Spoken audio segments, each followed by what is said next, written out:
to one more. Jamie from Albany, New York is on the line. Jamie, good morning. Yes, good morning, Governor. Morning, Jamie. Hi, what do you think of Howard Stern?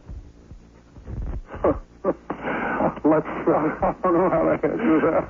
Let me clarify. Howard Stern is a New York radio personality. Yes, I know. All right, let's press ahead. We're going to come on back in just a moment with some more calls for Governor Clinton. First, we'll take a break on a Tuesday morning. We've been number one for 5 years. This is the first down book we have ever had in 7 years. And oh my God, let's have a party. Come on, let's be serious here. Where can you learn to speak like a white man? We're here at the David Dinkins Speech Institute with these satisfied customers. Well, I used to sound like I had a mouthful of buffalo balls, but I have improved. The proof is in their speech. People used to say I sounded ignorant the minute I opened my mouth. Now it takes a little longer. At the David Dinkins School of Speech, you too can learn to sound as white as Bryant Gumbel, O.J. Simpson, and Lester.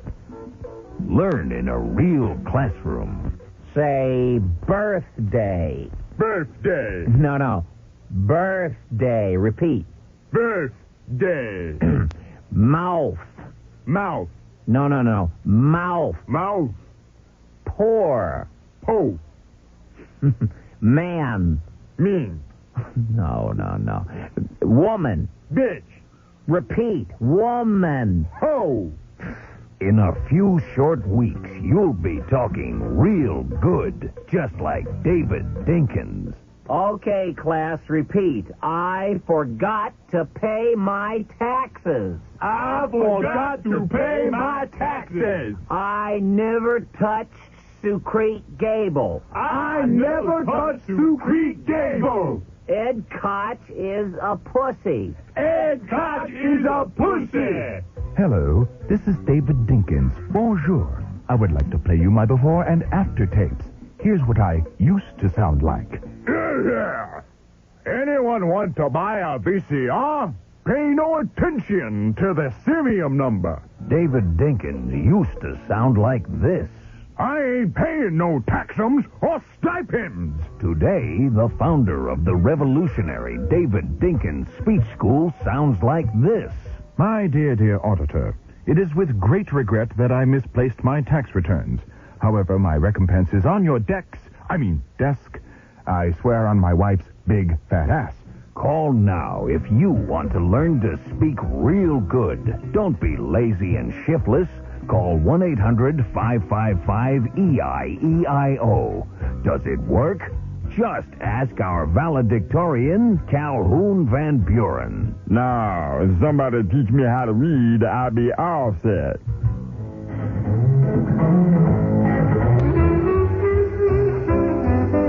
Yeah, come on, everybody.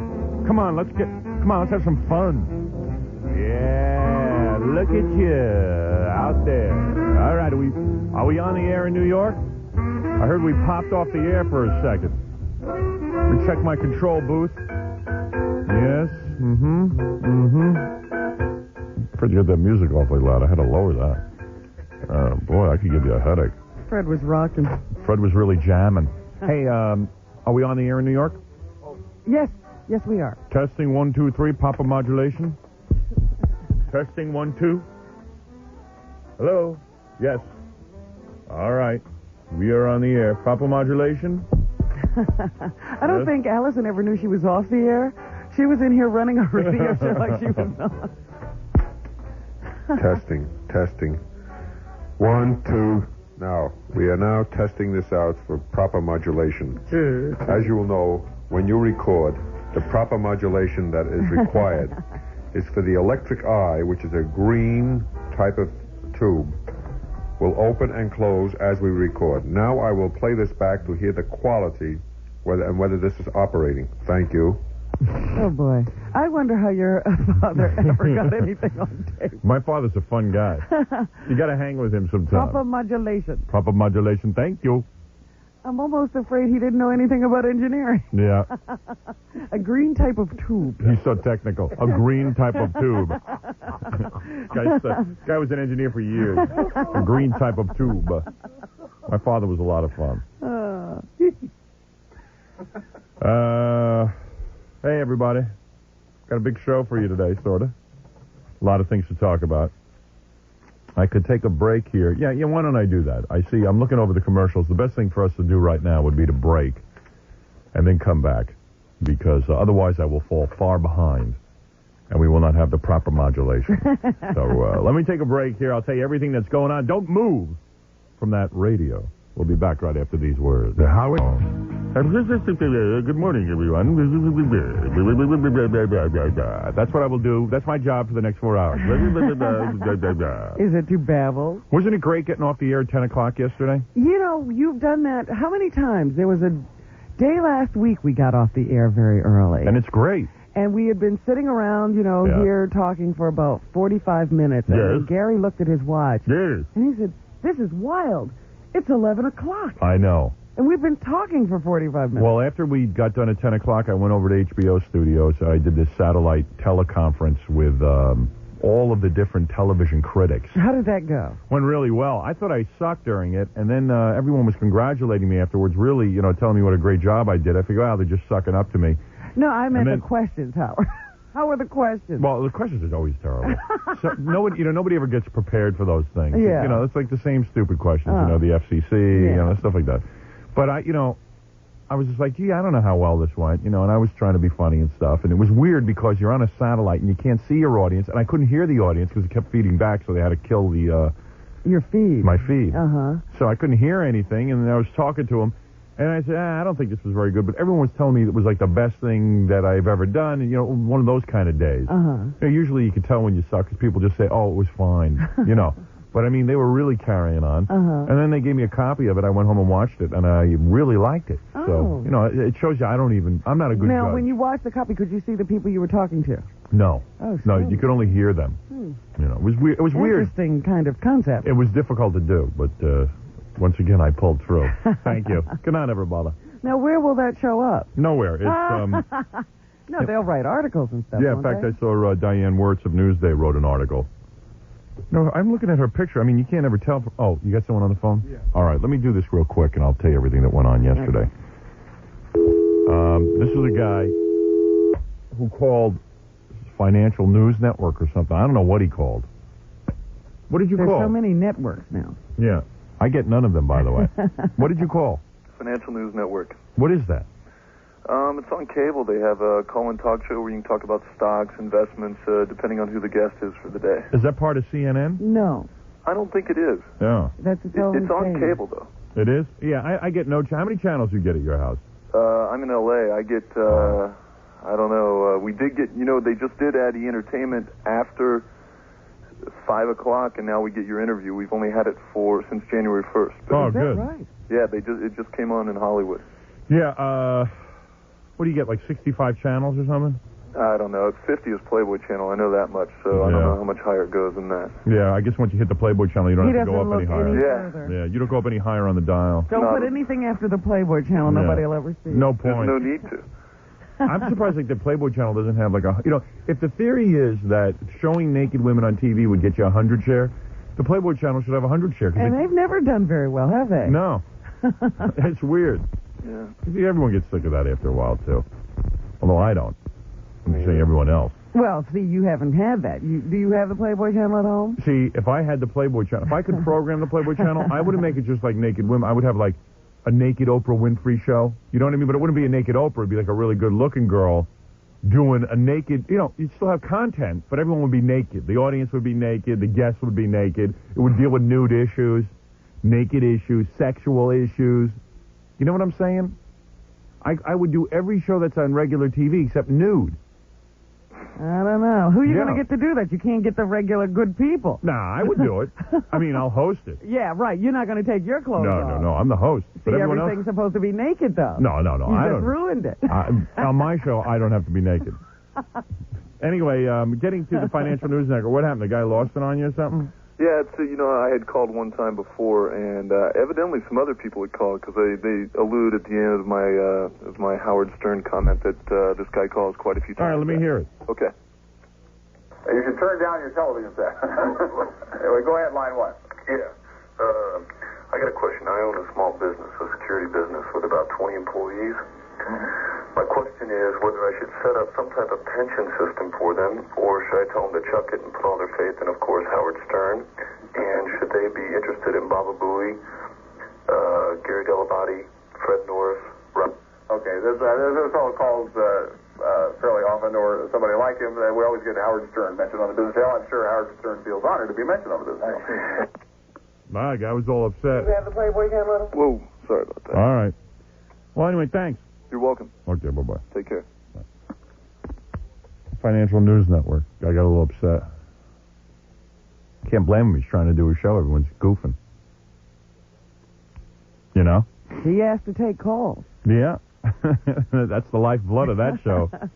But anyway, so I did this satellite interview yesterday. We got off the air at 10 o'clock, and it really worked out well. We should try to really shoot for that. The only person stopping us is you, Howard. Not me.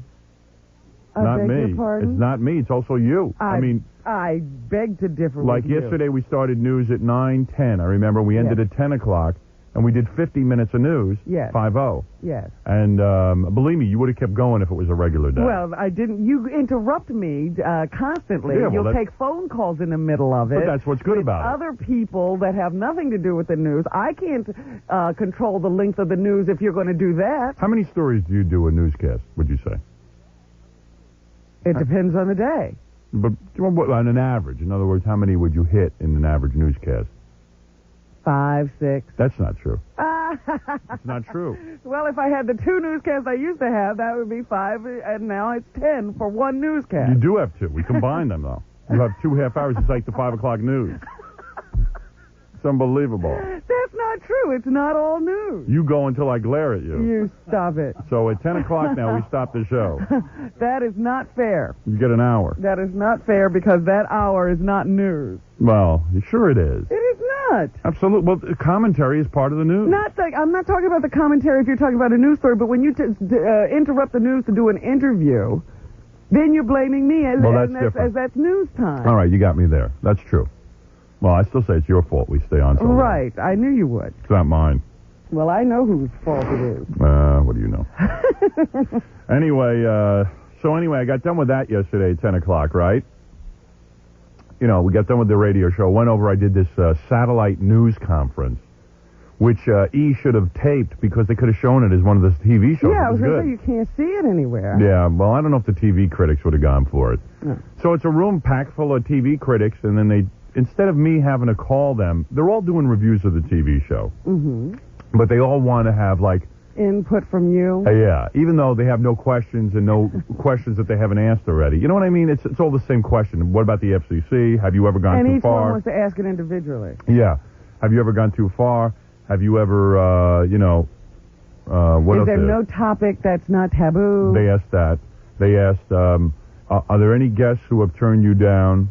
Are there any guests you've turned down? Are there any guests you'd like to have but weren't able to get? You know, that kind of stuff. So, and then they asked about L.A., the ratings and all that kind of stuff, and the Mexican station that got high ratings and all that stuff. And it was the same stuff over and over again. And then they asked me about the chairman of the FCC. Do I have any parting words for him? And I just said no, because I didn't feel like, getting that whole thing started again. Even though, did you read about the chairman from the FCC, what he did? No, what did he do? Threw himself a little going-away party and happened to take money from all the people he's supposed to be regulating. Oh. But I'm the bad one. He's the guy sitting in judgment. I tell you. I'll read about that later on. I think that has to do with the coarsening of America. Yeah, well, yeah, but no one will be fined over there. That's just, that was a slip up. We didn't mean anything by it. Well, he's gone now. What can we do about it? Yeah, you can't do anything about that, can you? Now, me, they can do something about. Him, they can't. They'll be chasing you to the grave. But I'm a bad guy. No religious right person will talk about stealing as a. Oh, they've taken that out of the list of sins. Or ethics or something like that. They won't talk about that. That they won't complain. That they won't write letters to the FCC about. That the very people they're supposed to regulate, they're busy collecting money from parties, for going away parties. I don't know how that's supposed to work. Because it's a boys' club. But anyway, here it is. Farewell party for Sykes raises ethics questions. More than 100 Federal Communications Commission staffers, lobbyists, and lawyers and reporters gathered here on January 7th to say farewell to the outgoing FCC chairman. Nothing unusual in that, except that organizers of the party may have run afoul of federal ethics guidelines by soliciting and accepting industry contributions to help underwrite the affair, say several well-placed sources now, here. Now, what would you do if somebody from the FCC called you and said, you know, we're having this little party and we'd appreciate a contribution from you? I would give them one. And I'd say, and hey, how about doing me a favor, get off my back about this You wouldn't even say that. You'd say, you know what? I want them to think nicely of me. It's not really bribing, and it's not really coercion, but it's really unethical. And meanwhile, you know, hey, you know who's a really good guy? Stern's a really good guy. He gave us money for the party. I would love the opportunity to contribute. How do I get in on that? I'm going to send him money. I'm going to mail him a check. Maybe that's all he wanted. Yeah. I'm going to mail the FCC guys a check. That's what they're looking for. They asked him about me. Of course, he had no comment about me. I'm scum. You know. Why ruin the party? Yeah. Let's see. Mr. Sykes, who leaves office January 19th, has not returned phone calls as of press time. Yeah, I don't think he would. He might be a little embarrassed. All of a sudden, he doesn't want to speak. They finally have a question about him. But Elaine Lorenz, his confidential assistant... Yeah, he returned all the phone calls when the questions were about me. Yeah. But Elaine Lorenz, his confidential assistant and one of the party's organizers, denied any wrongdoing. This was a personal and private party, and it really shouldn't concern anybody, Ms. Lorenz said. Oh, that's a... Well, let's see who paid into the personal party. Let's see if Ms. Lorenz is right. As it stands, the FCC ethics rules bars any agency officials from accepting a fee, compensation, gift, payment of expense, or any other thing of monetary value in circumstances in which acceptance may result in or create the appearance of a conflict of interest. Sounds like this to me. What difference does it make? Nobody's going to do anything to these guys. Let's see. I'll skip this part. Blah, blah, blah, blah, blah. Any gift? Okay, so the party was held on the dusty 9th floor of an unfinished, unfurnished Washington office building still under construction. Ms. Lorenz said the space was obtained at no cost to the FCC. How? Officials of the United States Telephone Association admitted contributing 2 bottles of liquor, 6 six-packs of beer, and other beverages to the party, which featured a cash bar. Payola is payola, my friends. Mm-hmm. The Association of Independent Television Stations sent over a case of chilled wine. The Association of Independent Television Stations and the telephone company. All regulated by the FCC. Yeah. Hey, what do you know? Gee, hypocrisy again. These are the same guys who say what I'm doing is wrong, except I'm being fined $700,000. Oh, my station is. But I guess when they do something wrong, nothing happens to them, right? They don't even answer calls. And I'm not even sure that I did anything wrong. Right, well, that hasn't been proven. They clearly have done something wrong. That's okay. It's no big deal. We'll let them slide. It was only a mistake, I'm sure. I'm sure nobody over there, accepts They didn't mean to do it. Yeah, I'm sure if we looked a little further, we would find a clean record over there that nobody's accepted any more gifts from the, Yeah. Well, they're constantly reading the regulations where we're concerned. They didn't remember the regulation where parties and gifts were concerned. Yeah. Let's see. The head of yet another industry organization who, like other lobbyists interviewed, asked not to be identified, told electronic media that he wrote a check for $200 on his corporate account to help cover the costs of the affair. This official, however, said the FCC's Ms. Lorenz informed him on January 11th after reporters and the agency's own ethics official began probing into the party that his check was being returned because it represented corporate money.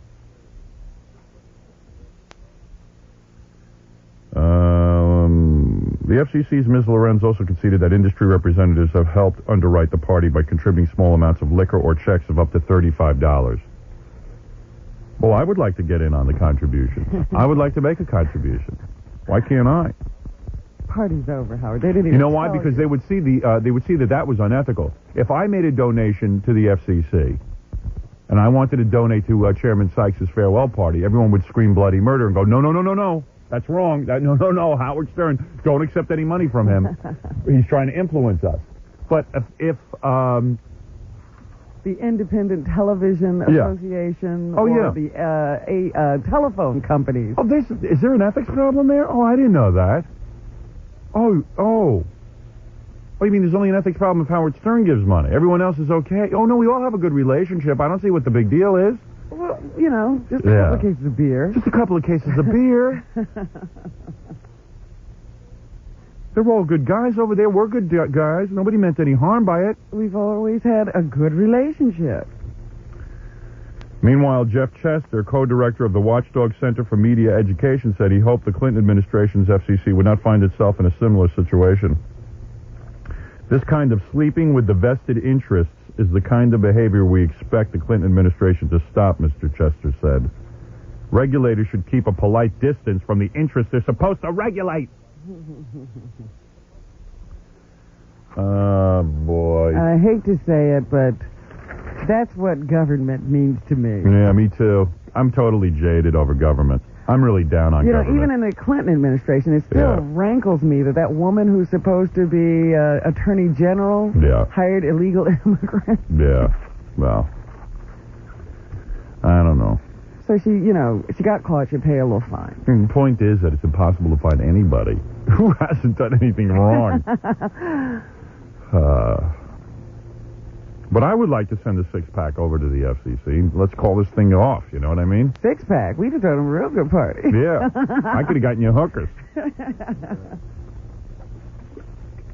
could have gotten you naked women running around that party. You would have had a real good time. All right, anyway, so we did the thing yesterday. You know, we did the radio show early. I went over, I did the satellite. Got home, tried to relax.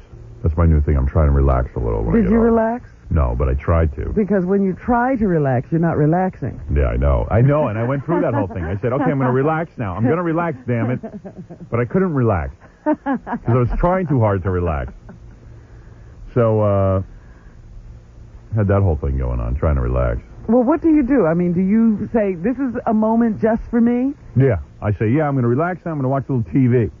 Uh-huh. You know, and that kind of thing. Maybe my lower back will stop hurting because it's all in my head. You don't take a warm bath or... No. Light candles? No. You don't know how to relax. Yeah.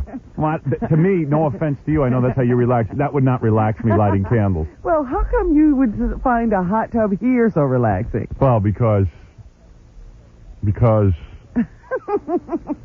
that's a time when I'm supposed to be writing, so I'd be relaxing while I'm writing. You know what I'm saying? So why can't you watch TV and tub? I don't know. At home? Because, please, so if I need to be in a tub to relax, then I got a big problem. Obviously you need something. You didn't do it. I did relax. Did you? I tried to. Oh. Anyway, so that's not the point of the story. So I go to bed early last night thinking I need a lot of sleep. You know, I need to get some sleep. And so around like 1:30 in the morning, I hear like banging against my wall and stuff. Huh. You know, and this kind of thing. And you live in a house. It's not like an apartment. Yeah, right. I go, what the hell is going on? So I'm in a daze, and I wake up, and I go in the other room, and I'm like, oh, my God, I don't know what's going on here. What's happening? It's my wife rampaging through the closets at 1:30 in the morning. Now, she knows I'm sleeping, and this wakes me up. If she ever does this, she did this a year ago, it wakes me up, and she knows not to do it. So obviously she was trying to wake me up. Now, you always accuse her of trying to wake you up. And I was right. She said I was trying to wake you up. Really? Yeah, she was. Because she started having contractions at 9 o'clock at night, and then they were going through the night up until 1 o'clock, and she said, I was going to call all you guys and tell you, hey, this is it, I'm not coming into work today because my wife's having contractions. Uh-huh. So I go, I said, let me ask you something. Did you call the doctor? No. I said, why are you waking me? Is it time to go? No. I go, how far apart are the contractions? 10 minutes. I go, every 10 minutes you're getting a contraction, and it's a deep contraction from your lower back all the way around? Yes. I said, oh, okay, so we're going to go to the hospital? No, I don't know. It's too early, and I don't know what's going on, and I have to call the doctor first. And I said, so why did you wake me? Oh, I didn't mean to wake you, but I go, you did mean to wake me. All right, I meant to wake you. So she was banging everything away. So I go downstairs. I said, I'm going to have something to eat. I go to have something to eat, right? Uh-huh. And then all of a sudden I said, well, where's the contractions? Oh, now they're not coming anymore. Oh. As soon as I get up, there's no contractions, there's nothing. So meanwhile, now I'm wide awake, and it's 2 o'clock in the morning, and I got to be up at 4. And I'm pissed. find myself angry. Well, I can understand it. Yeah, I mean, it was just like she wanted me to be part of this stupidity. She's not sleeping. Yeah, she was not sleeping, and she intentionally woke me up, and I'm like pissed out of my brain because I woke up this morning completely exhausted, and I knew she wasn't having the baby. She'll know when she's having the baby. Contractions are intense. She wasn't having any contraction. She was having, you know what it is? And she drinks my Lanta like crazy. Ugh. She's always, her stomach is upset all the time from being pregnant. Yes. Because she eats garbage. So she's always on the my Lanta. She's having cramps or something, stomach cramps. I tell her, if you wouldn't have these cramps all the time if you ate something decent. So I'm like, oh, she's not having contractions. And of course she wasn't having contractions. So she goes right back to sleep. I send her back to her room. And you're up. And I'm wide awake for like the next hour and a half, tossing and turning. You two aren't sleeping together at all? No, we don't sleep together because my wife snores when she's pregnant. I will not have that. We haven't slept together in about 6-7 months. And I like it better that way. That's I sleep not better. true. It is absolutely true. She doesn't even come back on the weekend? No. We have separate bedrooms. We have separate bedrooms. And now you're going to keep it that way? I'm going to move for that, yes. You stop it. I was born to be single. I just realized it. At 39, I realized it. Oh, I'm much God. too After crotchety. 17 years of marriage. Yeah. I realized, it took 17 years of marriage to realize I'm better off single. Because I like sleeping alone. I like it nice and quiet and comfy. Nobody to annoy me. You really should sleep alone. You really should. Even if you're married, you should sleep alone. Because why should you have your sleep disturbed? You're not doing anything in your sleep. Why do married couples have to sleep together? Think about it. It's so stupid. It's dumb. What are you sharing? What? You're sharing a bed? What does that mean? After you have sex, tell them to go downstairs. Like I do with my wife. Oof. It's fantastic. Go down. And she loves it. She sleeps downstairs. She does. You get the master bedroom. You know who was smart? Mary Tyler Moore and Rob Petrie. Now, they were smart. They had 2 separate little beds. It's fantastic. So, anyway, I get the big master bed in the bedroom. You're sick. Yeah. Oh, I can't fit in the little bed. I can't fit in the little bed. I need a lot of room. You get a big bed for that little room. No, I can't. You get it. So, my wife doesn't mind. She likes it down there. It's nice and comfy. She has a bathroom near her. She can get up and go to the bathroom. She decorated this beautiful room for her. Yeah. You got it. So I was, I lay there like a king, tossing and turning, and I couldn't get back to sleep, and I'm cursing her out. I'm like, I don't believe this. She woke me up. I mean, now I got to go to work. And she went right to sleep. She went to sleep like a baby. Oh. Went right to sleep. No more contractions through the night. In fact, when I got here to come to work, she wakes up. She goes, hi. I go, you woke me up. I haven't gotten any sleep since 2 o'clock in the morning. I'm exhausted. She says, oh, it's okay. Hey, don't worry, you'll be fine. Oh. Yeah, I mean, I want to hear that. Ooh, I said, you go do a radio show with no sleep. She says all the right things. Yeah, and I said, well, any more contractions? No more. And she rolled over. Yeah, and went away and went back to bed so she could have another fun day with her friends. So she's sleeping now. Yeah. Oh, yeah, she's resting comfortably. I couldn't believe it. I said, I've been up all night. Well, you have to expect this. Yeah. She needs your help. Yeah, but I don't mind helping when there's something to help with. But she needs it even when there's nothing to do. Yeah, I'll pass on that help. I think she's 37. She's 38 years old. She's capable of helping herself. Oh, Howard. Sometimes Ridiculous. It's hard in the middle of the night. Yeah. When you're pregnant. I'll tell her to call you. You could help her. I won't answer my phone. Meanwhile, I spent the night thinking about Sam Phillips. No wonder I couldn't get to sleep. My new girlfriend. The girl who was in here yesterday naked? That's probably why she woke you up. Yeah. I spent the whole night thinking about her. You think you were moaning, Sam? I had a whole damn dream about her, being my girlfriend, and like we were going out on dates and having fun times together and having a lot of sex. But it would only last, how long did you say? A minute or most, 30 seconds. Oh, it was fantastic. She was doing everything. She was in the middle of my dream. She's rubbing oil all over her chest, and I'm enjoying myself with it. Forget about it. Any of you guys think about her last night? No, and I wish I had of. Yeah. You forgot? No, I thought, but maybe I was thinking about her too much, Yeah. A lot of guys said to me that smoker's voice, because you really have been good looking. Let me tell you something. Don't go by the voice. It was funny because we took this cab yesterday afternoon. The cab driver immediately said, was Sam really naked? I had no idea what he was talking about. You had already forgotten. And that's all I was talking about yesterday. I was mumbling to myself. I was getting makeup on for that press interview I had to do yesterday on the satellite. Uh-huh. And I'm going, that girl was naked. That girl was so naked. So Fran Shea, the vice president of V, walked by, and she goes, how could somebody be so naked? Either they're naked or they're not. How many degrees of nakedness I are said, there? no, you don't understand. She was very nude. Very nude, very vulnerable. Very fast. Very fast, very nude. Well, you got to realize that you don't expect to see somebody nude sitting in there, so it is even more than nude. Hey, you know, we got to have a Super Bowl party in here like we had last year. That got me all worked up. I didn't like the Super Bowl party last year. Oh, that was fun. I don't want to go to a Super Bowl party. No, you never get to see them. It's good for you. I don't want to go to a Super Bowl. I'll begin interviewing girls today for the Super Bowl party. I would rather hear about it, Howard. So I'll take that day off. No, you can't take it off. I have to. It's only fun if you're here to comment on it. The Super Bowl party is only for men. You can do news from 7:15 to 10:15. No. You can do a 3-hour newscast. You can do all the news you want. I'll be busy on the floor. No, that's all right. I'll stay home. All right, you might have to stay home that day because we're going to have the... but I would prefer you be here because I find it enjoyable to have it in front of you. But I don't enjoy it. Would you like me to enjoy it, too? That's why they call it work. No. I enjoy you're supposed to my enjoy work. your job. I enjoy my work. No, not every day. I don't enjoy my work. Well, that's your problem. Yeah, you can enjoy yours. I'll get you a guy to rub you down if you want. No, I don't want a guy. You can be running around in a towel, too. I want to be home hearing about it. No, you got to be here. 637, 92.3 K-Rock, WYSP, WJFK. Let me take a break. When we come back, I have a review of Butt Bongo Fiesta. Another review? From Cleveland City Reports, which is like a real paper. A real big review. And then... My goodness, I just... You know, it's amazing me that... For that press interview I had to do yesterday on the satellite. Uh-huh.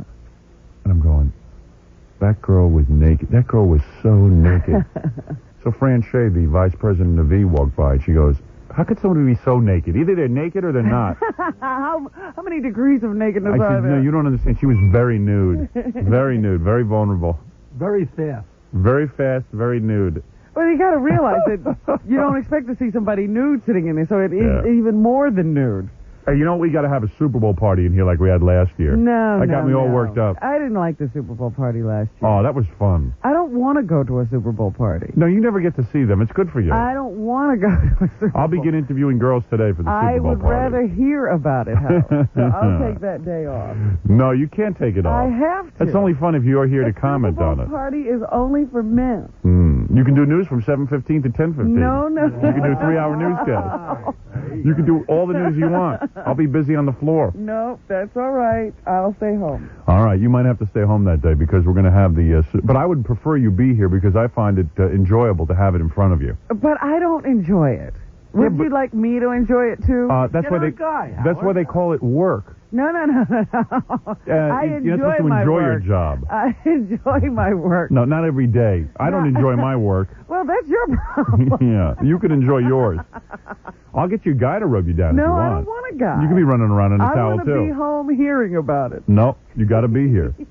637, 92.3 K-Rock, WYSP, WJFK. Let me take a break. When we come back, I have a review of Butt Bongo Fiesta. Another review? From Cleveland City Reports, which is like a real paper. A real big review. And then... My goodness, I just... You know, it's amazing me that reviews are still coming out. Yeah. We put out this tape a year ago. And there's just a bunch of things going on, a bunch of things in the news, a bunch of telephone calls we're going to get to. I also have to play you a bunch of phony phone calls that we made. You've made phony phone calls? When? Yeah. I had Tim Sabian make a phony phone call to Ganji. Really? Yeah, I got to play that for you. I can't wait to hear that. I listened to it. I thought it was pretty funny when he was auditioning. Okay, so I'll dub it then. Yeah. And there's a bunch of other things I got to play you, but we'll be back right after. And also, Sting will be calling in today, yeah. We'll be back right after these words. The Howard Stern Show will return in a moment on 97.1, The Eagle. 646 at The Eagle. I'm Les Colinas checking traffic. Streets slick this morning, so give yourself some extra time and be careful. Signals are flashing. Lemon at Shorecrest. In Arlington, an injury accident. Cooper at Arbrook Boulevard, just north of I-20. An injury accident on the west side of DFW Airport, West Airfield Drive at Glade. And in Irving, an accident, Valley View at Northgate in the clearing stages. Now there's 97.1 Eagle Sports Update. Denver has dropped 4 Super Bowls, including 3 between 1987 and 1990. Minnesota also has lost 4, including 2 in a row. Dallas has 3 losses, but they also won twice. No team ever lost 3 Super Bowls in a row. And Buffalo doesn't want that record. Dallas will be the Bills' 3rd straight Super Bowl opponent from the defense-minded NFC East. The Giants and Redskins hobbled the Bills' quick strike, no-huddle offense. Dallas, with the NFL's top-rated defense, will be looking to do the same thing when we tangle in Pasadena. The search for head coaches continues among NFL teams in the market. Dallas Cowboys defensive coordinator Dave Wannstedt is being considered for more than one spot. The New York Giants and Chicago Bears are both interested in him. There have been several reports now indicating Wannstedt will join the Bears. The 49ers may lose part of their team, too. The Denver Broncos are planning to interview San Francisco offensive coordinator Mike Shanahan later this week.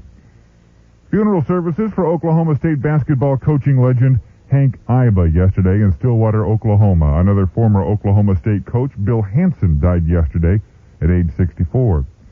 And day to day, game to game, that's how Mavericks interim head coach Gar Hurd is taking this job. He knows the job might not be his at any moment. The Mavericks still trying to lure Quinn Buckner, and Quinn Buckner is still trying to figure out if coaching the Mavericks is what he wants to do.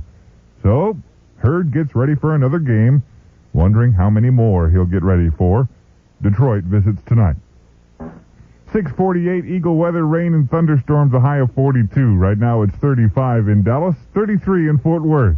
I'm Les Colinas. Take a short break after these messages. We'll be back on the Eagle. Hey, you want $1,000? The official search is on. The Eagle is looking for the best Eagle TV commercial. Written and produced by you, the Eagle listener. First place, $1,000. And a pair of tickets to every concert at Coca-Cola Starplex this year. Second place, $500. Third place, $250. And all winners will receive 2 tickets to see Def Leppard at Reunion February 19th. Here's how you can participate. Pick up a copy of the rules at the Eagle Studios. For directions, please call 787-1999. The deadline for entry is February 12th. KEGL Master Rules of June 1992 apply. No entry will be accepted unless you apply to the rules and sign necessary release forms. The search is on. The Eagle is looking for the best Eagle TV commercials. Written and produced on video by you. Like camera. The Bears are both interested in him. There have been several reports now indicating Wannstedt will join the Bears. The 49ers may lose part of their team, too. The Denver Broncos are planning to interview San Francisco offensive coordinator Mike Shanahan later this week. Funeral services for Oklahoma State basketball coaching legend Hank Iba yesterday in Stillwater, Oklahoma. Another former Oklahoma State coach, Bill Hansen, died yesterday at age 64. And day to day, game to game, that's how Mavericks interim head coach Gar Hurd is taking this job. He knows the job might not be his at any moment. The Mavericks still trying to lure Quinn Buckner, and Quinn Buckner is still trying to figure out if coaching the Mavericks is what he wants to do. So, Hurd gets ready for another game, wondering how many more he'll get ready for. Detroit visits tonight. 6:48, Eagle weather, rain and thunderstorms, a high of 42. Right now it's 35 in Dallas, 33 in Fort Worth. I'm Les Colinas. Take a short break after these messages. We'll be back on the Eagle. Hey, you want $1,000? The official search is on. The Eagle is looking for the best Eagle TV commercial. Written and produced by you, the Eagle listener. First place, $1,000. And a pair of tickets to every concert at Coca-Cola Starplex this year. Second place, $500. Third place, $250. And all winners will receive 2 tickets to see Def Leppard at Reunion February 19th. Here's how you can participate. Pick up a copy of the rules at the Eagle Studios. For directions, please call 787-1999. The deadline for entry is February 12th. KEGL Master Rules of June 1992 apply. No entry will be accepted unless you apply to the rules and sign necessary release forms. The search is on. The Eagle is looking for the best Eagle TV commercials. Written and produced on video by you. Like camera, action. Good luck from 97.1, The Eagle. Tonight, plunge into something new. Simply Fondue Restaurant. Simply Fondue is the only dining experience of its kind in the Metroplex. From appetizers to dessert, you can plunge into delicious new worlds. Try cheese fondue, filet mignon, seafood, chicken, and vegetable fondue, all accompanied by their gourmet sauces. Cooked to your own taste and prepared right at the table the traditional way, or broth fondue. With a relaxed, unhurried atmosphere, Simply Fondue is a great place to dine with friends. And the after-dinner menu is even more tempting. Choose from the angel food cake, marshmallows, or assorted fruits. Dip them into simply sinful white chocolate amaretto or Grand Marnier chocolate fondue. Go ahead, take the plunge. Simply Fondue with 2 locations, on Lower Greenville across from the Arcadia, or Simply Fondue in Addison on Beltline 2 blocks west of the tollway. Both locations open for dinner 7 nights a week.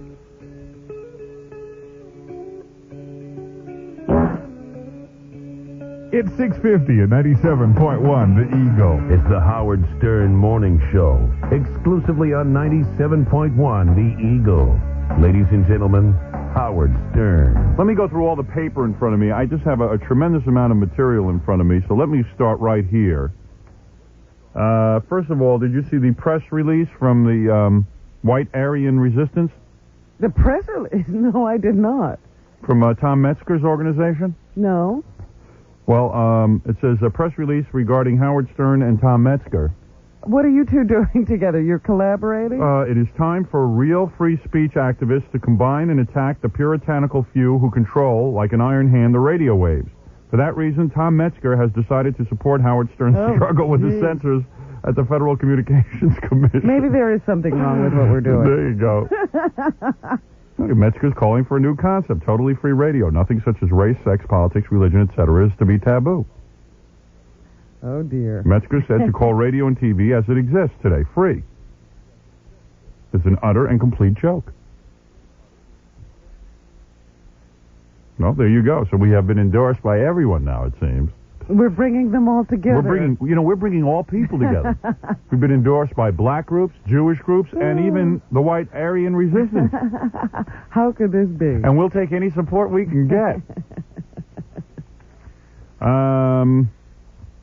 Also,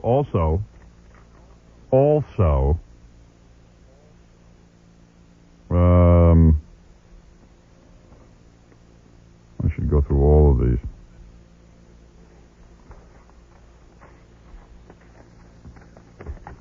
Here is a review of Butt Bongo Fiesta. Now, where did you say this came from again? This is from the Cleveland City Reports. I think that's a big paper in Cleveland. I think it's a legitimate newspaper. It's the media column by Joel Rose. And I don't think he likes us, but he sort of gave us a backhanded compliment, okay? All right, let me hear it. This columnist, purely in the interests of scientific research, has obtained a highly prized copy of Butt Bongo Fiesta, the videotape hawked daily by the monster mouth of morning radio Howard Stern. It is a masterpiece. Want me to stop there? Just stop, yes. All right. Leave it as that. It's a masterpiece. Oh, there it is. It is a masterpiece. It is a masterpiece of adolescent addle-brainness. Is there such a word? Not since Wayne's World has there been such a poorly executed and miserably produced piece of garbage that I have enjoyed so much. Ooh. Well, Wayne's World wasn't that good. Hey, by the way, I think our thing was really well produced. I think the production values on this thing are really good. I don't think he's talking about production values. Oh, I see. Because it wasn't that the movie was badly produced. Right. The principal setting is the TV studio where Stern, with his morning radio cast, surrounded by bare-breasted bimbos bouncing balloons off their silicone-swollen busts, introduces video snippets of many of his radio routines. The tape, running nearly an hour, it's over an hour and a half. Yeah. An hour and a half, I guess. Well, he was having so much fun, he didn't notice. Yeah, that's the thing with this tape. In all seriousness, now here's a guy who obviously doesn't like us. Even he is forced to admit he loved Butt Bongo Fiesta because it's our best work yet. I think he does like us secretly. Yeah. Everyone can't admit it. Well, that's what I said to these press critics yesterday. I said, you're all afraid to admit you like me. You're all afraid to say you listen. You're all afraid to admit when I do something good. It kills you to admit it. You know me. I stop berating everyone. The tape, running nearly an hour, which is wrong, it's an hour and a half, includes lesbian dating game, Jessica Hahn, evangelist Jim Baker's downfall in a see-through bodysuit and in the bathtub, Jungle Man, a really gross segment in which a man eats simulated, I hope, excrement from a diaper. And Guess Who's the Jew, in which a real-life Klansman, who doesn't seem to realize how funny he is, admits he isn't sure he ever really met a Jew. But he knows they're worse than niggers.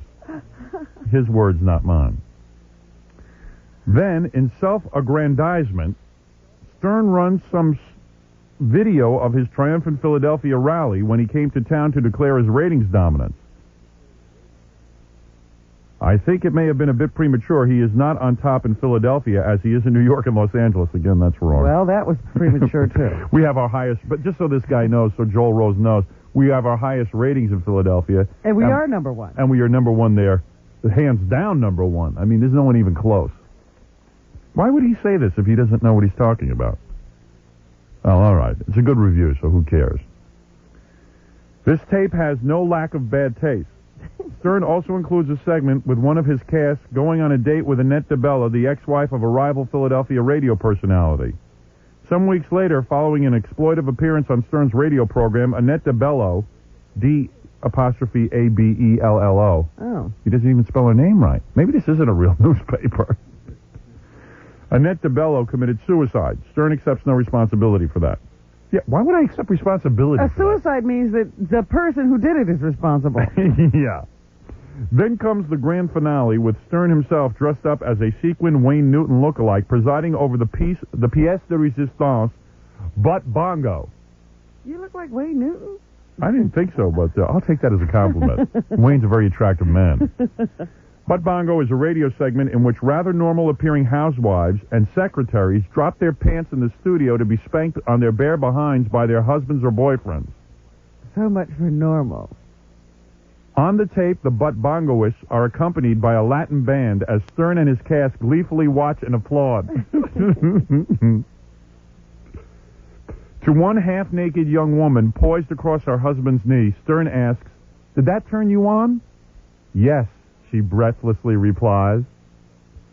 Since little could be done to top that, Stern winds it up as the credits roll. The camera shows an elephant urinating and defecating in copious amounts. Well, that sounds like a good review. Yes, it's excellent. Well, if any of that interests you, it's still on sale, but I got news for you, pal. I'm taking it off the marketplace. This tape will no longer exist in a couple of weeks. $34.95. Get your credit card out and call 1-800-5252-STERN and order the tape so you can see all this. I really am taking it off the market, and you get your 2 pair of 3D glasses, and you have a ball with this thing. You'll have a lot of fun, and not only that, it goes up in value. I mean, I can't promise that, but our last tape went up in value. There's only a limited supply. And Won't be available forever. And you know the law of the marketplace, Robin. Hey, supply and demand. Supply and demand.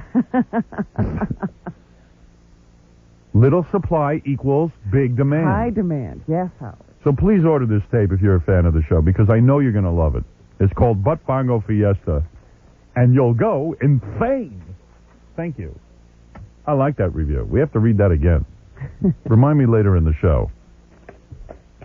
By the way, especially for our new friends in New Orleans, you know, my agent called yesterday. He said, "Hey, did you say anything special to New Orleans yesterday, or Buffalo, or did you?" I said, "Well, we have no phone lines there. You know, it's impossible to talk to the people." Yes. But hello, people. What can I say, Robin? I mean, we're there, and I'm happy about it. We'll be getting to you in about 10 days. Do you feel additional pressure when we're on in these new places? No. See, I do. I feel a lot of pressure. Why don't you ever feel any pressure? Howard, you have the same pressure every day. Yeah. To do as good a show as you possibly can. Yeah. You know How does it change when you go into a new market? Okay, want to know for me? How? Okay. Yes. I'll tell you what my pressure is. Maybe you can talk me out of it. But don't feel compelled to. All right. What bugs me about going on in, let's say, like, we've been in Buffalo a couple of days now. We've been in New Orleans. Aren't we number one? I think we are number one for our purposes. Well, I know, like in Chicago, we don't have any ratings yet. Yeah. And what kills me is we have 2 separate radio stations doing independent research that all indicate we're number one in Chicago. Amazing. But we don't have any way of proving it. So I don't know. Maybe, maybe next time around in the ratings we'll see some growth. I hope so. because they'll throw us off the air there if we don't succeed. But the pressure I feel when we go into Buffalo or New Orleans, and we've only been on there a couple of days. Yes. It bothers me, all the great material that we've done. I start to think of all the great bits that we've done in the past. And it bothers me that now all of a sudden they're not up to speed on the show. Well, that's ridiculous. Like I lay in bed at night and I go, Buffalo never heard Pat Cooper's Family. Like they don't know how great that. They never heard any of the Sam Kinison visits where he was loaded out of his brain. They never heard Jessica Hahn meets Mr. Ed. Now the only problem I have, that is all true, Howard. Yeah, and it drives me crazy. But why is that pressure? You could come on and play it. Yeah, if I you know. Wanted to. But then that becomes too much. It's like, but I can't go. Everyone else has heard it, so I can't keep replaying my stuff. You're nuts. Well, this is how my mind works. It drives me crazy. There's nothing you can do about that. Does anybody else understand that? No.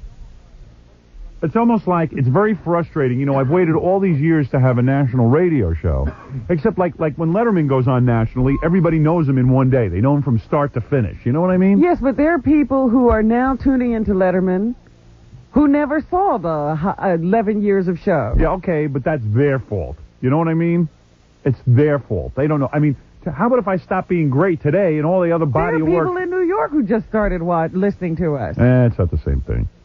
It is the same We're thing. We're starting all over in those towns. All over. They don't know what we've done. They don't have any sense of history. They even think the dopey guy that they've been listening to all these years invented half our stuff. Why would that concern you? Because it drives me nuts.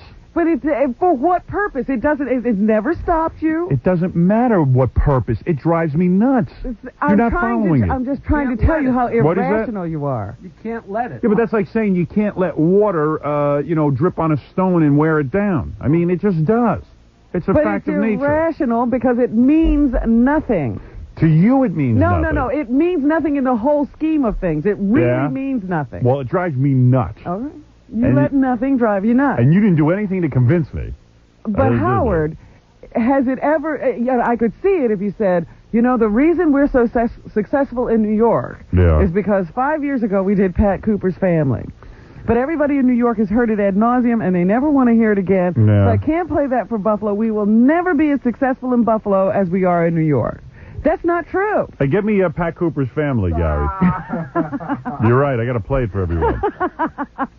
Now, I can't explain my I know exactly problem. what you're saying, and your problem is that you like to worry about nothing. Well, if that's the case, I can't stop worrying about nothing.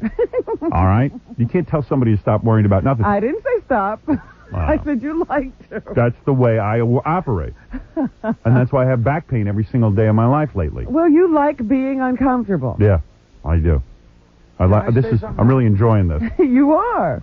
Yeah, what is it, Gary? No, I'm just going to say, you do great stuff every day. Yeah. I mean, I know that nobody's heard this great stuff. Yeah. But there's other great stuff that people...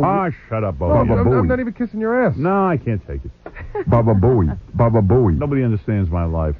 I understand what you're saying, but it's a ridiculous concept for me to go and get upset, too, with you. Well, I don't want you to get upset, too, but just understand why I'm upset.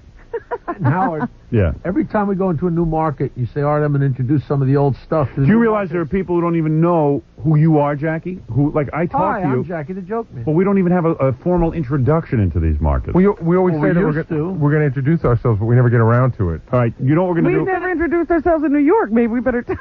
Maybe what I'll do next is I'll take a break, and we'll start over as if it's day one. Yeah, Howard. All over again. Because every time we go into a new market, you pull out a whole bunch of old bits that we're going to play. Yeah. We get a stack higher than your head. Yeah. And he never plays them anyway. Yeah, well. So why don't you do it today? We've got 11 markets. Why don't you play it? But you're trying to talk to a man who really doesn't have a real concern. This is the problem. Oh, get out of here, all of you. I'm sick of you all analyzing me. I'm sorry I brought it up. Why don't we play all the old bits and get off at 10? I think you should go into therapy. No, I'm just noticing that you're wearing a very nice shirt. Oh, thank you. You're dressing... I thought you were noticing I was playing with my No. I just noticed that you're dressing Baba Booey. Baba Booey. I think you should go into therapy, Howard, Yeah? because you're really screwed up. If you go into therapy, this show's over. No, not necessarily. I think it could get better. Well, I was thinking about going into therapy. Do it on the air. Nah, you can't do therapy on the air. You're not really thinking about it, are you? Yeah, I am. Why? Because I'm always upset. Look at, he's miserable. I'm miserable. I'm a miserable man. Yeah, but the only time I was happy is when Sam was in here yesterday running around naked. He has moments of happiness. Yeah, but very brief. You wouldn't do that. What? Go into therapy. Yeah, I'm thinking about it, yeah. Wow. What do you mean, But wow? you What's just- so you mind-blowing about that? There's nothing wrong with it, but you just seem, You have to believe He is in it. pain. But you have to believe in that sort of thing, and you don't seem like a believer. Oh, let me try it, though. I got to be open-minded, don't I? I don't believe there's a person on the planet who could help me. The problem with you is you don't understand therapy. The person who helps you in therapy is you. Oh, be quiet, Robin. That's ridiculous. It is true. That's silly. That's like you go in there, and the first thing they do is ask you, so what do you think is wrong? And let me tell you something. Oh, If I get the now kind all of these therapist... people who haven't been. If I get the kind of therapist that, sits there quiet while I talk, I will shoot them. That is the wrong therapist for you. Yeah, That's I what want one that talks to me. I could keep quiet for a few minutes to be entertained. You want entertainment. Yeah. Oh, please, I'm not going to any therapist. I barely have time for anything.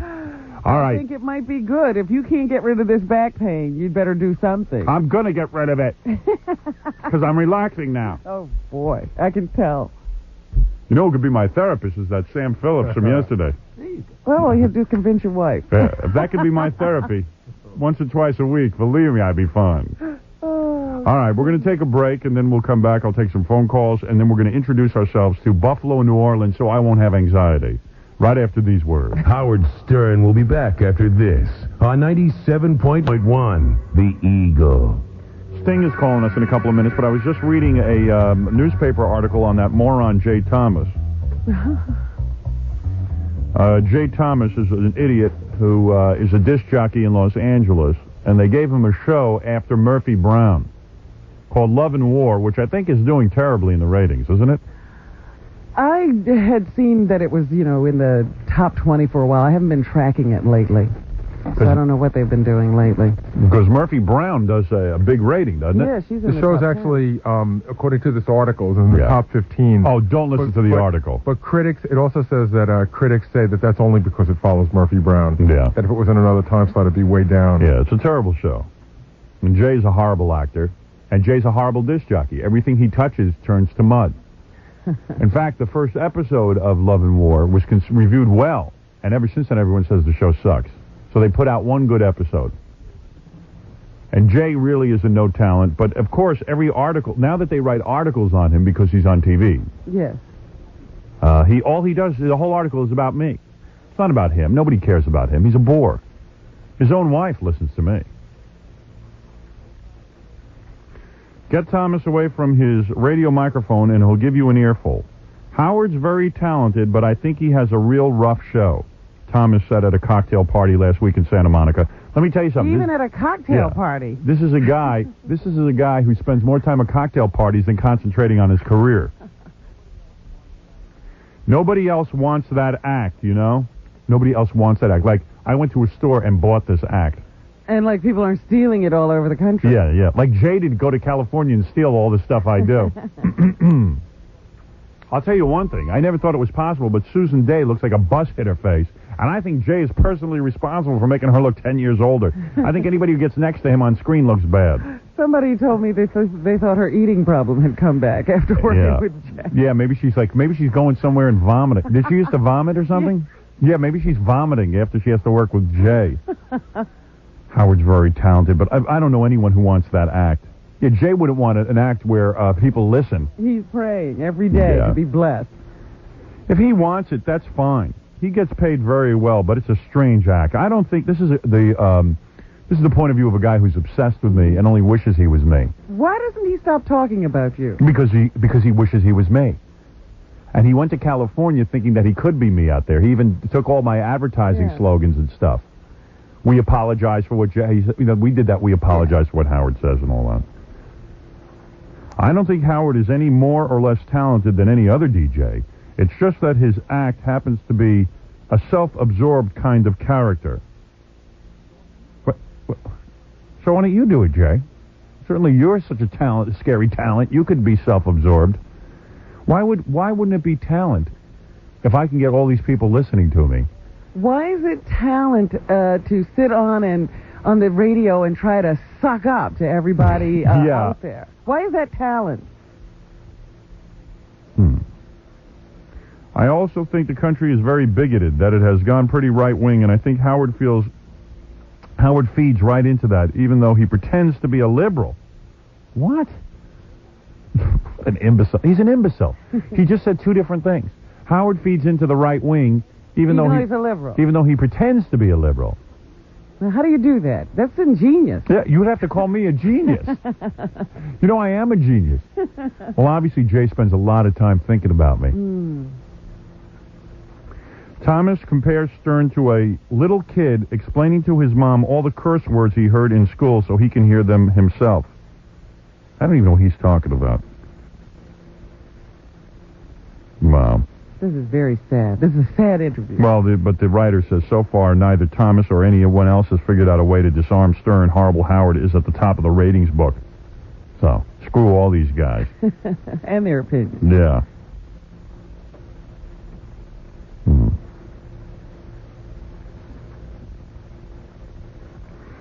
And then there's also a write-up in the same paper about how Michael Stanley came on our radio show. They have a quote, I expected more conversation, but I was glad there wasn't. I guess he expected us to spend more time talking to him. You know, Doug doesn't realize what a big show this is, and I guess he had Michael thinking he was going to be a major part of the show, and they wrote it up, I suppose. Yes. You know, with all their ads and their newspaper articles that Michael was going to be a big guest on the show. I guess. I don't know. But, there's that picture of Jay Thomas smiling. Boy, is he handsome. What a good-looking guy. No wonder it makes so much sense to give him a role as a love interest on TV. Every woman. Is he remotely handsome? No. No. And he should spend his time looking for better scripts, not talking about me. That's what I would do if I was Jay. And I'm not talking into this microphone anymore. I like this idea. This is a new concept for radio. I'm off the air now. Leave me alone. I always thought it was kind of odd that they would have Jay Thomas cast in a situation comedy where he would be a love interest to Susan Day. Didn't they realize that when they cast him as the husband to Bess Armstrong, that didn't work? Yeah. Don't you realize whatever Jay... You know, people in Hollywood get bamboozled. They hear a guy on the radio, they give him a TV show. It just seems if you've worked in one television show, they just keep hiring you. Yeah. Over and over again. Except for me, of course. And me. Yes. Here's an article out of Cleveland, how they're already changing... now, since we got such big ratings, they're already changing around all the morning shows on the other stations. Oh, they're reacting? Yeah. Jeff and Flash hired a woman to sit there and talk to them, but it's... Oh, it's me. I'm the one. Yeah, they hired you to talk. They figure I'm the secret to this whole thing. They don't know what to do. Maybe we get a female voice in there. That's what Howard does. It'll work. Here's an article about how we'll never be on the radio in the Twin Cities. What is that, Minneapolis? Minneapolis, St. Paul. Yeah, this is an article out of the Star Tribune in Minneapolis. Why would they write an article about how we'd never be there? It says, we're picking up considerable static about Howard Stern coming into the Twin Cities radio market. His offensive syndicated program is reportedly coming to stations all over the dial, but lately the signal that he'll find a home at KSTP AM has gotten stronger. Supposedly, Hubbard Broadcasting's Stanley S. Hubbard doesn't want to fork over the money. That's probably not the real problem. He's a slime bag, says Hubbard. He's a person who we wouldn't want on the air. We've had people try to put him on our air, but the general manager wants nothing to do with him, and I absolutely support that 100%. Hubbard went on, hey, we broadcast into people's homes. We broadcast into their cars. Hey, good understanding of the radio business. Children listen. We're not about to put a person like him on. We aren't in that business, and we aren't going to be. I believe in free speech, but I don't approve of what he does, and I don't want anything to do with him. Well, big deal. Who wants to be on his crummy station anyway? But isn't that interesting that he says people have tried to make him put us on? Yeah, I wonder what that's all about. Who would do that? I don't know. Who would try to force him? You know, I'm going to save this article for when he does a 180 and hires us. You know what I mean? Maybe this is a tactic to keep everybody else away. Yeah. Over at 93X, General Manager Steve Woodbury, who's less certain that his bosses absolutely would not air Stern. Well, if they want to bring him here, well, he'll come here, Woodbury said. Spoken like a true general manager. That's how our general manager is here in New York. He does whatever they tell him to do. This isn't something you cavalierly do. The guy's not a normal morning show. Living in the Twin Cities all my life, I've got to wonder whether this type of shtick would work here. Oh, yeah, all right. We wouldn't go over big there. They're crying for it there. Yeah. Every adult there is waiting for some entertainment on the radio. Yeah, so they would love bored. to wake up. Yeah. Anyway, Woodbury says that his morning guy would like to go on in the afternoon, so that would make a slot for Stern, you know, for me. Oh, good. But you don't know what's going on. Is there something going on in that area? As a matter of fact, there is, Robin. Ah. Yes, there is. Sure there is. I guess so. I'm reading about it. That's so funny. Yeah, I'll tell you where I really am making headway career-wise. Where? There is serious discussion that I will be involved with a network, either after Letterman or after Leno or even on ABC, to do late-night programming. That would be all three networks, Howard. Yes. Any one of the three networks. Thank you. No interest from Fox yet? I don't... You know what? There might have been, yes. Yes, there is. Because, I mean, they need something after Chevy, don't they? Yeah, but you know what it was? What? Ever since my E-show has gotten all this critical acclaim, the networks are taking a second look at me. Ah, very good. So my agent's over at the NATPE convention, our agent actually, is over at the NATPE convention next week, the National Association of Television Programmers and what? An executive? What is that E? Whatever. Yeah, I guess it must be. I don't know what the E stands for, NATPE. Programming executive. Whatever. He's over there, and he's already taken some meetings, some preliminary meetings. Very good. I think it's time for me to be on the network. I've decided. You're going to give up this cable stuff?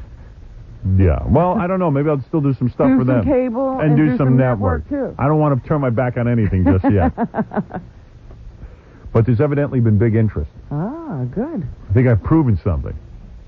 What it is, I'm not clear. Because everyone knows. I read more 100 articles. Who the hell are they going to get? And it'll be perfect, too, because my contract with the E is another year or two. And then when all the riffraff clears out, when Chevy bombs... when all this stuff is cleared away. When Letterman, either Letterman or Leno's going to knock one or the other out, make one of them look real bad, they're going to need somebody in late night. And really, who else is there? You see the list of people that they're considering. Dennis Miller... Dana Carvey? Come on. Who are they kidding? They're even reconsidering Dick Cavett. No. Are you insane? I am insane. Oh, all right. Well, anyway. So I am ready to take up the... Well, I was talking with a television executive the other day. Yeah. And he said to me, there is no question in my mind. He says, I can't believe that CBS is offering David Letterman $14 million. He said his press conference the other day where he was on and he was funny and he was doing his best work. Yeah. At that moment, he wasn't as funny as Howard Stern. Really? Yeah. Who said that? An executive? Yes. Yes, and that's the guy I've been talking to. Well, all the executives, you see, but they're all like sheep. They all get afraid. Right, nobody wants to be first. Well, I got to admit, all the positive television reviews have really helped on this front, so they've all calmed down. But how many years ago was it now that Brandon Tartikoff looked at us and said, you're the next wave? Well, and of course, he then abandoned us. And then he waved bye-bye. And hired Mark and Brian to bomb. So there you go. Great guy. You want to take some phone calls? Sure, why not? He didn't want to be first either. So a big executive told you that, huh? Yeah. Who was that executive? Dan Foreman? Of course it was. Are you kidding? Hey, you know, you're good at Dan Foreman. David Letterman wasn't even as funny as Howard. Adam's bias. He was funniest. Figures. I know I could beat Letterman in the race. I think NBC made a very big mistake at losing Letterman. I really do. I don't know. I do. Although I've talked to more people who said, wait a second, Howard, don't talk so fast. It might be CBS. They said that most people do not like Letterman's lack of monologue. They'd like to hear a monologue. They said they like Leno's monologue. They like the fact that he still maintains the monologue portion of the show. So they would absolutely tune in first to Jay to hear the monologue. And everybody says it's going to come down to a question of who can get the best guest. Right. Is Letterman going to have to become nice in order to lure people away from the Tonight Show? All right, let's take a break, Rob. When we come back, it's his attitude that sets him apart. When we come back, we are going to discuss what's on people's minds, and I'm not going to be tolerant of Are radio. you going to tell them, or are you going to let them tell us? Tell us what's on their mind? Yeah. Well, they can tell us what's on their mind as long as there's a mind in there. Well, as long as we can contact them. Yes. And also, since we have no New Orleans or Buffalo lines, we will be calling New Orleans and Buffalo just to say hello to some people. Did you get some numbers? We will randomly call, yes, I did. I got some phone numbers, and we will randomly call Buffalo and New Orleans. So please, if you are... Just regular people? Yes. If you are sitting by your radio trying to get through to us, and you're frustrated that there's no phone line, sit by your phone. We'll probably be calling you. Or if you want to, you can fax us. Oh, there you go. At 212-759-KFAX. Is that the number? I think so. I hope so. Isn't that the number? Am I wrong? With a K, the letter K, and then FAX. I didn't know about the 759. Is that it? Is that right, 759? Yes. It was, right? Yeah. All right. Fax us there with your phone number, and we'll call you. That's a good idea. Because if we spin the wheel and we come up on Buffalo or New Orleans, we can at least call you. You know, there's another concept. We put the cities on the wheel, spin, and when we get the city, we call the person. There you go. I just cut the cheese. Anybody smell it yet? Not yet. This is a real stinky one. Looking forward to it. It's going to be wafting down by you in about 3 seconds. I was going to break for commercial, but I want to see when it hits. Come on, Gary. You smell it yet? No. No? I rarely get you. You're very good at warning. Do you have a good nose for smelling things? I don't think Gary can smell. I didn't think so. I don't think they get out of there, Howard. Gary's like a fly. He could land right on duty and not even smell it. All those years of smoking, I think. No, I don't know what your problem is. I think they get trapped back there pretty well, because not much makes it. Yeah, we never get in here. It reeks over here. Robin's eyes are tearing, and she's in another room. The glass is melting. The glass. Ooh, I love the smell of my own gas. Who doesn't? I know. I don't. Oh, you don't love the smell of your own gas? No, I think that's disgusting. Oh, right. Are you serious? You don't really? Serious. You don't sit there and go, Disgusting. I wish that smelled better. You don't pull the covers over when you read a book? No. You're lying. I do. I pull the covers over my face so I can smell it. So do I. That's disgusting. I love my own body smell. I know everybody else hates it. I was watching TV last night and I caught a big blast, and I didn't think anything. My daughter was sitting there. Was your daughter in the room? "Oh, Dad." Oh, she does it to me. She goes, "Oh, Dad." I go, "Just come up here by me. You won't smell it up here." It's drifted downward. Kids hate my gas. The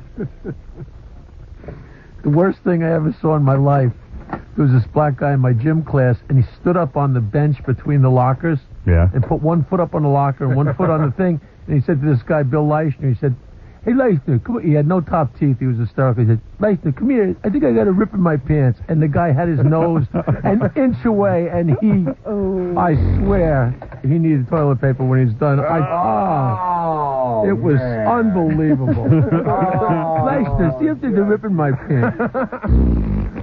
Oh, you almost blew him over. It was great. Oh, it was great. I got you the other day, Gary, didn't I? Or Ganji? No, you got us in the, you were doing commercials. Yeah, I was doing the commercials, and then, like, Ganji was sitting, who was sitting behind me? I thought it was Gary. I got it bad the other day. I can't remember where we were, but I got it bad. He was sitting behind me, and I just, like, you know when I do commercials, I stand up? Yeah. And Gary was sitting in a chair right behind me, and I just went right in his face. Oh, that was me. Oh, did I get you? Yeah. Oh, yeah, I got you. That was disgraceful. Sometimes you wait till you do all the commercials, then you do a horrible one and blow us all out of the room and we all leave.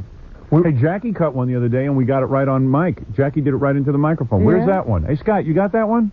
Did he ever put that on tape? Rolled it off. Oh. That's an insult. What a I was waste. going to say, he's saving it? What is he But saving it may it have been for? sent to other markets.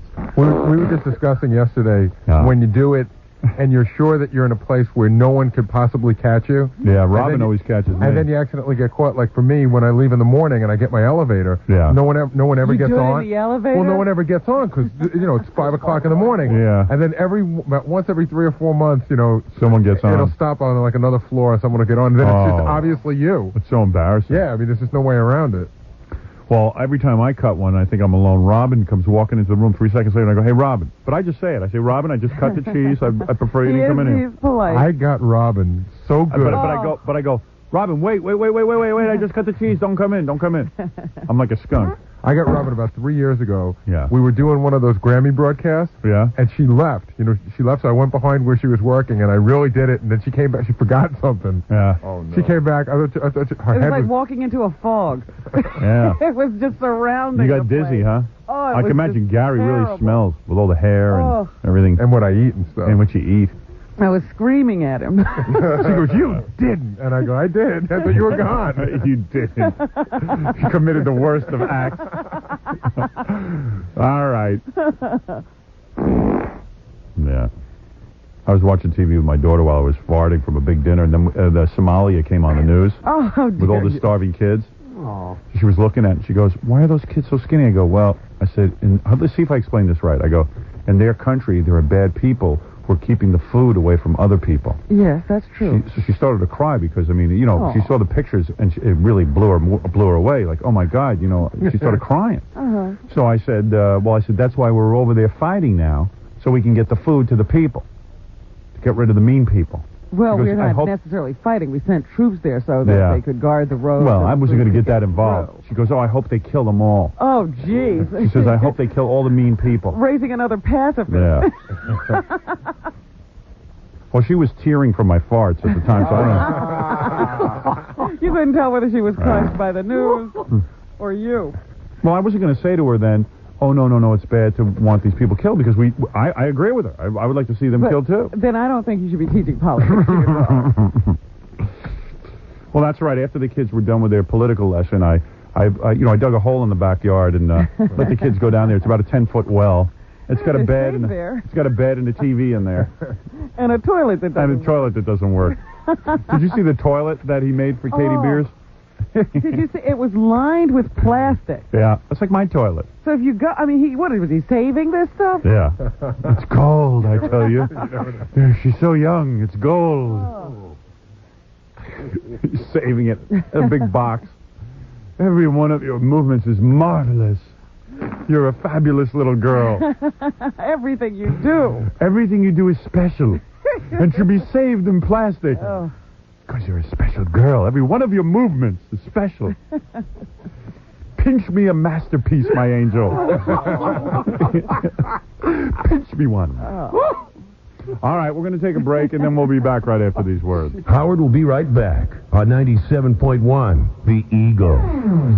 7:31 at The Eagle. Exclusively on 97.1 The Eagle. Ladies and gentlemen, Howard Stern. Oh, by the way, here's the tape of Jackie in the production studio yesterday. No, that's not a human being. That's Jackie. That's a hippo. Nice work, Jackie. Attaboy, boy. That's that elephant we had on the bungo. Hey, did you see in the newspaper they're trying to convince Letterman to stay in New York? Yeah. Did you see that? Yeah. Boy, oh boy.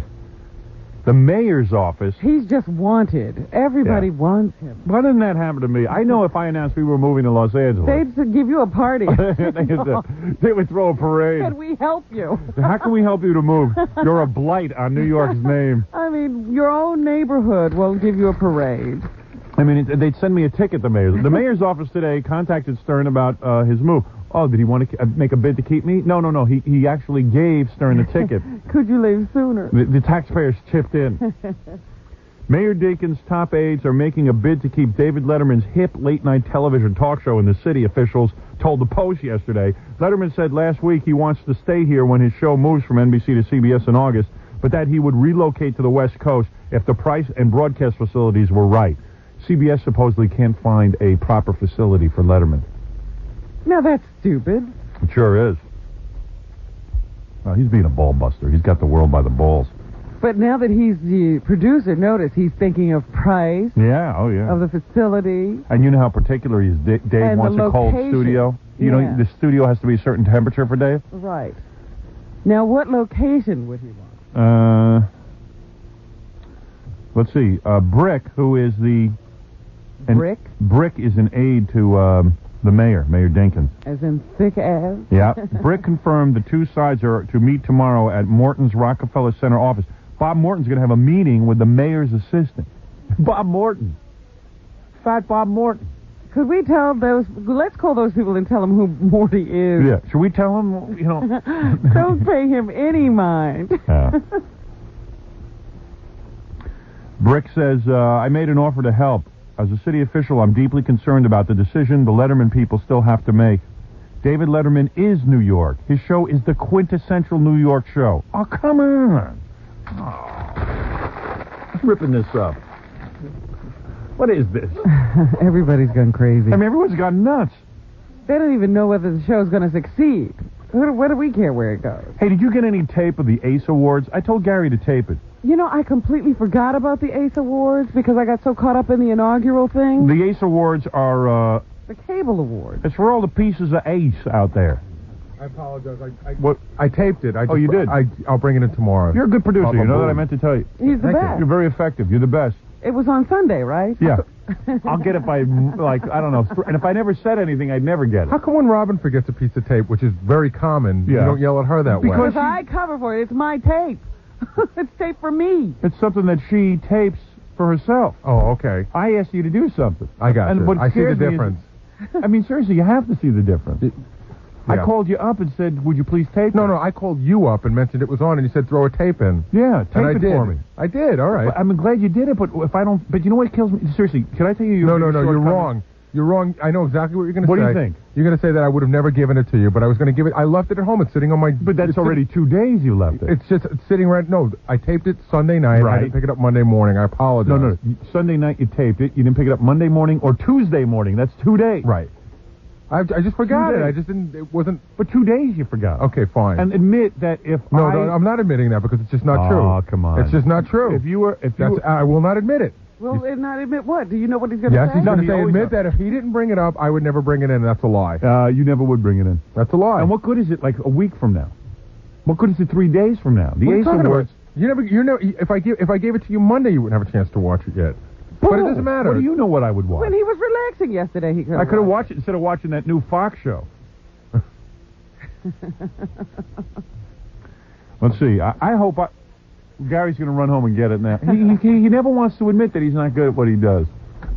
But he has a job with me for life. Because I'm a sap. Home box office swept the 14th annual Cable Ace Awards. I'm going up for an ace next year, and if I don't win, man, something's wrong. Well, they usually, I mean, isn't this just a granted? You get nominated, you get an award. Yeah, I mean, everyone gets it. Larry King gets an award. I mean, he's won how many years in a row now? Give me a break. Yeah, I got to get those awards. I want to hear what went on in those awards. I asked Gary to tape it. He's going to get it to me too. I saw an article in the paper where they're crowing that they're no longer a second-class award show anymore. Yeah. I still don't see them. Nobody saw it. When was it on? And where was it on? It was on Sunday night, but I don't know where. Yeah.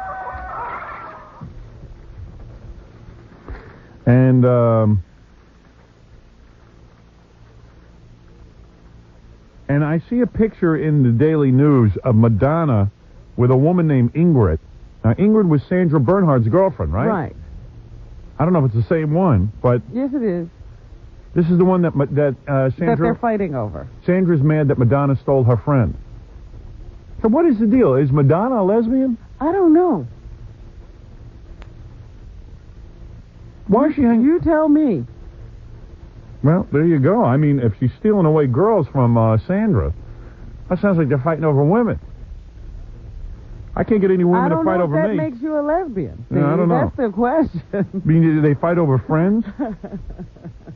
Yeah, maybe that doesn't make you. I don't know. I don't know what anybody is. I got to take some phone calls here. And by the way, during these phone calls, one of our phone callers should be Sting, Okay. the renowned recording artist. To me, one of the greats.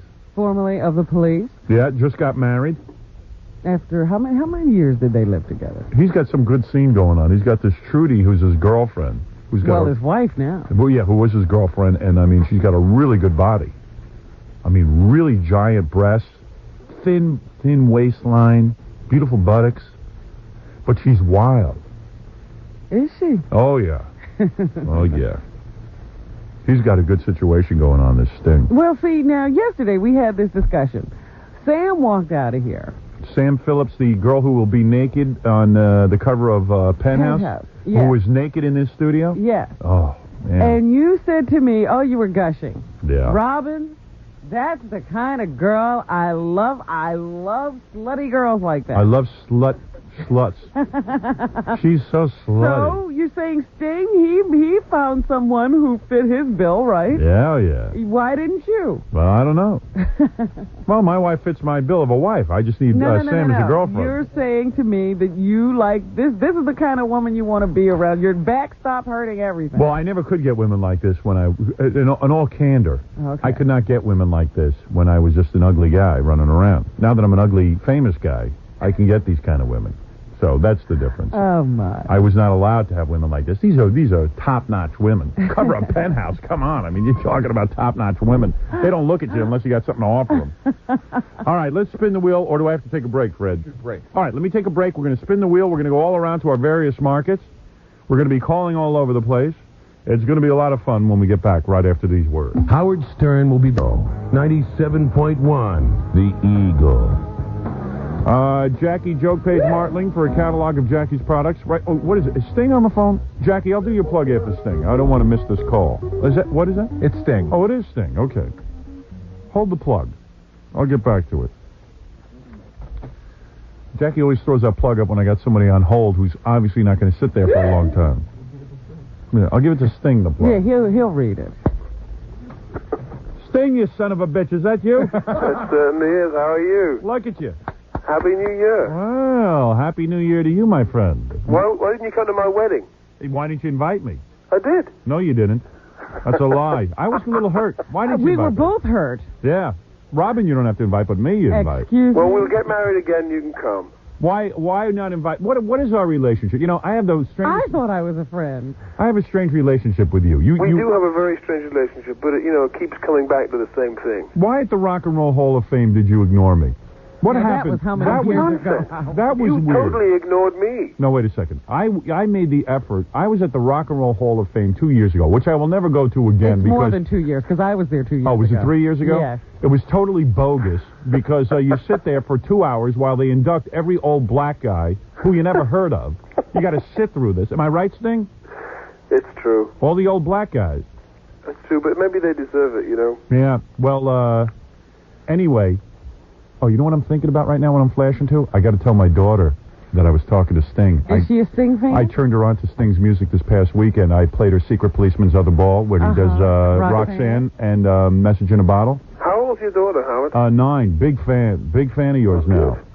She likes you because you weren't screaming like all the other singers, and you were in a relaxed, easygoing... she has a whole theory on why she liked his music better than all the other music I played. Well, that's a nice thing to say. Yeah, well, give her my love. Well, yes, I certainly will. Just trying to impress my kid. You know what I'm saying? That's what we're all trying to do. So while I'm playing her the music, I say to her, "Hey, I know that guy." She goes, "You do?" I go, "Yeah, sure. I'm a good friend of his." But meanwhile, it's totally bogus. I'm not a good friend of his. No, he just we listens to the know show. each other from showbiz. Yeah, we just know each other from showbiz. Now, Sting. Yes, sir. So when I went to the Rock and Roll Hall of Fame, you sit there for like 2 hours while they're inducting the black guys. So while they're inducting all these old black guys like Leadbelly and stuff, guys you never heard of, you sit there and Sting is sitting with Bruce Springsteen. That's why he dissed you. Yeah, it was because Bruce Springsteen's sitting there with his wife Patty Scalafialia. Whatever her name is. Mrs. Springsteen. Mrs. Springsteen.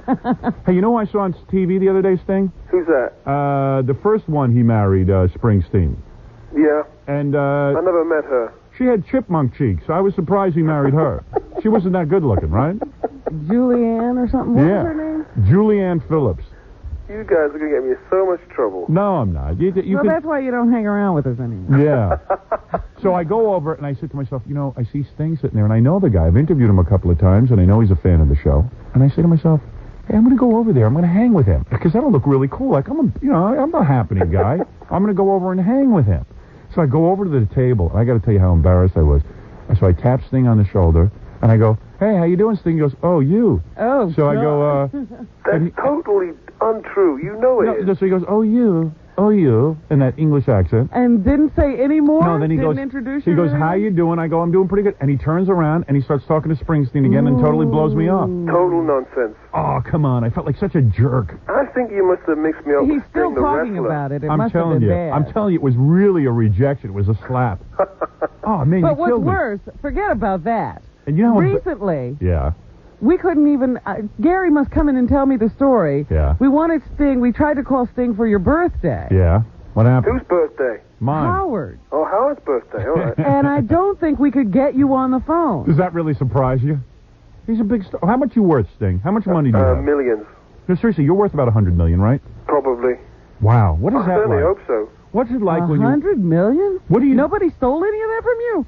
Yeah, they did. I thought so. Oh, what happened? He's having an argument with his accountant? He's in the press, too, with people, accountants he's trying to track down. Sting, let me ask you what happens with you. I can understand, like, you get $100 million, and the way you get it is it comes in from all different sources. You get some record company money. Publishing money. Publishing money. Yep. You get money from... And after a while, it becomes a very heavy burden because you got to keep track of it all, right? Yeah, it's really boring. So how do you keep... do you hire a guy to monitor... Didn't you have a whole company? Yeah, you have a whole staff of people who are, looking after all this stuff. But looking after all your money. You have like 50 bank accounts. And then Impossible. do you lay in bed at night going, wait a second, I know that one account, I got $1 million in there, but... There's a dollar missing. See, my theory is the more money you have, the more paranoid you become. Right. I mean, I wouldn't know, but, I would assume it. So didn't some guy... I think you're, like, looking for a guy who ran off and took millions, right? Well... Robert, I'm actually a sane person, and I'm not paranoid because I don't really care that much. Really? Yeah, but... I'd be out of my mind. There are dangers in that. I'd be crazy. But you don't want some guy run... How does a guy manage to... How did the guy do it? How did he... allegedly, how did he get your money? I can't really say that, but I'd much rather be honest and poor than rich. No, but I'm saying, like, how does somebody get your money? Do they sign your name to stuff? I just think it's a confidence trick. Yeah. Did they get you to invest in some weird stuff? No, they didn't. They just basically pinched it. Yeah, they were supposed to be watching it. Oh, man. So how many millions do you think you lost? I haven't counted, but I don't want to because it's just too... Yeah, but you see, that's the problem with artists. I'm going to be serious. I had this conversation with somebody who was in rock and roll. And I said, I don't understand you guys. I said, I know you want to be artists, you want to be creative, and all this kind of stuff. And like in Sting's case, him and Trudy are so busy being naked that they have no time to look into their financial affairs. But it's ironic that even Sting got stung like this.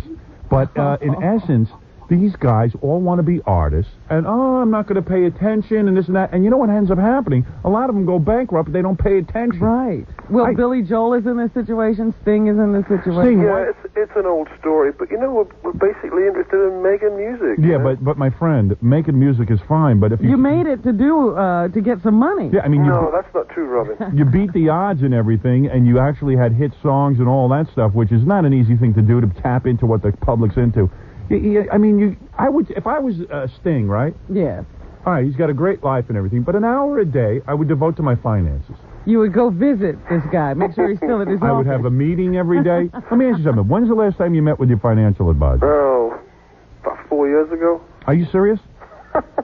Are you serious? Yeah, I'm deadly serious. What, do you understand that's a self-destructive mode you're in? I understand exactly, Howard. Maybe you should be my financial advisor. You know what your problem? I'm serious. I want to talk to you off the air about what you're doing. What do you do with all this money? You just hand it over to some guy and tell him to go manage it? As long as I have enough money to pay for this phone call, I'm happy. Oh, you have enough money. You know what's the matter with him? He keeps making more money. He doesn't make a difference. Got too much. You know what? You know what's funny about Sting? We were at the Rock and Roll Hall of Fame, and here they're awarding all the old black men that got ripped off. And here's Sting trying to emulate them. But Sting's got all their money. Yeah. He took their stuff and their money. That's right. Smart man. Well, Sting has one of those careers that is timeless. You see, you've got a great rock and roll career. No matter what goes on in rock and roll, you still are able to fill stadiums, right? I hope so. And you're able to do even nonsense like being plays and stuff, and people will still flock to you. True? That's great. And then why did you marry Trudy, your longtime girlfriend? What happened? Why did I marry her? Why? Because I adore her. Is it true that she lets you go out and have fun with other girls? Yeah, did she? No. She doesn't? You're not allowed to cheat? No, I'm not. She'd kill me. See, this is what Howard's been telling me for some time now, that the reason you got married was because basically you could still do anything you wanted. Trudy is a real piece of ass. There's no question about it. She definitely is. She is. I mean, she keeps herself in great shape. She's got gigundo breasts. She's got the skinny waist. Where is she now? She's laying there next to you? She's not, unfortunately. Where are you? I'm in the record company, and she's at home. You're at a record company now? Yep. And she's at home? Yep. Alone, I hope. Did you have sex with her last night? Of course. Did you really? Hours. Are you serious? It's still, you're still very attracted to her, huh? Absolutely. And you have sex every night with her?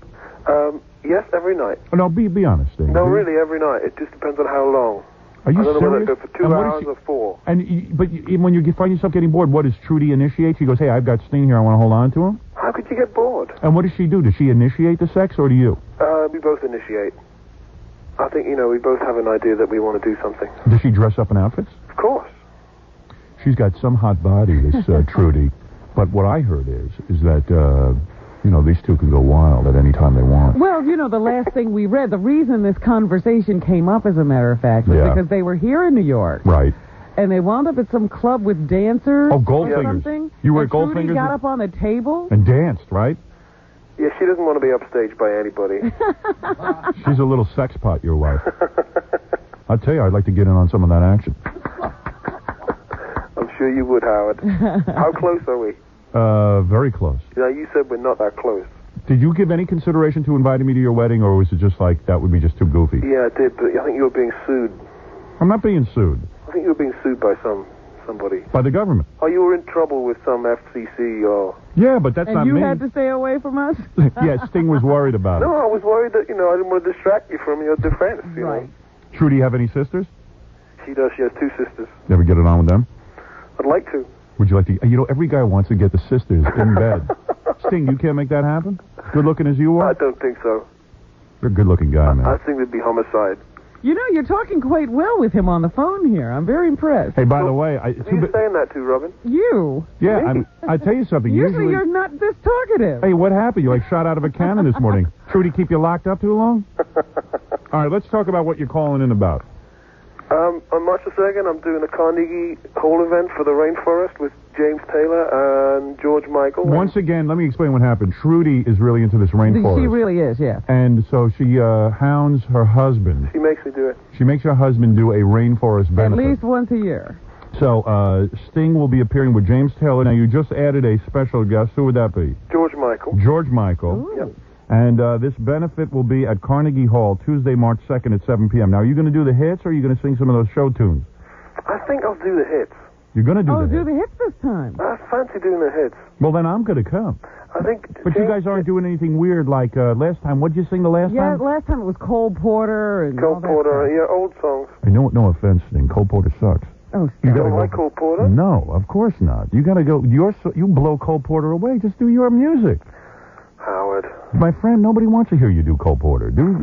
Are you doing Cole Porter again? I'm not doing any Cole Porter. Good. You mean this will be a concert where James Taylor will sing... James Taylor songs. And George Michael will sing George Michael songs? I don't know about that. They have carte blanche to do whatever they want. But you will be singing Police and Sting songs, right? I don't know. Hey, you ever hear from those 2 nebbishes that used to work with you in the police? We actually played together at my wedding. Oh, did they? Oh, that was great. That must have... And they probably said, oh, maybe Sting will get back with us. Maybe this means... Yeah, maybe we'll be relevant again. What's a nebbish? Yeah, that's a Italian word. It means a nerd.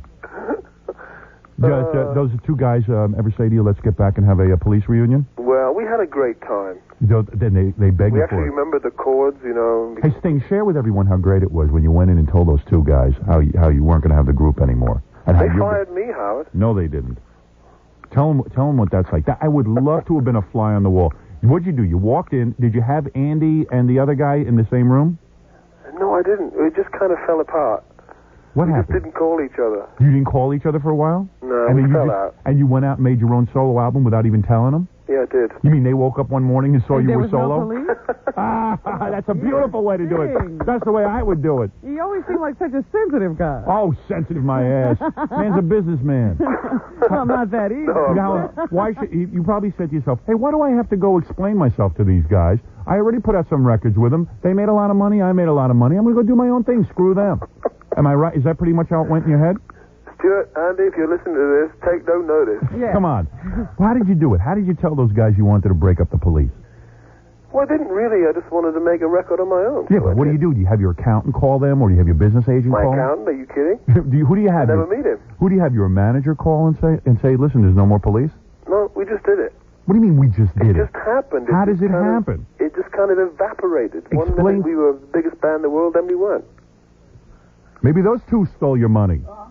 Hey, you're right. No, really, what happened? All of a sudden, and did they call you up and say, hey, can't we get it together? I mean, they must have begged you to get back Well, together. we did try again after that. We tried to do a greatest hits album together. Right. And then we ended up fighting. Right. Oh. Why do you fight? Who would fight with you? If I was lucky enough You know to be that on your Stewart, gravy... I think, thinks it's his band. Who's Stuart Copeland? Yeah. No.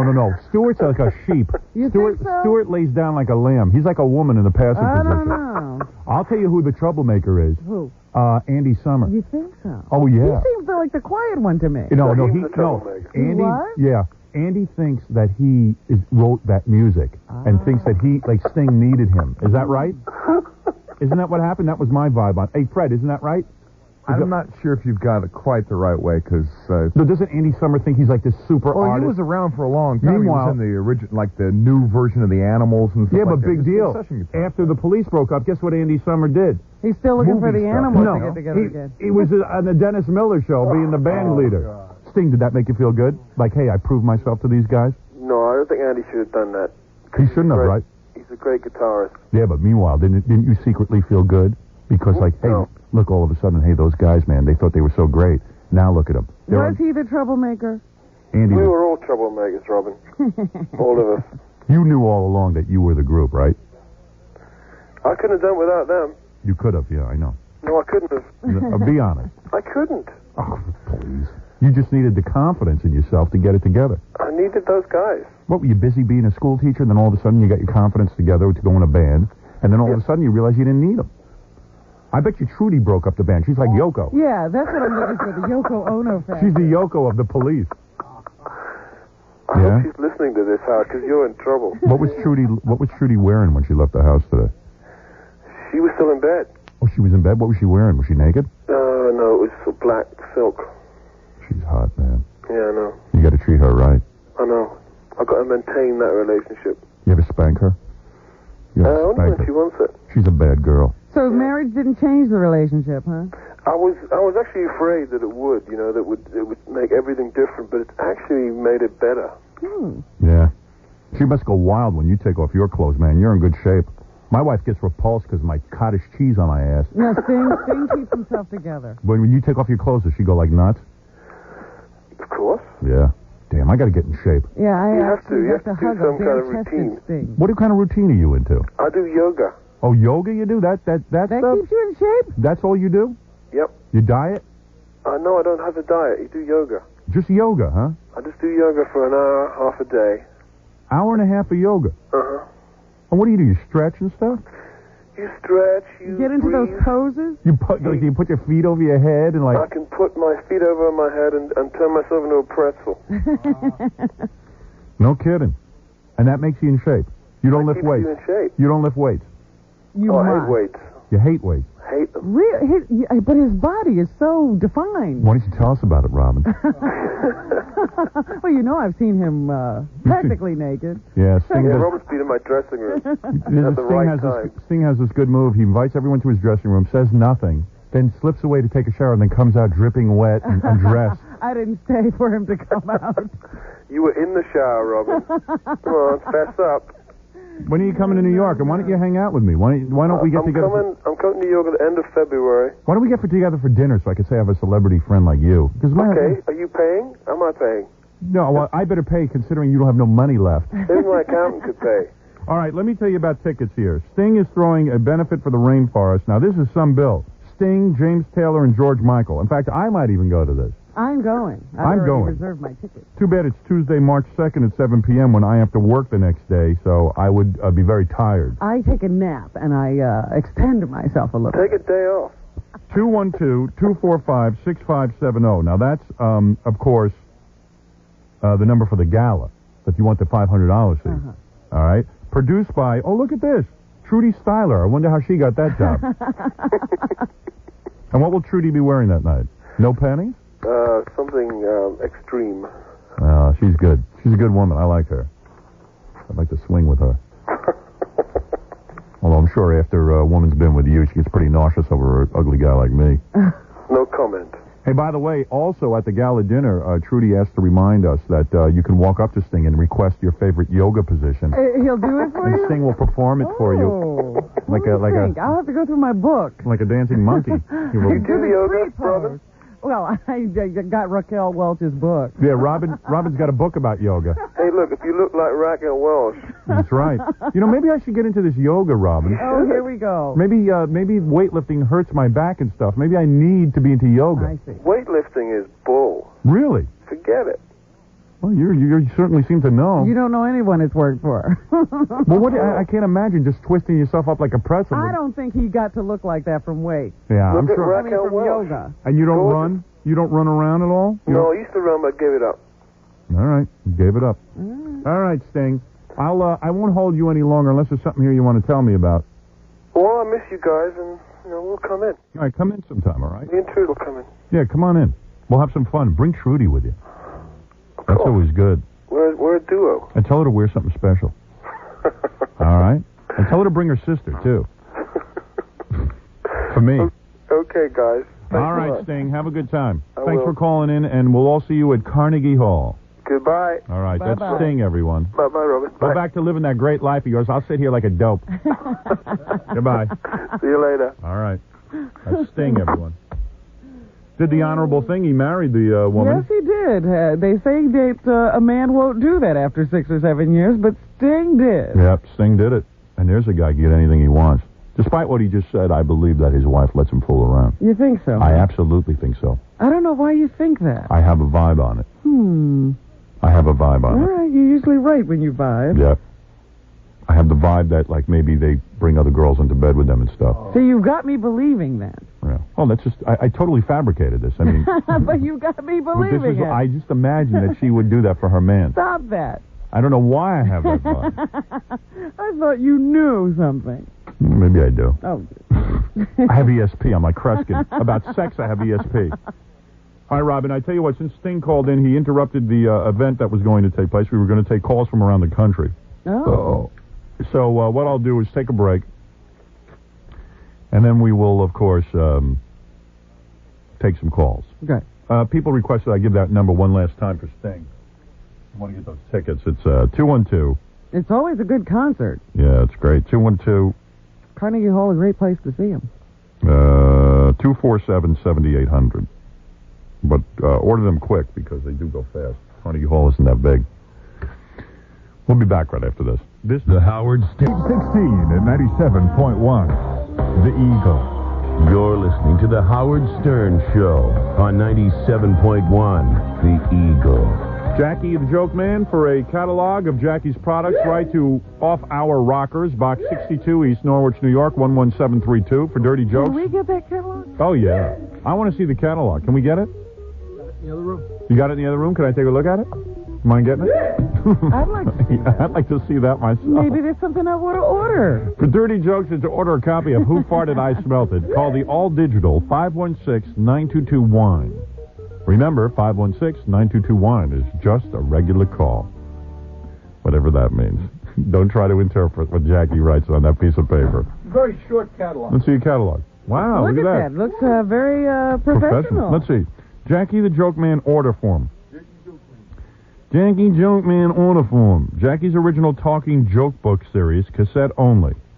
The Joke Man's newest audio cassettes come in 3 flavors: mild, wild, and red hot. $5 each. Who Farted I Smelt It? $30 on VHS, as seen on the Playboy channel. Then you can get A Safe Distance from Genie, another video cassette. Then you have his LP or cassette. What did you expect? Going ape. Normal people. LP. Yeah. Pet jokes. 40 minutes of animal jokes. What did I say? Aminal jokes. That's what I said. Aminal. That's how it's spelled here on the page. Oh, stop it. AMINAL. Aminal. You think you can proofread these order forms? Is it really spelled wrong? Of course. Oh, my God. 3 color T-shirts, 3 color sweatshirts, pocket joke cards, ceramic use your finger mugs. Oh, those are hot. If you go through here, you could spend like $1,000 on Jackie products. How much are for the mug? And these have mug to be is amended. $5. They have to be amended to add the Polygram Live in Concert video. Right. You got to get that in there. New York residents, please add 8% sales tax. Postage is on us. All right. See, Jackie is running a business out of his home. He's very smart. He's Yeah. probably down to that 5% tax bracket. Oh, yeah. Jackie, I think Jackie grossed $37 million last year. He laughs at Sting. That mail order business is what floated away. Yeah.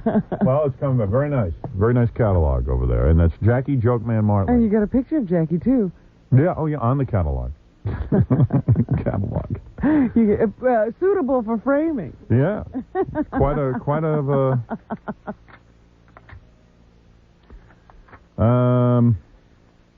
let's take some phone calls. Okay. Spin that wheel. Huh? Yeah, let's spin the wheel.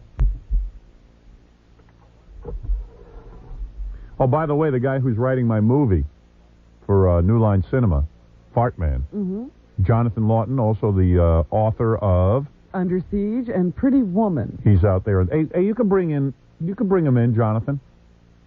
Gary, you can bring Jonathan in. He's going to observe us because we're going to start the writing process after this weekend. He's in all this week. Then this weekend we're going to do some. What's this Tuesday? Today's Tuesday. Okay. He's in all this week. Okay. I even said to him, "What's the point of us set up Jonathan in an observational situation?" Okay. But Jonathan, you want to say hello first to the audience? Here, come on over. Before you start to observe? This is Jonathan Lawton. Take a seat, Jonathan. Are you observing now, or are you being a guest? I'm observing. Oh, really? Even while you speak. Oh, that's Hey, this guy's a big amazing. deal. I don't want anybody treating this guy wrong. Like we treat anyone wrong, Well, Howard? there are some people we abuse. Like, I don't remember. You know, after we know him for like 5 minutes, we're abusive. I already kissed his ass pretty good. I've given him the grand tour, and I took him straight to the back of the door. Did you? Yeah. Got to see all the naked women? It was impressive. Hope you got a couple of pages out of that. Definitely. You know, I see scenes in my head for the movie. You know, I can write a movie. That's why Jonathan's here. But, you know, I see me doing cool stuff like, you know. Like what? Having sex. Oh, please. You know. That's the whole movie, Jonathan. Yeah. Why can't it just be me having sex the whole movie? Half the movie I'm a regular guy, and the other half I'm Fart Man. I have super-powered sex. But you're having sex the entire time. Yeah. Sex the entire time. Super sex and regular sex. New Line wouldn't go for that, though. They want to have some content also. Bastards. Darn it, they're screwing everything up. I see a scene where, like, girls are throwing themselves in front of my limo. I walk out of the limo, and the girls are throwing themselves in front of me. Then all of a sudden, What does that mean, Howard? Where's that? How is that carrying along the? I drag them by their hair up to my hotel room and have sex. But what has that got to do with the plot? Oh, that's Jonathan's problem. I don't worry about stuff like that. I'm not going to worry about plot. That's easy. Just put a couple of scenes in there. By the way, I have an actress coming down here today to audition for the movie. Who would that be? You ever hear of Jennifer Tilly? Yes, Meg sister Tilly's of sister. Meg. Yes. She's terrific. She will be in here later. She is looking for a part. That's why I asked Jonathan to come in so he can look her over with Yeah. you, huh? Yeah. Well, I actually have. How far are we into this movie? Have you actually written it? Have you committed anything to paper yet? Nothing to paper yet. Really? But I have a real. What have you been doing? What are you up to? Now that I got my hands on you, what the hell are you up to anyway? Well, I'm going to be here this week just to do research and get a sense of. But I mean, have you been thinking about Fart Man? Oh yeah. He's got the whole. He already laid out the whole story for us. Oh no, we've got the whole story worked out. Oh, okay. He's giving me the impression you've said nothing. No. All we got to do is fill in the stupid little other moments. The details. Yeah, I mean, just the stupid, nasty details. But the actual plot has already been worked out, right? Yeah, it's been worked out and talked about with New Line and talked about with Permits people. Yeah. And they still we have to deal with a couple of people. We have to deal with New Line, and then we have to deal with David Permit, who is the producer of the film. And everybody's saying what, John? Yeah. they're all saying, you want to do Fart Man? Right. So, But nobody believes we're really going to do this. Even like New Line can't believe it, and Permit can't accept it. But I say, well, Permit did a bunch of movies this year that made no money. Yeah, so I he said, should have done Fart Man this year. I said, I think you need to do a Fart Man. Instead of that Captain Ron. Yeah, Captain Ron, he's sitting there. He says Permit did a whole rap to me about how he made money with Captain Ron. Yeah, that's what I heard. Still an embarrassment. Hey, we should call him and ask him to explain that one to him. How he made money with Captain Ron. Must have made it for nothing, and anybody bought a ticket, he was making money. Yeah, I don't know. You know, because like when you talk to them beforehand, they go, oh yeah, Captain Ron cost like $15 million to make. Then as soon as it doesn't do so good at the box office, only cost us $300,000 to make a stupid movie. So, you know, anything over $1 million, we made money. As soon as that 10th person bought a ticket, we were in the green. We made money before the movie was released. All right? But I see Fart Man being the biggest movie of next year. Yeah. Maybe of all time. Believe it or not. It's going right past, what's the number one now? E.T.? Yeah. Going right past E.T. Yeah, we've done for some that research. number one slot? Yeah. Research? All we'll be working on this week is whether we're going to make it R-rated or PG-rated, and Jonathan and I have agreed to make it R-rated. I see. We're making it R-rated. That's the end of it. End of discussion. I want no more discussion on it. It's funny because when we talked to Jean-Claude Van Damme, yeah, he was saying he was doing something for the kids in this new movie of his, Nowhere to Run. Yeah. Well, he must have been taking off his clothes for the kids because that's all he does. Yeah, well, I'll tell you something. Unlike Jean-Claude Van Damme, I'm doing nothing for the kids in my movie. If there's anything for kids in there, you take it out. Nobody wants to see that nonsense. So you've been giving a lot of, you've been giving a lot of thought to the movie? Oh, yeah, absolutely. Yeah. I mean, this guy doesn't do a wrong move. I mean... Well, I want to know about his life. We cannot go wrong with Jonathan right What has he been doing since the last time I saw him? Are you working on anything else? He could be working on anything. He doesn't have to work on anything. You got a percentage of Pretty Woman, right? Mm-hmm. You're just also, rich, huh? He got paid for writing Pretty Woman, and then on top of it, got a percentage. Part of the profit, huh? You'd be smart to sleep with him, Robin. Oh. Jonathan, you got a girlfriend? I have a wife. Oh, you have a wife. But he doesn't have a girlfriend. Yeah, that's what Robin wants to be. And if you become sugar daddy. And when you married your wife, did you have hit movies yet? Nope, I was broke. Really? Is she white? Yes. Oh. Would you like a black girlfriend? Ever go black? Never? Like to?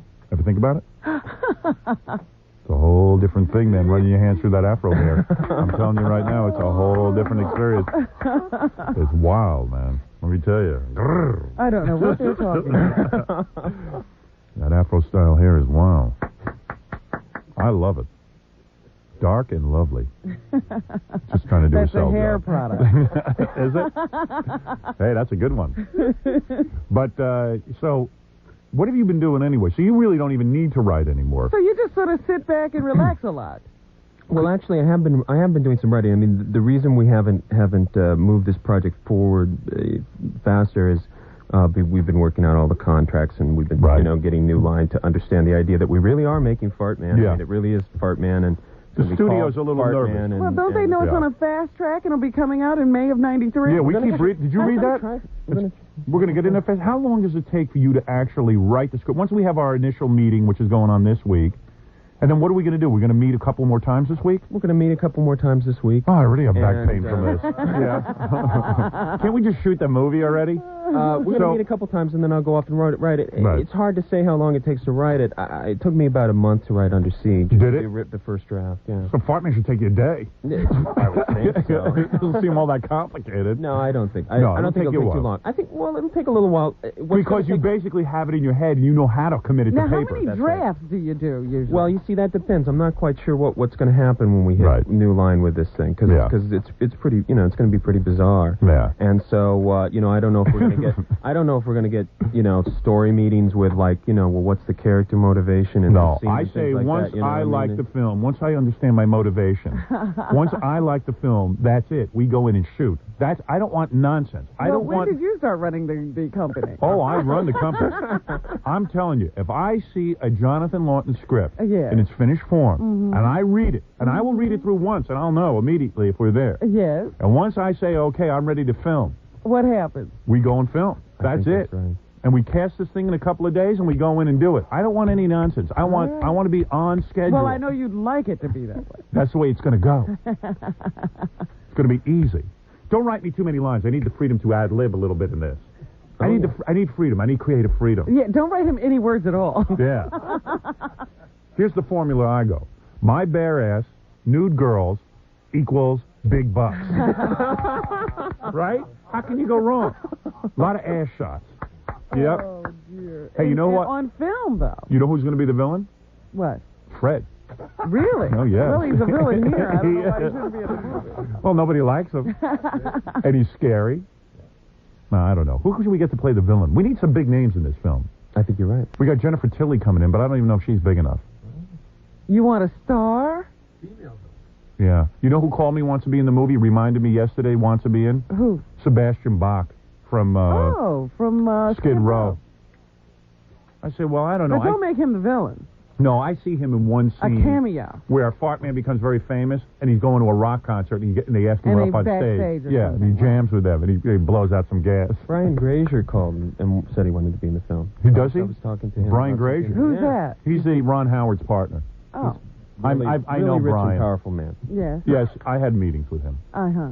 I'm just trying He to wants impress to be in the film? Yeah. He said he Really? said he wants to be in the film. Well, screw him. Who needs him in the film?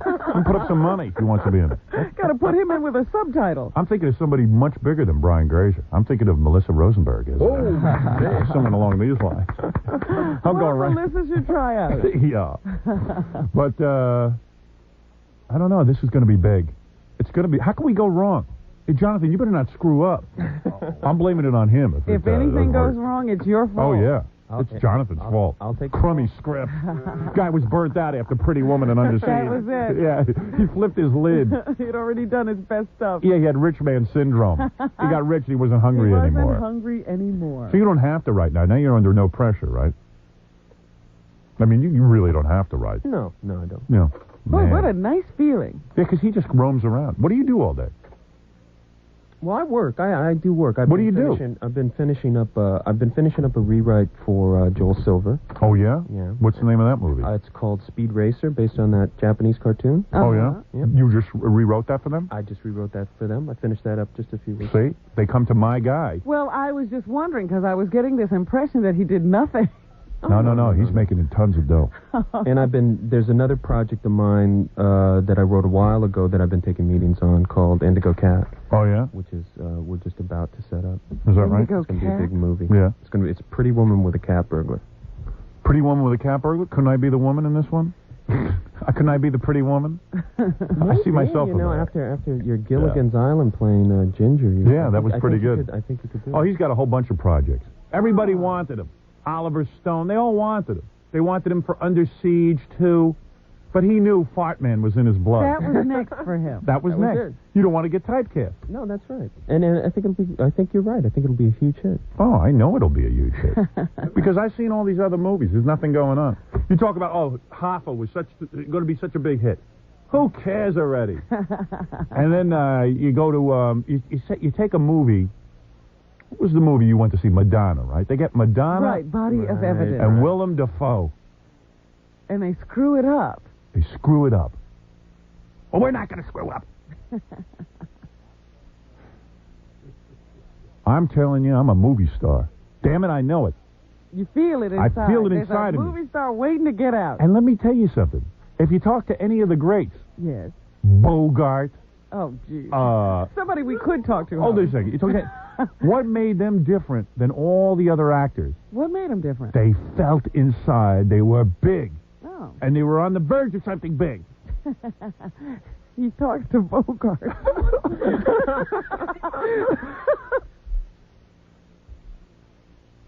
This is going to be a great movie. Real villains. No comic book villains. Real villains. I wonder what that means. Politicians? Unbelievable. Fartman battling real villains. Well, who do you see? Who's a great villain today? Well, I was thinking either Fred Gwynn, Telly Savalas, Eli Wallach, Joe Pesci, or perhaps Bill Boggs, who used to host a midday show here in New York. Oh, dear. If we can't get those other guys. He now works weekends here, you know. Yeah. He's available during the week to shoot. All right, I have to take a break. Now you have just been inside a writing meeting. Well, have you been observing, Jonathan? You got any ideas for sitting here? Busy? Yeah. Really? Oh, you're a liar. You better leave your brain to science. Yeah. But as a matter of fact, Robin, you don't know it, but Jonathan is here also observing you, Fred, and Jackie. Well, now I resent that. Because who knows? There might be parts in it for all the crew. Ooh. Yeah. No, well, New Line said that they want to try to get all of your people in it. That's right. They think that it's like a troupe, you know, and they got to keep it together. Well, as long as they behave themselves and understand who the star is. You know what? When you were having that conversation with Sting, I was wondering. Yeah. What were you wondering? Whether you were going to do a sting on us. Yes. No, well, yeah, I might have to, but don't worry, you'll get a phone call at least, not from me, but from some of my people. Somebody. Well, right. Who will it be? That's right. You know, Paul Schrader wrote Taxi Driver in 10 days. You should have Fartman written before the end of this show. I was going to say, aren't you finished already? You don't sit there. Give him a pen and paper. All right, we're going to take a break. And then when we come back, we have to take phone calls from around the country. Yes. Jennifer, actually, maybe we should start some news because Jennifer Tilley's going to be here and she wants to audition. Really? Yeah. This is true. Yeah. Oh, she'll be. I thought she had a job. She has a job, but obviously, I saw the pilot. I don't think it's. I don't think it's going to be around that long. She might be. She's going to be. She's going to be looking for work very soon. I see. And I'm thinking of casting. She's keeping her options open. Are we interested in her for the movie? She's a great actor. Is she? She's really very talented. We like her. Very pretty and very talented. Very talented. Yeah? She really is. Maybe I'll think about her. I'll take a look at her seriously later on in the program. Well, anyway, here you've been privy to what is called a writing session. Oh. This is a jam session between the star and the writer. Yeah. And now, what kind of credit will you get in this film? Are you myself? the creator? No. I am just merely a player. A player. I am not a creator. Now, come on. Who is Fartman based on? Based on? Well, it's based on me doing all the Fartman bits on the radio. Right. But A character created by. Well, I don't need that. Oh. Jonathan can have all the glory. All right. He can have a. But then if it sucks, I can pin everything on him. It wasn't my idea. Well, I'll be looking at Jennifer later on, and I suspect that you'll be observing her as well. Sure. Nice now, jugs did he on get her. to help cast Pretty Woman? Did you cast that at all? No, they didn't include you in that. Not real. Well, we originally had it set up at. Just say no. You didn't. Tell the truth. Well, you did. We were a little involved in. My manager and I were involved in with Julie Roberts. You were? My manager was the one that picked Julie Roberts. Disney wasn't really hot on her. No. No. We brought her from. We set it up at Vestron with Julie Roberts, and they weren't sure about her. They auditioned a lot of other actresses. Really? And she really made the film. But well, that's good. Beyond that, I didn't have much. See, so he does have an eye for this kind of. My wife doesn't. Really. My wife doesn't want me playing any love scenes, but disregard any input that she might give you. It is a love story. You bet it is. It is a love story. Of course it is. Oh, yeah. It is. It's basically the story. I'm not going to give away the story on the air because look, the movie has a lot riding on it. I'm not going to burn out the story right now, but I have heard the story, and this is a love story. Mm-hmm. It is one of the classic. It reminds me of Gone with the Wind in a way. In a lot of ways. In a lot of ways, yes. You're Rhett Butler? In a sense, yes. Or are you Scarlett? Rectum Butler. Well, no, and it has very little to do with actual farting. There is fart scenes in it, but it's more of a love story than anything. Yeah, really. Oh, this will be the date movie of '93. Yeah, no, it is. This will be a dating movie. Yeah. Like My Bodyguard. It's like My Bodyguard, or Ghost, actually. Or Ghost, yeah, a lot like Ghost. Right. All right. We'll take a break, and we'll be back right after. See what you learn on this show? Yeah, right after these words. The Howard Stern Show will be back in a moment on 97.1 The Eagle. 8:36 at the Morning Show, exclusively on 97.1 The Eagle. Ladies and gentlemen, Howard Stern. While we're here, it's one big happy family. You notice everyone's coming in during the commercial trying to sort of be noticed? I was shocked that Scott was one of the first people through the door. Scott, the engineer, was in here trying to get himself a part in the movie. This is like the Lucy show. Well, Ricky, I want a part in Fartman. Honey, don't you know? Don't you know something, honey?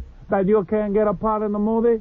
You know that you and Ethel go shopping or something? I come home. You talk to Jonathan later, all right? You make some dinner. All right, goodbye, honey. Ricky. But Scott, the engineer, of all people, looking for a role in the movie? What did he say he could do? I thought he was proposing himself.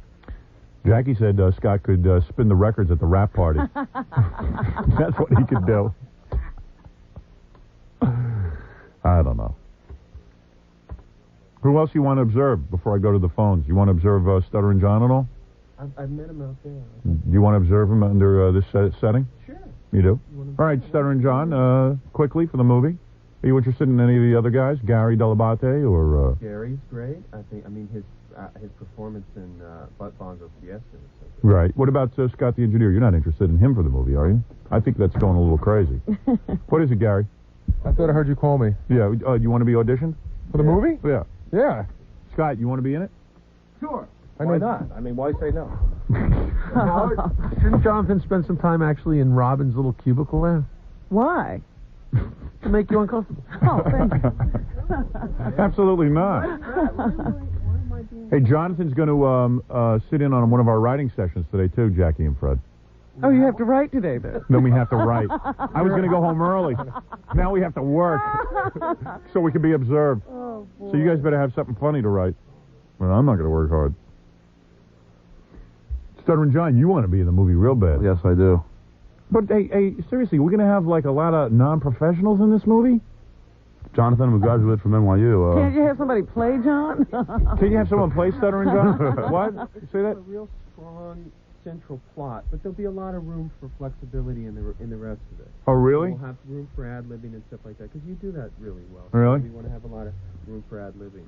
But, New Line said, we really want to make sure that we get the whole... Yeah, well, screw New Line. They don't know a thing in the world. Can I be a They villain? got one hit, Ninja Turtles, and Freddy Krueger. That's it. Is this going to end up like the Dice movie where Hot Tub Johnny gets one line at the end and nobody knows who he is? No. Or will I be seen? Hey, you'll be lucky if you'll even be heard. Listen to this guy. Suddenly, now he wants... You know what, Gary? Just for that comment, you're not in the movie at all. You're out. I don't want him written in. Refer to him off camera. Yeah. Just say Gary. Gary's not here. I would rather be played by somebody handsome than actually be in it. Yeah, like Joe Buttafuoco guy, like Jack Scalia to play him. Look at that kid in the picture. John Oates would be a perfect. What kind of role do you see for Stuttering John? Seriously, I don't see how you're going to work him in. I like to be the villain. No, nothing major. You don't see a major role for them. No. But I mean, it's hard without revealing the plot. But I think see. there's a way to work him in. He is an arch rival stutter man. Stuttering man. You see him as a superhero, Stuttering man. I thought we were all going to sort of be ourselves. No, I scratched that idea. I don't like any of you. I don't want you being yourself. Thank you. I can't be anybody else, so I'm That's out. right. Well, what is he going to do but be himself? I'm going to get Mr. Ed to play Gary. That's what I'm working towards. You wanted a big actor. Hello, Howard. Hello there, Howard. This is Gary. Where's my echo, Scott? Dick. Out of the movie. Out of the movie. And you're out, too. Believe me, Scott, you'll never make it into the movie. I know. I bet you by 10 o'clock today, everyone, you're doing the movie alone. Yeah. All right, everyone out. That's enough auditioning. Thanks. Everyone gone. I'm busy now. I got to take phone calls from around John the didn't even country. get to speak in his own behalf. Stuttering John had nothing to say for the audition. Idiot.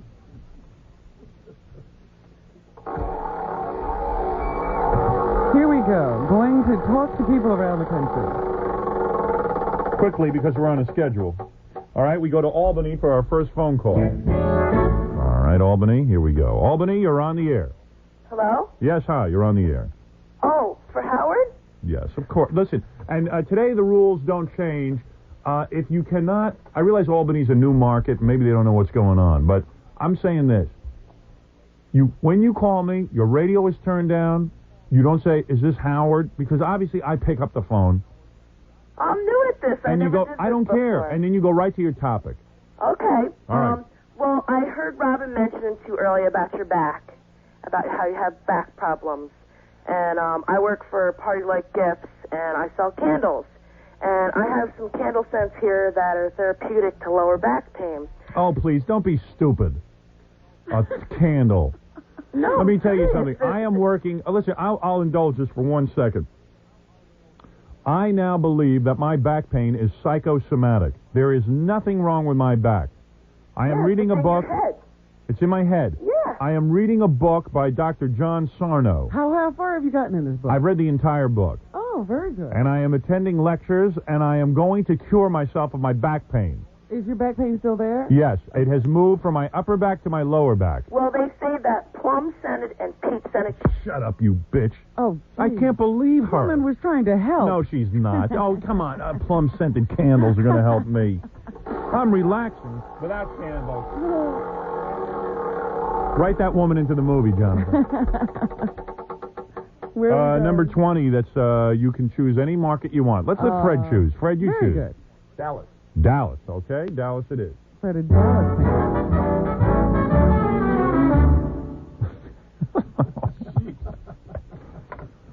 fan. Expect the sound effects to go crazy now. I think Jonathan just fell asleep in the corner. Really haven't heard him. He's observing. All right. You ready for Dallas? I got to clear the Dallas line, though, Robin. All right. Are they going to give you this kind of same kind of bad equipment to work with in the movie? Yeah. No, the movie's a big budget movie. Better be. So they told me anyway. Pick another market since it's free choice. I can't clear my Dallas line. Fred? Baltimore. No, forget Baltimore. I hate Baltimore. Go ahead. Chicago. No, pick a different one. Cleveland. All right, Cleveland it is. Cleveland, you're on the air. Hi, Cleveland, you're on the air. Yes, is this Howard Stern? Yes. Live? Yes. Yes, Howard. This Howard? Come on, you put me on. No. Hey, I just wanted to tell you and Robin are the best thing to hit the airwaves. Well, thank you. We're very happy to be on in Cleveland. You guys are it for the 90s. All right, thank you very much. Well, that was a stupid call. Who was that, Cleveland? Yeah. All right, our next phone call is from number 9, free choice. Las Vegas. All right, Las Vegas it is. Hello? Las Vegas? Howard. Hi, you're on the air. Hey, Howard. I got your villain. Who's that? Gene Simmons. Yeah. No, I don't think so. Eddie Money's the cop. No, come on. All right. What's enough phone calls? We'll do some news. It's not working out very well. No, today. it's very boring. I can't believe it. I want to take more phone calls, but I don't trust the listeners. I don't think they're capable of doing it. There are some days that screening really would help. Yep, like today. Especially when I'm trying to impress the writer of the movie. Too much pressure. The Howard Stern Show will be back in a moment on 97.1, The Eagle. 8:50 at The Eagle. I'm Les Colinas checking traffic. An accident westbound 635 LBJ at Midway, also eastbound. 97.1, The Eagle. All right, Robin, ready to do the news. Of course, don't think of this as just reading the news. Think of it as... I don't read the news, Howard. That's a misnomer right there. Think of it as an audition. But you realize I don't read this. Go ahead, insult the star of the movie. I'm just trying to help you get a role in the movie. I'm just trying to help you. Just trying to help you get a role in the movie. Well, who do I have to impress? Jonathan. I'm not insulting any star. Well, he might see you as too hostile. To you. Too hostile. I am hostile. Anyway, this morning, Howard, we still have this situation in Iraq. We'd like to be celebrating the inauguration of a new president. But that feisty Saddam Hussein keeps getting in the way. Yeah, he's ruining it. So apparently this morning, there was an incident involving U.S. planes in the no-fly zone over northern Iraq. What do you mean no-fly zone? In other words, northern Iraq. Yes, they have an area that the United Nations has designated a no-fly zone. It's a Kurdish area of Iraq. Right. There's a lot of problems between the Kurds and the government of Saddam Hussein. Right. There was a brief attempt by the Kurdish people to overthrow Saddam shortly after Desert Storm. Don't you remember that? And a lot of animosity has ensued. So anyway, they erected a no-fly zone to keep Saddam from bombing the hell out of those people and killing them off. I see. So anyway, this no-fly zone was erected, and United States planes and Allied planes often fly through, conducting surveillance and so forth. And so this morning, about 6 hours ago, 2 F-16 fighters dropped cluster bombs on an Iraqi anti-air artillery site near the town of Mosul. Oh, near Mosul? Yeah. The U.S. pilots reported seeing AAA from the site, then dropped the bombs. AAA? Yeah, I guess that would be anti-artillery. Oh, where's the other A? Anti-artillery? Anti-air artillery. I see. There you go. I got you. So anyway, there's a war going on over there, right? Yeah, they're fighting and back and forth. Iraq doesn't seem to want to comply with the UN resolutions that they signed. The U.S. is trying to force them into compliance. Now there seems to be a breaking in the alliance. We got a letter from the Soviet Union, or the Soviet Union doesn't exist anymore, from Russia, saying that they were a little bit concerned and said that they hoped the United States would not participate in any more bombing raids unless specifically ordered by the United Nations now. Oh, tell them to shut up. Some of the Arab countries are a little bit upset because they say, oh, well, you know, you can enforce these UN resolutions on Iraq, but what about the UN resolutions about Israel? Cowards. You know, the Arabs, they were crying for us to come over and save their ass because Saddam Hussein would have beaten up every one of them and taken all their oil away. He wouldn't have stopped with Kuwait. But now, all of a sudden, now they changed. You know, they hate us, those Arabs. Those Arab countries hate us. Well, let me continue, because, you know, the other thing that really cracks me up about war, we're all gung-ho to go over there and hit specific targets. Right. Like that's possible without possibly hitting innocent people. Right. And as soon as that happens, everybody's, oh, my God, we hit a hotel. Oh, big deal. Of course you're going to hit things that you don't want to hit. You're dropping bombs from way up in the air. Now, you want to win this thing, or you want to feel bad for everyone? You want to fight like over in Somalia? It always shocks me that people are shocked that things like that happen. You got to bomb them. Something like this. But anyway, there was an Egyptian guy who was in the hotel at the time of the bombing raid, and he just started screaming in Egyptian that he would, if he could get to George Bush, he would kill George Bush. Oh, he would, huh? Yes. Like, that's an easy thing to get to George Bush. But the point is, Egypt was at war with Iraq not long ago. And now, you know, is it our fault people have decided they're going to hold Muslim conventions at hotels in Iraq? It's a great place to go. I'd stay out of there myself. Great place to go for a convention. Iraq. Big Muslim convention going down there. So anyway, it seems that the coalition, the Allied position against Iraq is sort of fraying, and that may be a problem as Bill Clinton seeks to take office. On his last day as president, George Bush has not made a specific declaration that he will not send any more air raids over Iraq or bomb them anymore, but he is laying low. It's his last day in office as president. This Bush came to life at the end of his presidency, and here's a few parting words. He's busy. Oh, why not?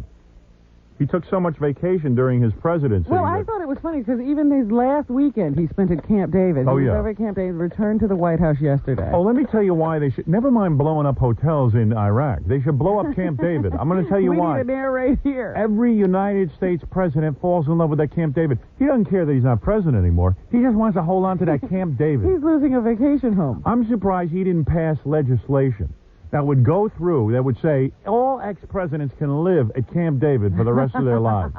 And the people have to support them. Or they get it a couple of weeks a year. Every one of these United States presidents since Eisenhower falls in love with this Camp David. I think what happens when they put their hand on the Bible, there's a hypnotist standing behind them who hypnotizes, says, every day you will go to Camp David. You will go to Camp David. This is what happens. And I'm telling you, it's insane. These guys are nuts. All these presidents with that Camp David, we should, as the American people, blow up Camp David. Trust me on this. You would get a lot more work out of these guys.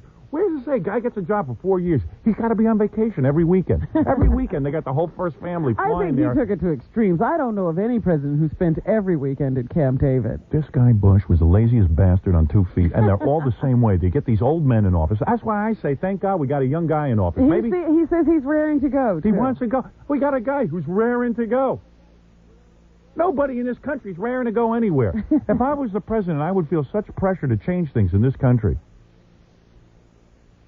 I mean, it's unbelievable. Well, could you let the current president, George Bush, have his last words, Howard? I just want to say how proud I am. Now, the plane in the background is warming up to go to Camp David, right? It's coming back. Oh, coming back from Camp David. Okay. All right. Of the U.S. forces and of the coalition forces that carried out their mission, did it so well. And I sincerely hope that Saddam Hussein understands. Let me tell you, screw this guy. He's out. Let me tell you something about this guy. And this is why I was against him. And thank God he's gone. This is a guy. He's busy. I mean, if you saw the amount of vacation that he took at this Camp David and this Kenny Bunkport, you know where he should have gone on vacation? He should have gone on vacation. He should have picked the 10 poorest areas in the country, and he should have vacationed there. And he should have sat there.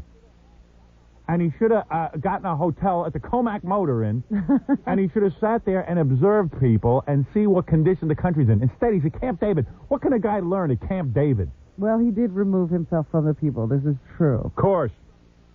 2 weeks in Suffolk County would have woken him right up. Yeah.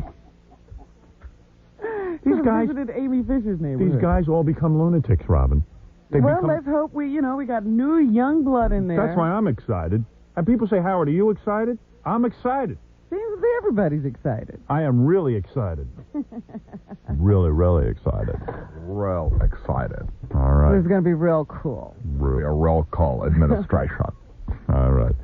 So anyway. Yes. The president also thanked Bill Clinton for his support. I think Governor Clinton has been... That airplane's driving me nuts. Every time you hear Every time I hear that airplane behind him, it drives me crazy. I'm going nuts. You can't take it. I can't take it. That's the Camp David Express. That Camp David, it should be blown up. President-elect Clinton has been very supportive in all of this. And as I get ready to leave the presidency, I would just simply say how very, very proud I am. Can you imagine he needed another weekend? He needed another weekend at Camp David. He hasn't been doing anything. Nothing. He's been doing nothing. And he needed a weekend at Camp David. What is that about? We're paying for this. For a country club. And what is it? These guys, there's no resort that they can't go. If you want to, okay, I say in 4 years, you want to take a week off? Take a week off. Go to a place where there are people, normal people. These guys sequester themselves at this Camp David. It is a place that was built for royalty. Yes. And there's no royalty in this country. Well, and I don't say care. This. I do have one thing to say. They have erected in Washington for this inauguration week a board, just a wall. Yeah. And people can go up and write their wishes or concerns, some problem they wish to see eliminated by this administration. That's correct. I looked at it yesterday as it was being shown on the news, and I thought, God couldn't handle that many requests. There are so many things, so many issues, so many concerns. There's nothing to do. Of people in this country, and they all look to this one man to take care of these problems. It's absolutely incredible. No wonder the guy needs arrest. And that's why it is so incredible that we're being persecuted by the government. Can you imagine all the problems in this world? And I don't think one of them had to do with us. And I don't think there's one problem in the world that's got more press than my problems with the government. It's ludicrous. Are you getting this all down? I want this in the movie. Jesus. This is great dialogue here. But it is incredible what the expectations that people have for the president of this country. Oh, it's stupid. I'll tell you my expectation of the president. The president should do one thing. Get rid of Camp David. And I'm satisfied. I don't care what else he does. You don't care about the economy? I could care less. Just get rid of that country club. Taxes? This Eisenhower built himself a palace. I don't know who he thought he was. Well, how do you feel about a $30 million inaugural celebration? What? I said, how do you feel about a $30 million inaugural celebration? If people can genuinely get some positive feeling about this presidency, if they get worked up by hearing Fleetwood Mac songs, let them do it. I don't care about parties. At the cost of $30 million? At 30... Listen, let me tell you something. If people want to raise funds for $30 million, I personally find it a little obscene. But I'm going to tell you something. I don't care if this gets everybody charged up. So far, so good. Everyone's all charged up. Listen, let me tell you what that $30 million bought you. You had all the black people. You had Diana Ross. You had your top blacks in top spaces on the We Are the World song. Did you see they sang the We Are the World? Yeah. You had Clinton standing next to Aretha Franklin. A lot of black people felt very good about that. I was reading in page 6 today, they started the wolf call. Woof. When Clinton acknowledged, he remembered his manners and acknowledged the Queen of Soul when she walked over to him. Listen, I know how to work the black community. Do you know that the black community was very proud that Clinton held the hand of the Queen of Soul? Yes. Now, if this placates... She's the queen. Respect her. In other words, had he not done that, that would have been a faux pas. That's right. So all he had to do was get up there for $30 million and hold it. Now the blacks are... Now they're going to calm down for a couple of years, and now we get down to some real business. So they held hands, and it was great. Black guys were all going, he respected the queen. He respected the queen. This is easy. We got him. This was easy. Now the blacks are calm. Now they think Clinton's one of their men. Uh-huh. And he did the right thing. So it's fine. Everybody's feeling good. The blacks are calm. Hispanics had a band up there. They had, what's his name? That Reuben Blades. Reuben Blades. Clinton's holding their hands to protect his wallet, I think. That's what's going on. Well, anyway, listen, I'll tell you, $30 million was excessive. That thing could have been produced for a lot less money. Well, it's for the whole week. How much did Nancy Sirianni Martling spend when she produced Sand-Aid, the benefit out in Bayville? They should have gotten her to arrange this whole thing, because I think she spent minimal bucks. $15, I think. All right, I'm going to take a break, Robin. When we come back, we'll do more news. Yes, we will. It's a very exciting day. There's a certain air of Hollywood in the air with Jonathan Lawton sitting here, the writer of my film. I'm surprised he's not at the celebration. What's he doing here? I don't know. He's a big man. He's working on the film. Says he can get it written. Seriously, how long? A month? Excellent. Excellent. That's what I like to hear. That's music to my ears. We'll be back right after these words. I thought I'd share with you what Film Threat magazine said about my new video, Butt Bongo Fiesta. It says here, the Carnival of Human Oddities continues with the KKK guy, Jessica Hahn, 3D, the frighteningly omnipresent lunatics that are Stern's real-life fans, Booger. Morning Show, exclusively on 97.1 The Eagle. Ladies and gentlemen, Howard Stern. We're doing the news, Robin. Now, we were talking about Bush and Clinton. The outgoing president and the incoming president, Howard. The question of the day is, what will Bill Clinton do about Iraq once he gets into office? Now, what will he do? Bush said earlier, Clinton has been very supportive, and Clinton has made it clear that on January 20th, the policy of this country toward Iraq will not change. Is that right? And he can be expected to order more American raids if necessary. You know who looks pretty cute during the whole inaugural thing? Who? Tipper Gore. I hate to say it. You know what? I'd love to have sex with her. This is your problem. You are attracted to the worst things for you. She lost a lot of weight. She definitely pulled herself together for the inaugural. Has anyone else seen this? Has anyone else noticed that she got thin? I don't think she's that thin. Oh, no, she lost weight. Yeah? And her legs kind of turned me on. And her kids are really good looking. Yeah, they have a perfect-looking family. Hey, seriously, did you see Tipper Gore? I could see that she maybe was a good-looking woman. You're not the first person to mention it. Someone else mentioned it to me, but I noticed it the other night. She's in a lot better shape than she's ever been in. She lost a lot of weight. And she's also looking less... severe? Like Midwestern. Like that. She had that frumpy Midwestern, like housewife stewardess look. Yeah. And now she looks really kind of sexy. Yeah. I mean, listen, I was never... I wouldn't call her a vamp, Howard. I was never a Tipper Gore fan in terms of looks. You like that bubble hairdo? She's relaxed it a little. Yeah, it's not as bad as... It's not as blown up. I tell you, I would have sex with her. I was fantasizing about doing something to her that I don't even do to my wife anymore. Now, that's pretty weird. And I bet you Al's real uptight in the sack. I'll bet you any amount of money. If we want to put some money on that, I'm sure this guy's not doing anything to, spin her head around. You think she'd be a little less rigid about lyrics if she was? Oh, yeah. Oh, yeah. Oh, my. Well, anyway. She'd come out of that bedroom. She wouldn't be uptight about lyrics. Bill Clinton was addressing some of his supporters last night. And here's what our president-elect had to say.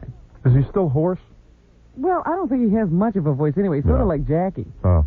You think he worked comedy clubs early on, Bill Clinton? Yeah, it ruined his vocal cords.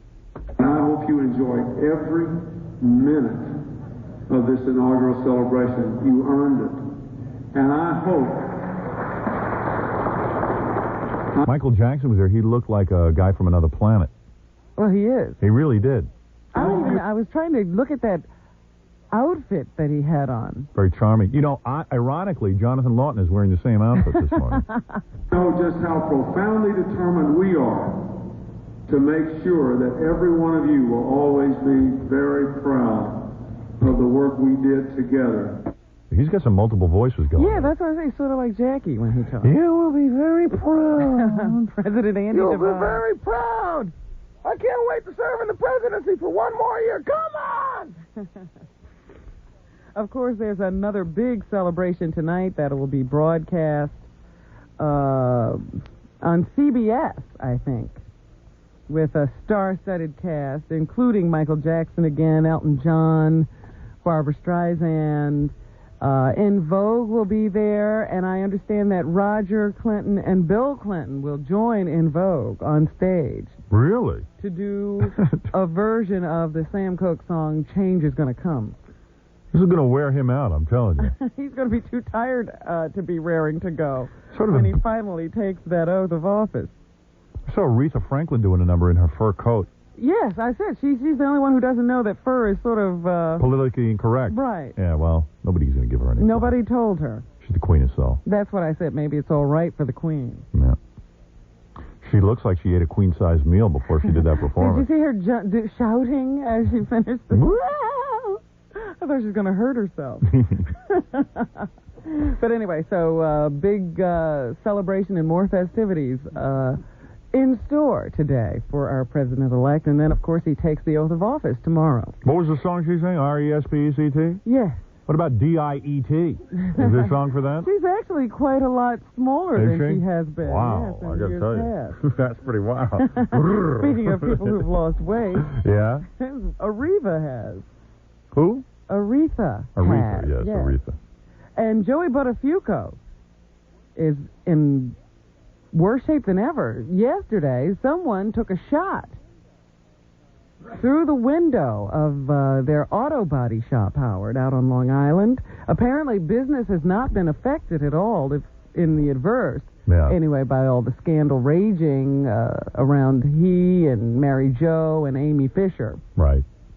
But 2 days ago, apparently, his father got a threatening call at his home saying that Joey Buttafuoco was going to be shot, and then 12 hours later, a shot rang out and went through the glass, and Joey apparently had to hit the deck in the auto body shop.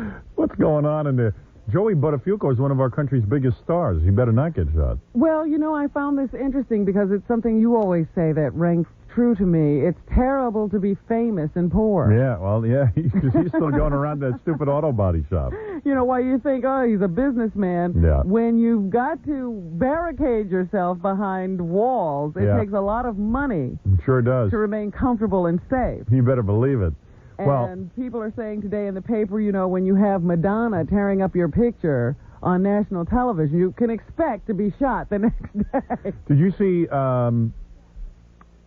him on TV last night? With Chuck Scarborough? Or no. During the news report? During the news report. Okay. So the reporters are all outside there. He goes, hey, don't talk to me. Talk to my lawyer. Yes, always with the lawyer. Talk to the lawyer. He's like the president of the United States. But it's gotten out of hand. I understand that there is an autograph expert who is seeking the autographs of Joey Buttafuoco, yes, Mary Jo, and Amy. And he wants to sell them as a set. Yes. And he would start the bidding at about $100. That's correct. He would like to auction them off. That's our new business. So Joe is a star. He's a superstar, and he's got those big, stupid gym pants on. And that shirt, he's still wearing that auto body shirt. Yeah, he's smart. He's getting all that TV coverage. He wants the auto body being represented. He's constantly in that shirt. Yeah, that's called advertising. So anyway, now he's a little bit worried and will be laying low. Right. Because this isn't the first time. There was also a pellet gun shot that hit one of the windows of the auto body shop. So Joey's feeling a little scared right now. Italian people very upset, too, because he's sort of the stereotypical Italian, you know, he's like the one you don't want to be. Right. The one you sort of pick yourself up from the bootstraps not to be. Well, I don't know what he can do about that now. Yeah. He didn't mean to be a symbol. He's a role model. What else is in the news, Robin? Of course, we continue to talk about Katie Beers.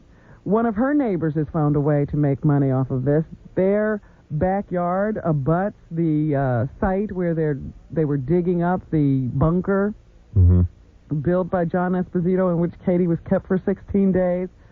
The first day that reporters asked them if they could use the backyard, they said yes, no problem, and they were deluged with people. You know, they couldn't even see their grass anymore. Right. So the next day they started charging $150. Great. For that opportunity. No kid, we should go out there and see it. So the Daily News, the Post, and Fox TV all agreed to pay. Everybody else decided they would stand a little bit further away, not on the property of those people, so they wouldn't have to pay. Well, the guy figures he's got all those people standing on his property. Might as well charge them. Make a couple of bucks. They're ruining the grass. He's going to have to replace that. Hey, who knows? Maybe I'll be lucky. Maybe one of my neighbors will dig a hole and put some kids down there, and then you'll get to charge. And I'm charging more than $150. It's going to be a lot more expensive to stand on Howard Stern's property. You know, yesterday Gary was talking to us about the law in New Orleans that you could drive and drink a slushy alcoholic drink. Yeah. Well, apparently that was true for a while, but they just rescinded the law. They did, actually. You're allowed to drink during Mardi Gras and any other time. No, any time. Yeah. That was a New Orleans law. In New Orleans, you're allowed, everyone who's in the car can drink except the driver. Right, you can, but the law now states, at first the law was that you could drink these drinks in the car. Right. Now the law states that you cannot drive around with these drinks if it's clearly marked on the container that it's an alcoholic beverage, that it's an open container, and that you have a straw sticking out of it. Well, how the hell are we going to go to Mardi Gras and drive around, Robin? Well, you can still do it because the law is so hard to enforce. Right. The cops really aren't doing anything about it. They have trouble enforcing the drinking age there. Apparently, people want to drink in New Orleans, and they're going to drink in New Orleans. And they do have daiquiri stands where you just pull up, order a drink, and then go. Well, I want to say something right now. Now that we're on in New Orleans, I don't want to hear about anybody complaining about this radio show in New Orleans when you got kids running around drinking in cars. You can pull up to the daiquiri stand and order a cardiac arrest, which is described as rum, rum, and more rum. A double vision. That doesn't sound very creative. It will lower your IQ. That's why Jackie's so stupid. Get yourself an amnesia, and nobody seems to remember exactly what that was. We got to take a little break here. We'll come back and do some more news, and Jennifer Tilly will be by. Is she here yet? I don't know. Gary, believe me, Gary will come barging in when she's here. We'll be back right after these words. Howard Stern will be back after this on 97.1 The Eagle. Attention students of the University of North Texas and Texas Women's... The Eagle. Can I bring our guest in? Who's that? Jennifer Tilly. Hey, listen to this, Robin. During the commercials, Jennifer Tilly's publicist made Gary promise that I would be nice to Jennifer. Baba Booey. Oh, you'll be nice to Jennifer. What did the publicist say? She just said, we just need assurances that Howard's going to be nice. And I said, I assure you, he'll be nice. You feel comfortable? But how do we know I'll be nice? Because I can tell from the few seconds that She's a very pretty girl. You'll be nice. She's very pretty, and I can tell that she can, like some people come in here and they're real uptight, and you know it's going to be weird. I can tell that she's going to get along with you fine. Yeah. Her sister's real weird. What does she do? Meg Tilly? No, what does she do? Meg Tilly? Yeah. You ever see her like on the Tonight Show and stuff? No, not really. Yeah, isn't her sister real weird? She plays weird roles.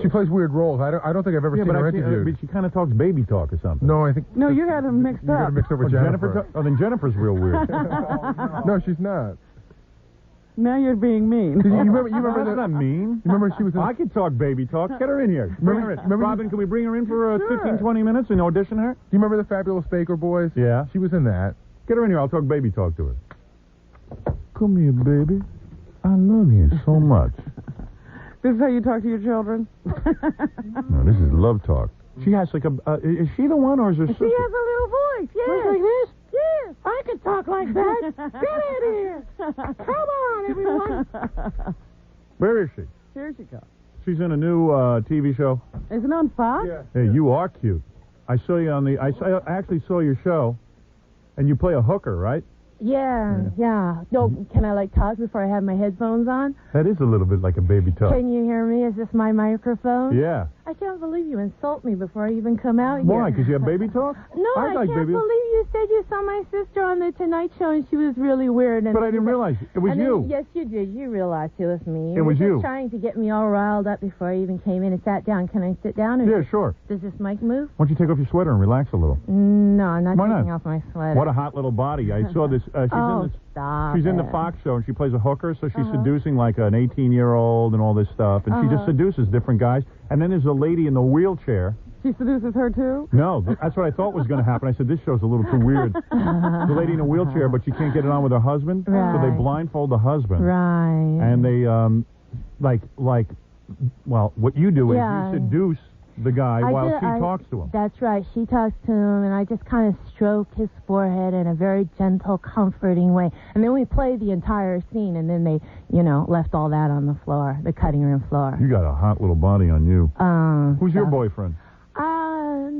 Whoa. I don't want to say. Don't breathe too deep. You're not wearing a bra, are you?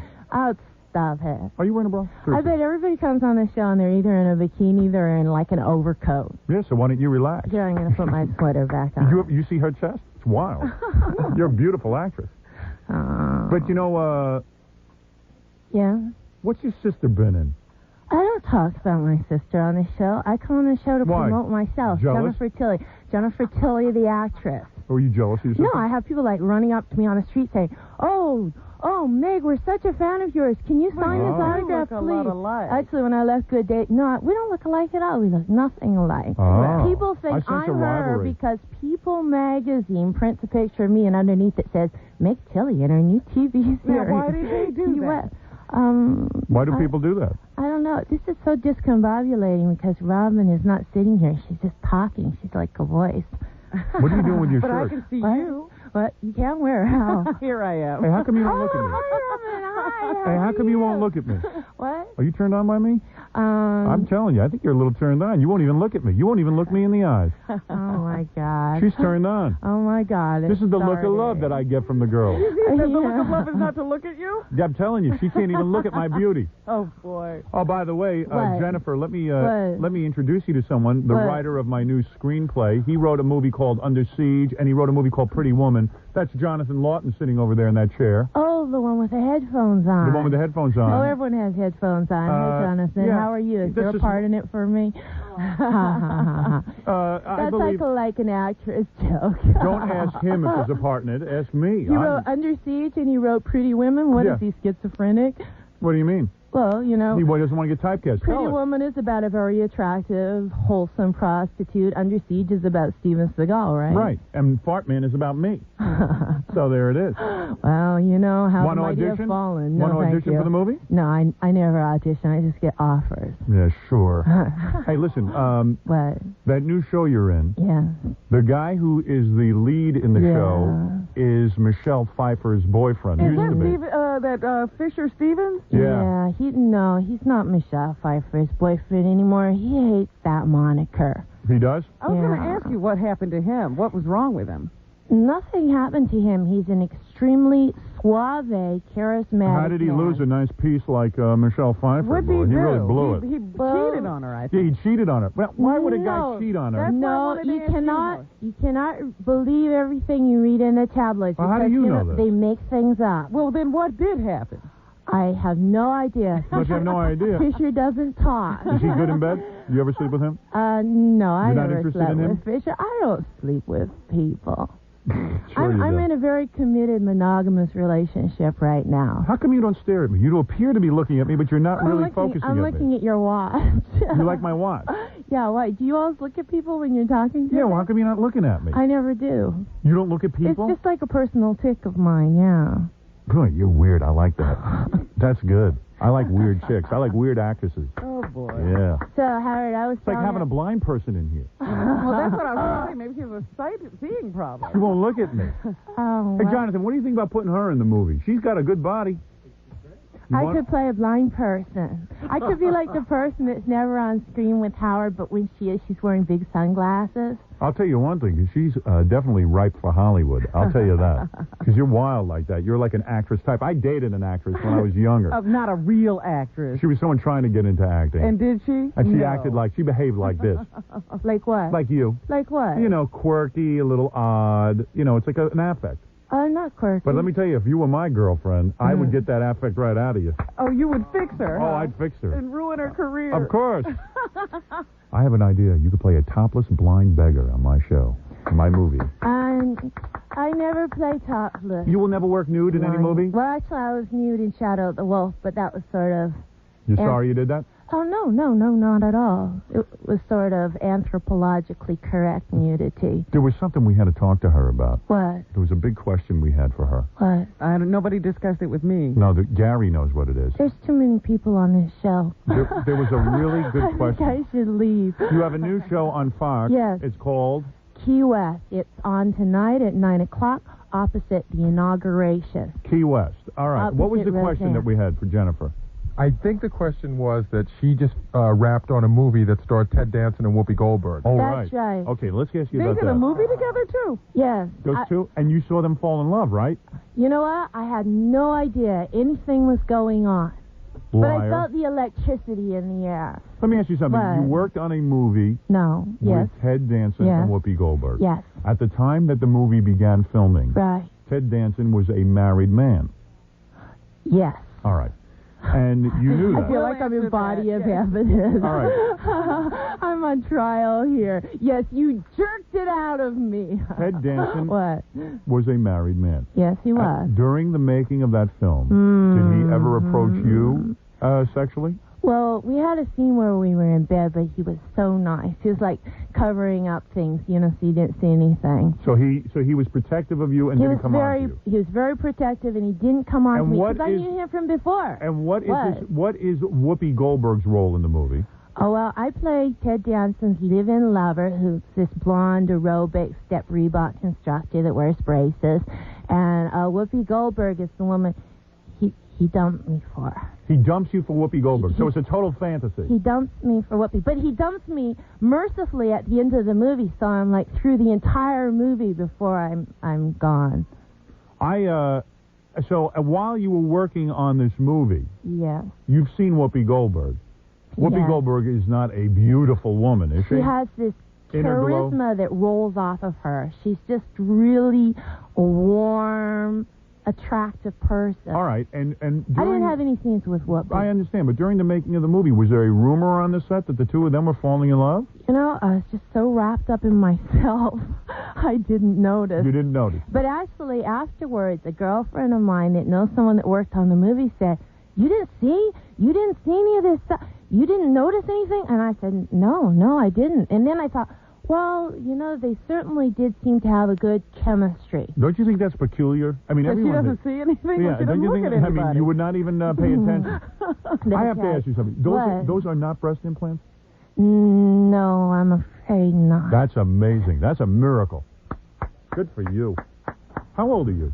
I never say how old I am. What are you about? How old is she, Jonathan? You're in how? Jonathan, Jonathan, can we work with her, or is she too difficult?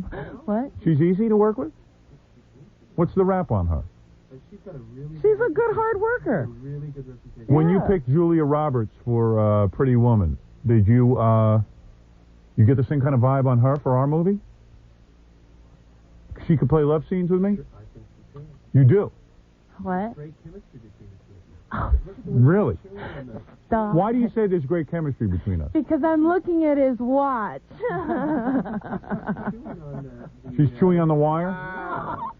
Like a dog. She's going to electrocute herself in here. She's Don't chewing chew on the that. headphone wire. So you resent your sister because she gets a lot of attention, and perhaps she is the better known Tilly. Is that correct? Perhaps not. I think not. Do you like your sister? I'm so friendly with my sister, you wouldn't believe it. Really? You get together often with her? Yes, we do. And when I brought up your sister's name, you freaked because, oh my God, here it is again. People are bringing up my sister's name and not mine. No. And you have a hard time dealing with that because she is older than you and always received more attention than you, and everyone thought that you were just following in her footsteps and getting in on her career So it's been a sore point with you, am I correct? Yes, that's right. That's right, Howard. You heard it here first on the Howard Stern Show. All right, I would like to... controversy. Let me ask you something. You're a professional actress. Yes, I am not a professional actor. I would like to act with you right now. If I gave you a script, would you give them? Sure. You would be. All right. You know, I would read it if it wasn't, like, obscene or... No, it is not obscene. Who wrote this? Did you write this?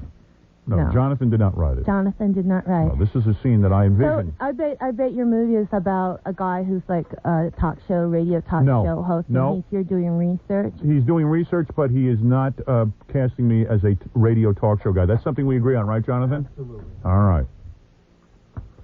Who am I? FM or Jay? You're Jay. Okay. All right. I am Fartman. All right. All right. This is like an audition. Robin, you ready? I'm ready. This is me doing a little scene with Jennifer Tilly, the star of a new Fox television show that will debut tonight. Key West. Key West. I'm doing Stick with Howard Stern. Right, there you go. I'm Fartman. Who is knocking at my door? You don't know me. Can I come in? Oh, abroad. Sure you can come in. Yes, I'm Fartman. Oh, Mr. Fartman, I am so humbled by your presence. I wanted to meet you since... Oh, Howard. Am I Jessica Hahn? No. Is that it? No, just do, come on. Why can't I be you? Why don't Comedy. you be me and I'll be you? That's comedy, but I'm going to say the same But stuff. it's not funny. Oh, you know come what? on. You know, Howard. She's not reading the script. What does it say? Okay, all right. Come on. Oh, Mr. Fartman. No, but do it straight. Come on, act, for real. No, I am so humbled in your presence. I have so wanted to meet you. Here, you can read the rest. Oh, forget it. I'm not acting with you. What does I it can't say, act with her, Howard, Jonathan. so I can determine whether this It says, is I wanted to meet you since I cut my first stinky blast. Oh, It's a flatulence joke. what? I hope I have more class than to say flatulence jokes. You know on what's funny TV. about these women in Hollywood? What? They're all phonies because as soon as a guy comes in with like a nude script, but if it sort of looks serious, like if Mickey Rourke comes in... if it has something to do with the story. Yeah, it has something to do with the story. That they'll do. They're naked, they're dragged around by their hair, they're getting stomped on, they're getting killed, they're getting beaten. That you'll do. You'll flash your breasts, you'll do everything. You'll be nude, you'll be in Ted Dancing, But you Whoopi won't Goldberg. say That's right. flatulence But you joke. can't get into some comedy. But if Mel Brooks handed her the script, she would Then do she'd it in 2 seconds. Yeah, what about that? No, because this is what my problem with Hollywood is. That's why we're shooting this thing in New York. Would you have turned down a role in what's that movie? In what's that movie? Blazing Saddles? No, yeah. that she would have been in. No, I would probably have been, like, not born yet. No, but if they were forget casting that that. now, you would do it Yeah. in 2 seconds. Well, maybe not. Oh, you're full of it. It's Oh, just look, because now of you, I Howard. got your dander up. Yeah, you did. He's mad. He wants me to read his script. Come on, what's the big deal? I have to talk. Look. Cut look a at stinky blast is so bad? No, but look how it gets. It gets even worse. If Nicholson was Fartman, you'd read it, believe me. But as soon as you see Howard Stern right away, you won't read it. You can't have a sense of humor. That's all right. There's plenty of other actresses. Does this mean I don't get No, the you part? don't. And believe me, listen, I hope your show, Key West, is very successful. But let me tell you something. Well, if it isn't successful, you'll be begging me for this part. Am You'll be I banging on the door. am I getting kicked off the air now? No, you're not getting kicked off the air. Well, soon you are. Actually, we have to get back to news. But you know what? I feel really bad because you wrote all this. Hound wrote it. It's like 5 pages Yeah, come long. on, let's have some fun. Oh, how about if Jonathan reads my part? Hey, how about you come on over here and make out with me? No, I don't think so. Too bad. Can you have... No casting couch here, huh? She's very taken with herself. I thought you promised Ashima that you would be nice to me. I'm being nice to you. You think I'm being mean? No. You think I'm being mean? No. You got a boyfriend? Yes. Who is it? Someone famous? No. You go out with regular guys? Yes. Like who? Like, my boyfriend is a regular guy. Yeah, what does he do? He's from Texas. Yeah, and what does he do? He's, like, in a band. He's kind of an actor. And did your sister meet him? No. Does your sister ever try to steal your boyfriends? She used to do it when we were in, like, first grade. Spots. Oh, we got to tell you. See spots? You know, her sister would have read the script. You think so? Oh, I know it. Meg would have done it. Meg Tilly would have done it. I feel so bad now. Well, Jennifer Tilly is the star of a new Fox show. It is called Key West. It stars the one that was dumped by Michelle Pfeiffer. Fisher Stevens. Fisher Stevens. Meg, do you want to? Jennifer, do you want to say? I'm sorry. I didn't really mean that. That was. But I didn't do that on purpose. I didn't do that on purpose. I didn't. I really didn't. We were just talking about your sister, so I made the natural mistake. Yeah, right. Oh, now she's mad. Come here, I'll kiss and make up. I don't blame her. I'm sulking now. I'll tell you one thing, you look good in Key West. You got that nice little outfit on with those little short dresses.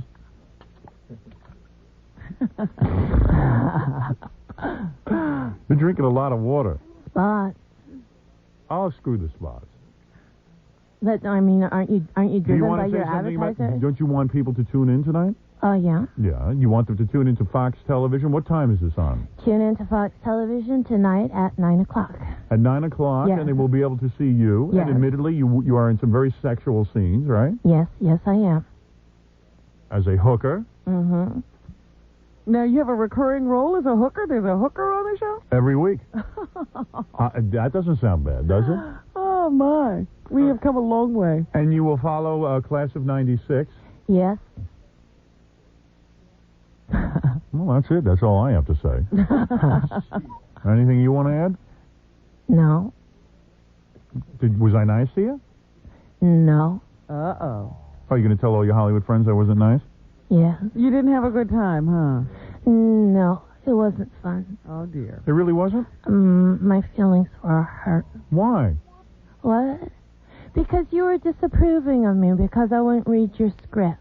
I told you it was all right. It's no big deal. Hey, bring in the publicist. I think I was nice. Well, Jennifer's the judge, I would assume. Yeah. Oh, now she's going to tell all her friends that I'm a That's right. skunk. She'll tell Meg not to do the show. Yeah, now we'll never get Meg in here. I'll never have Meg Kelly in here. Where's the publicist? Said, no, I don't think so. Oh, uh-oh. Bring Ashima in here. Bring her in here. I want to meet her. Let's read the publicist. I want to see what I did wrong. Ashima. Where did that name come from? No, I thought I was very nice, Jennifer. She's very nervous. All right. Hi, Ashima. Hi. How you doing? I'm well, thanks. Ashima, you give Howard what floor? Do you think I was nasty? No, you were all right. I was, right? You didn't have a very good time? What? No, I'm having a wonderful time. Okay. You're not mad at Oshima, are you? No. Ashima doesn't have anything to do with it. I heard your boyfriend is Lou Diamond Phillips. Where'd you hear that? I read it. True? You? True Really? or false? True. It is true. Yeah. Regular guy? Give me a break. See, I tried to interview her, and then she lied to me about a regular guy. It's not a regular guy. He is a regular guy. He's a regular guy from Texas. Lou Diamond Phillips is your boyfriend, huh? Yes. Hey, that's got to be a wild combination, huh? Mm-hmm. You and Lou Diamond. Yes. No kidding. Well, he's done the show. He had a good time. Yeah, he had a good time on the show. Did he ever tell you that? What? We met him and his wife. Lou did the Howard Stern show? Wasn't he married? Yeah, he was married at that time. Yeah, he was married, but things change. Yeah. What happened? You broke up the marriage? No. He was already... He was already uncoupled when I met him. Oh. Yeah. How long you been with him? 2 years. 2 years? Yeah. You want to marry him? I don't know. Maybe. Hey, he's a good-looking guy. Yeah. And you met him where? On a set of a movie? Yes. On the set of our new movie, Shadow of the Wolf, we play these two Eskimos that get married. Right. Okay. Yeah. Opens March 5th at a theater near you. I have seen the promo. And what happened? He asked you out on a date? No, we just, we worked together and we liked each other and we ended up going out together after that. Yeah, he's good in the sack, Lou Diamond? I bet you he is. Yeah, Pretty impressed with himself, that Lou Diamond. I bet. He's got a good body. And for good reason, yes. Did you do nude scenes? Did you do love scenes together in the movie?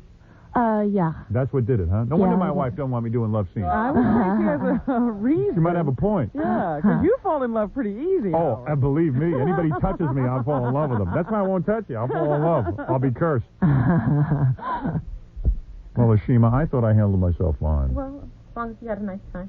I had a good time. He's perfectly happy. I don't care what Jennifer tells you. I handled myself well. No, you were very nice. Of course I was nice. He called me Meg. Before I even came Big out on the deal. show, he called me Meg. Come on, everybody makes the same mistake. And then he got really mad because I wouldn't read his script. Hey, it was a funny bit. People would have been laughing. Would they have been laughing? What? Would they have been laughing? Yeah, I think so. If I read this script, I would be like... You would be a hit. Yeah. Well, you don't trust me. You don't trust me as a director. No, I'm afraid not. All right, so let's review what we learned in the interview about Jennifer Tilly. Yes. You play a whore. Yes. You'll get nude. Sometimes. You wear no bra. I wear bra. But you won't say fart. But I won't. All right. Well, interesting. There you go. Interesting. Very revealing about you. Oh, good. I'm glad we learned something today. But Jennifer's show is on tonight on Fox Television, and you can see her as a hooker in short mini dress. Mini dress. And low-cut top. Mini dress and low-cut top. Low-cut top. Low-cut top. And say hi to Lou Diamond Phillips for me. I will. And I wonder if your name will soon be Jennifer Phillips.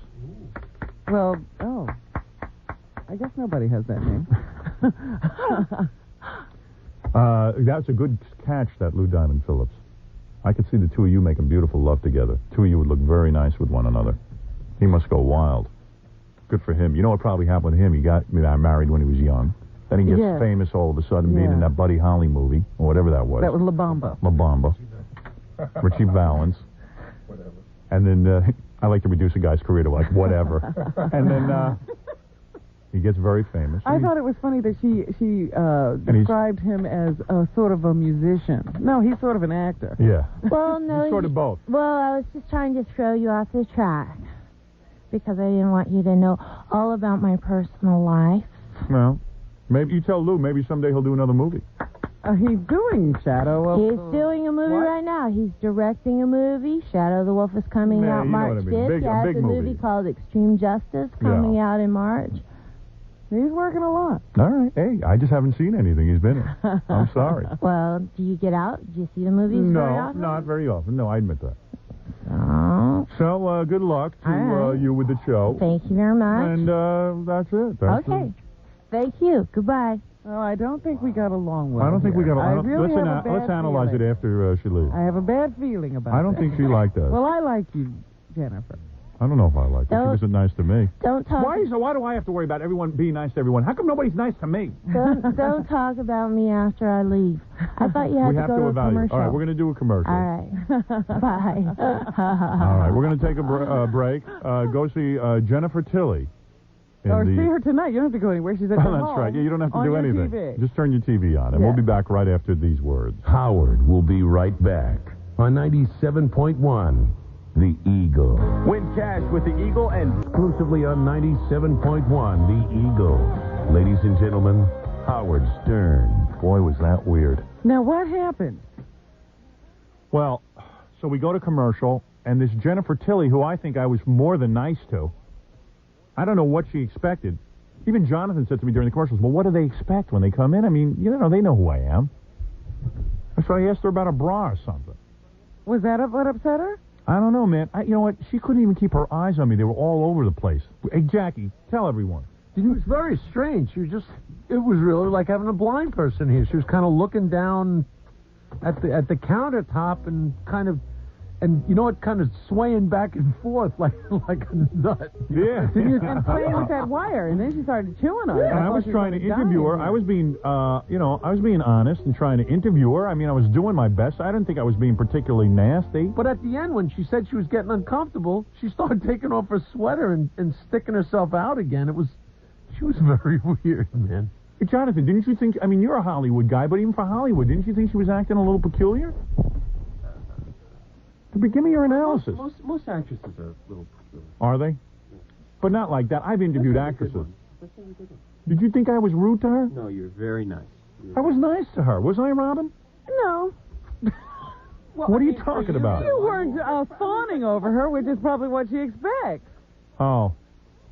Didn't you think that there was a certain percentage of that, what she was doing, that was sort of shtick? That's what I thought. I thought she was. I thought so when she first came in, but after a while, I started thinking, man, maybe this is the whole thing right here. This is the package. Yeah. Yeah. So what did she do? What did Gary have? Well, so then the publicist was in here with her. We go to commercial, and I just said, "Hey, no kidding around. I thought this was a fine interview. I don't think I did anything wrong." And then she gets up and walks out. No, darts out. Darts out of the darted room. out. I was shocked that she stopped because she looked like she was ready to leap out of the chair through the door. Yeah. And she was all hung up that she wouldn't read the script, and she thought I was mad at her. I could care less. I mean, if she doesn't want to read it, she doesn't have to read it. No. I just thought it'd be something fun to do. But you didn't force it on her either. You know, No. you asked her a couple times, and Yeah. Oh, I think she was insulted by you merely giving her the script. No. Yeah, hey, I don't care. think so. No. Hey, screw it. You know, I mean, I just can't. I can't figure these actresses Women, out. that's what they are, Women. Yeah. How old is she? Is she a young kid? She's probably about, I would say, around 31 or so. I would say no. You think she's 40? No, stop it. Fred, you might be right. She might be in her 40s. Maybe that's why she's so tight. She's pretty old. Seriously, Fred, how do you know that?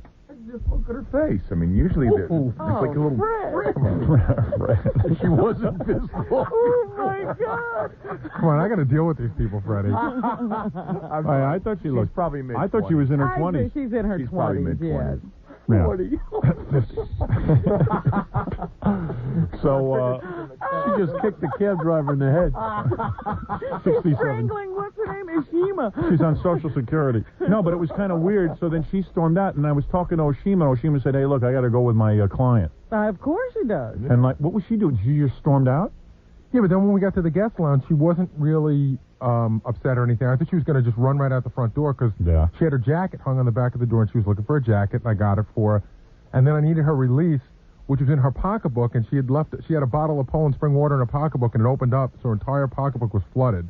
Oh no! The release, her money. There were like 20s that were just all like together. Floating. The whole experience was. You know, there's a whole other thing you didn't know. Did you notice how much she was shaking? She was very nervous. She was? Yeah. I didn't realize that. Yeah, her hands. You couldn't tell it looking at it, but when you Why saw her would hands. people come in and torture themselves? I'll tell you why. Because the publicist. This I think was a publicist's idea, and a good one. Yeah. You know, this is a great show to get on. Right. And she found an angle for her client, and let's face it, this is, you know, we wouldn't usually have a Jennifer Tilly on a show like this, but we had an angle on her, and she found that angle, and this was great for her, and I guess, you know, it's a brand new series, and they needed the publicity. Yeah, and it's true, and who else is going to have her on? I mean, she did Good Day New York, but... Big deal. Yeah, who's going to see that? I'm telling you, that dumb this is going to be one of those... She's going to get, like, unbelievably famous and tell everyone in Hollywood she knows never to do this show again. Who I cares? hate him. Oh, who cares? Because I know, basically, I mean, I don't know what the hell was her problem. Well, it's good. I'll book her for next year's birthday show. Gives me something to do. Hey, she got what she wanted out of it. Our whole audience is going to tune in to see those big chests of hers. You bet. I felt really bad because she would talk, and I would just immediately be drawn to them. Yeah, you know, because she was wearing a tight T-shirt, and she was bending back. But of course, guys, you know, Jackie At least reads they that- were looking at you. Yeah, those were looking at us if her eyes weren't. So it was really very awkward. We haven't had that in a while, with somebody like storms out. No. It was good. Nothing else is wrong. It made me feel good. Because I remember the last time this happened. With who? Gilda Radner. Oh, that's right. She died. It's not good to cross us. The Howard Stern Show will be back in a moment on 97.1 The Eagle. If you're a motorsports fan, it's the weekend you can't miss. If you've never been to a U.S. Hot Rod event, it's the time to start. Worth, Dallas, 97.1. Anyway, where were we? Well, it's time to end the show. No, it isn't. Let's wrap up the news. Then you're not going to blame me because it's over. Well, I do like hearing the news. I like to know what the hell's going on. But that we're running out of time. We're overtime. It's not my fault. I just want to make that No, clear. it's my fault. Thank you. I admit it. This was an unusual circumstance. Won't happen again. Whoopi Goldberg and Ted Danson were together. Oh, is at that right? the inaugural celebration the other day. And they said that they had these little dressing rooms. They had set up like dressing rooms. Yeah. And they were really just these metal frames with curtains on them to make cubicles. Yeah. And their cubicles were right across from each other. And in page 6 today, they said they don't even know why they gave them two, because Ted was always in Whoopi's. He can't stay out of that cubicle. Well, he's really smitten with her. And they said, but, you know, they were taking extra special precautions to make sure that nobody could photograph them together. Do you believe? So whenever, you know, the curtain wasn't closed, people would just rush in. You know, Ted's people and her people would just rush in between so that nobody could ever get a picture of them together. What a drag being people. It's fun to be Ted Danson and Whoopi Goldberg, but being the people have to. All right, you'll rush into the. Here's the strategy. Here's the strategy. Our job is to rush between them whenever they could be seen by the press. I know I haven't been kind with this story, but I am going to offer my congratulations to Whoopi Goldberg, because imagine what she'd be like if she were good looking. I mean, if guys are racing into her dressing room now. Good-looking Hollywood stars are racing into her dress. I mean, Ted Danson was a model. If guys are racing into that dressing room now, imagine if she was good-looking. I don't know what that means. She must have gold down there. You know how they say women have gold down there when guys are chasing after? She really does. I think she really, because I just don't get it. Either that or a mousetrap. Oh, maybe he's attached to her. He's looking for what he lost, huh? It's wild. It's wild stuff. So anyway, I just love talking about them. They're fun to talk about. That's one thing for sure. Yeah. Also in the news, Charles Barkley probably going to be slapped with a big fine, Howard. Barkley was here to play the Knicks the other day. Yeah. And there was some kind of a problem. At the end of the game, he leaped over a table to chase the officials because he was angry at them for not making a call he thought should have been made during the game. So he jumped over a table and chased them out of the building. So now the NBA officials are reviewing the tapes and thinking about this, and people think that he may be slapped with a record fine this time around because of what he did. You're not supposed to try to attack the officials to make them change their mind about a game. He takes these games very seriously. Yeah. You know, you'd think after he made all that money he could calm down, but not Charles. Right. Eric Clapton is reliving the death of his 4-year-old son, Connor, in an attempt to help save other people's lives. I'd rather relive that than interview Jennifer Tilly. Oh, boy, Howard. That's a disgusting thing to say. Insulted me and stormed out of here. You would rather lose a son and relive it than interview Jennifer Tilly? That's how uncomfortable the whole thing was. Oh, boy. That's right. In a heart-rending minute-long video to be released later this month, Eric Clapton begs parents to fit guards to windows in high-rise apartments. Saying, oh, stop you know, it. like the whole world is that stupid. Well, they didn't have one in his apartment. Yeah, well, that's some situation he was in. Well, maybe if he lived with his wife. Well, he didn't have a wife. Or whatever that was who had his kid. Maybe he would have been there to help out. She was there with her boyfriend. Her boyfriend. Yeah. I tell you, the whole society is decaying. He says it's easy and can prevent a terrible tragedy. Believe me, I know. Connor died instantly when he fell from the 53rd floor of a New York apartment building in March of 1991. Of course, if I had kids and I lived in a high-rise building, the first thing I would put on my apartment is a guard. They have guards on my apartment. Of course, and Robin's capable of not jumping out the window. I'm a little bit old for that, I think. Yeah, I think Robin should be allowed to remove the guards from her window. But and guard schmards, stay with the mother of your children. How about that? So you're home to watch the kids. Listen, I'm going to tell you something. You know, I know his heart's in the right place. It's a terrible thing to lose a child. That's the worst thing that you could possibly go through. There's nothing worse than that. The boy had been playing hide and seek and tumbled through an unguarded window left open by a cleaner. But any dope knows to put a guard on a window. And let me tell you something. If a guard isn't on the window and you have kids, should have been criminal charges filed. I don't know why there wasn't in that case. Who would you charge, the cleaner or Parents, the mother? Parents of the child. Absolutely, the parents of the child. Eric Clapton and Mrs. whoever she is.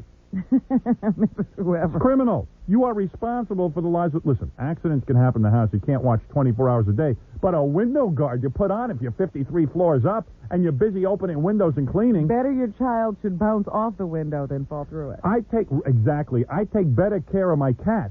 You know, let me tell you something about my cat. I declawed my cat. And I live in a house. People are opening and closing the door. You know, that cat's never gotten out of the house. You know, I can watch my cat better than he watched this kid. Well, I must say, in Eric's defense, that my cat once got out on the balcony and walked to another person's apartment. Did it? Yes. Even with the guard? Yes, 7 floors up. Look, I'm going to tell you something. I feel bad for the guy, and quite frankly, okay, he wasn't living there. He didn't know what was going on, maybe. But, I'd take a visit and take a look and see if there's window guards. And if my kid if I was separated from my wife and my kid didn't have window guards, I would call the police and report my wife. Well, yeah, it is against the law to be in an apartment with children under the age of 10, I think. That's right. Without a window guard. Anyway, Howard, there's another problem in this country. Americans are sleep deprived. That's right, Robin. And let me tell you something. A lot of our problems are caused by people... sleepiness. You're not kidding. There is, in terms of the economy, it is ruined by sleepiness. You got a bunch of dopey, sleepy people. Productivity. And not only that, people are irritable. Accidents, including car accidents. That's why I get minimum 8 hours of sleep a night. Well, you're very good to yourself, Howard. It sounds like it's working. Hey, by the way, the writer of my movie, Jonathan Lawton, is sleeping in the corner. I'm glad to see he got enough rest. Jonathan. There he is. Very good, Jonathan. You're doing a great job. Well, what the experts say is that today's cultural and economic pressures combine to create a 24-hour society in which millions of Americans either chronically or intermittently don't get enough sleep. Well, I used to have that problem. And then I began the practice of transcendental meditation. A lot of people don't know this. I was a insomniac. Is that right? And I am now on a program of transcendental meditation and masturbation. Which puts you to sleep right away. Right away. Both things put me to sleep. And now I have a relaxed attitude, thanks to those two techniques. Well, Americans are severely sleep deprived and therefore dangerously sleepy during the day.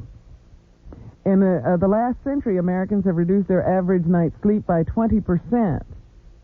Hey, you know who doesn't get enough sleep? Most adults need at least 7 hours of sleep a night, Howard, and some as 8 or more. I need minimum 8, Robin. Is that right? I'm a 6-hour person myself. You know who doesn't get enough sleep? Who? Jennifer Tilly, I don't think. You think that was sleep deprivation we were It could have been. It could have been. It's possible. So get some sleep out there. That is my diagnosis. In Guadalajara, Mexico, an 8-year-old girl has given birth to a healthy boy. Did you hear that? An 8-year-old girl? 8-year-old girl had a 7-pound, 4-ounce baby. And the boy was 11 years old, right? I read this story. Baby's older than his mother. An 8-year-old girl had a baby. Yeah. Well, tell her to put window guards. Oh, dear. Yeah, who do you sue in that case? The child is 8 years old and well, who's the mother here? Hey, never mind the mother. You know who the father is? Who? Jonathan. Jonathan Lawton, the writer of Under Siege and Pretty Woman. No wonder he's tired. The baby and the mother are said to be in perfect condition after a cesarean delivery. Is she breastfeeding? Does she have breasts? Oh, yeah, I wonder, what happens to an 8-year-old girl who gets pregnant? She's flat tested, and then all of a sudden she's got to develop breasts? Those 8-year-olds mature very fast over in Mexico. The girl comes from northern Mexico, and her parents didn't want her name released. Right. Oh, yeah. That's all they want? Well, the parents don't want their names released. Hey, show and tell will be wild, huh? What is 8 years old, about first grade? Oh, 8 years old is about third, I think. Hey, Woody Allen, if you're listening, you hear this? Woody knew all along. 8 years old. Of course, the hospital didn't know the identity of the father. We don't know if this is the youngest mother ever, but she's certainly the youngest in Mexico. The Guinness Book of World Records has stopped recording young mothers. That's unbelievable. That's disgusting and disgraceful. It really is. I'm really shocked. You were speaking about the ACE Awards a little earlier. HBO swept the 14th annual Cable ACE Awards. They won 32. For what? Including a leading 4 for its comedy series, Dream On. So I guess everything nominated wins. That's just what I said. I think if you show up to the ACE Awards, you win. Although I am going to try and get an ACE Award next year because I am now part of the cable industry. Sure. I am on E! You're eligible. And I am eligible. My show will be entered for an ACE Award. And I'll tell you something, I better win. The Disney Channel was second with 7 awards. Showtime received 5, and 4 each were collected by Arts and Entertainment, ESPN, and MTV. So E didn't even get one. They didn't get any? Doesn't look like it here. That's terrible. I can't believe it. Larry King will soon be on daytime. Larry King will be on daytime, yes. Yes, apparently he's bringing his show out of that nighttime slot to the 3 to 6 p.m. slot. I guess that starts up sometime in February. So look for that. We forgot that Larry King was actually going to try to get some ratings. Yeah. And Governor Ann Richards of Texas has declared today Janis Joplin Day. Thank God for that woman, huh? How old would Janis have been if she had lived today? I would say 50. You're absolutely right. This Really? has been her 50th birthday. Look at that. Look at the stupid information I have in my head. look at the ability I have. I am very impressed, Howard. Thank you. All right, I'll take, what's the next category? Groucho.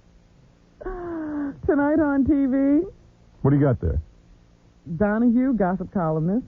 On Oprah, an all-woman audience participates in a workshop with Gloria Steinem. Oh, boy, talk about boring. Gloria Steinem is the biggest bore and self-centered, loudmouth and on 2 feet. Oh, good. Well, she's now discovered she had low self-esteem all these years. So you can't shut her up now. I thought you'd be out celebrating Janis Joplin Day. What do you do on Janis Joplin Day? What do you shoot up heroin or something? Well, it's the first one. I don't know what you're supposed to do. Go vomit on yourself? Have sex with everyone? Can you imagine she gets a day? I don't get a day, but she has a day. Janis Joplin has a day, but Howard Stern can't get Well, one. we have a crazy society anyway. I've been looking over the guest list at the, with, all these inaugural celebrations. Yes. And it just amazes me how many people of questionable background we have now partying with the president. Yes, I would like an investigation. Well, in honor of Janis Joplin Day, I'm going to get drunk with a lesbian. That's what I will do after the show. And it was rather interesting. I think it was Amy Pagnosi who brought this up. But there's, Bob Dylan, a guy who was singing peace songs in the 60s, singing to the president a couple of days before he's probably going to order some bombing raids on Iraq. Oh, please. Amy Pagnozzi's got too much free time, and I'll tell you I something. thought that was an interesting observation. I knew she was angry. I couldn't even follow what she was angry about. She wrote a ranting, raving column today. She was very upset. She couldn't even make sense. About how the inauguration, Dylan's there, and it's not the 60s, and it's not Woodstock, but I wasn't at Woodstock, but I feel like I was at Woodstock. I go, I don't understand the point. I'm getting a headache. I'm going to turn the page. It's the premiere of the much-anticipated show Class of 96. What a great show this is. Guys, you got to watch this one. You know who's the lead in it? The girl from Doogie Howser, the one with the black hair? Dean Ryan, I think her name is. And this girl, Kari, who we know with big breast implants, is in there, and she changes outfits a lot. Good show.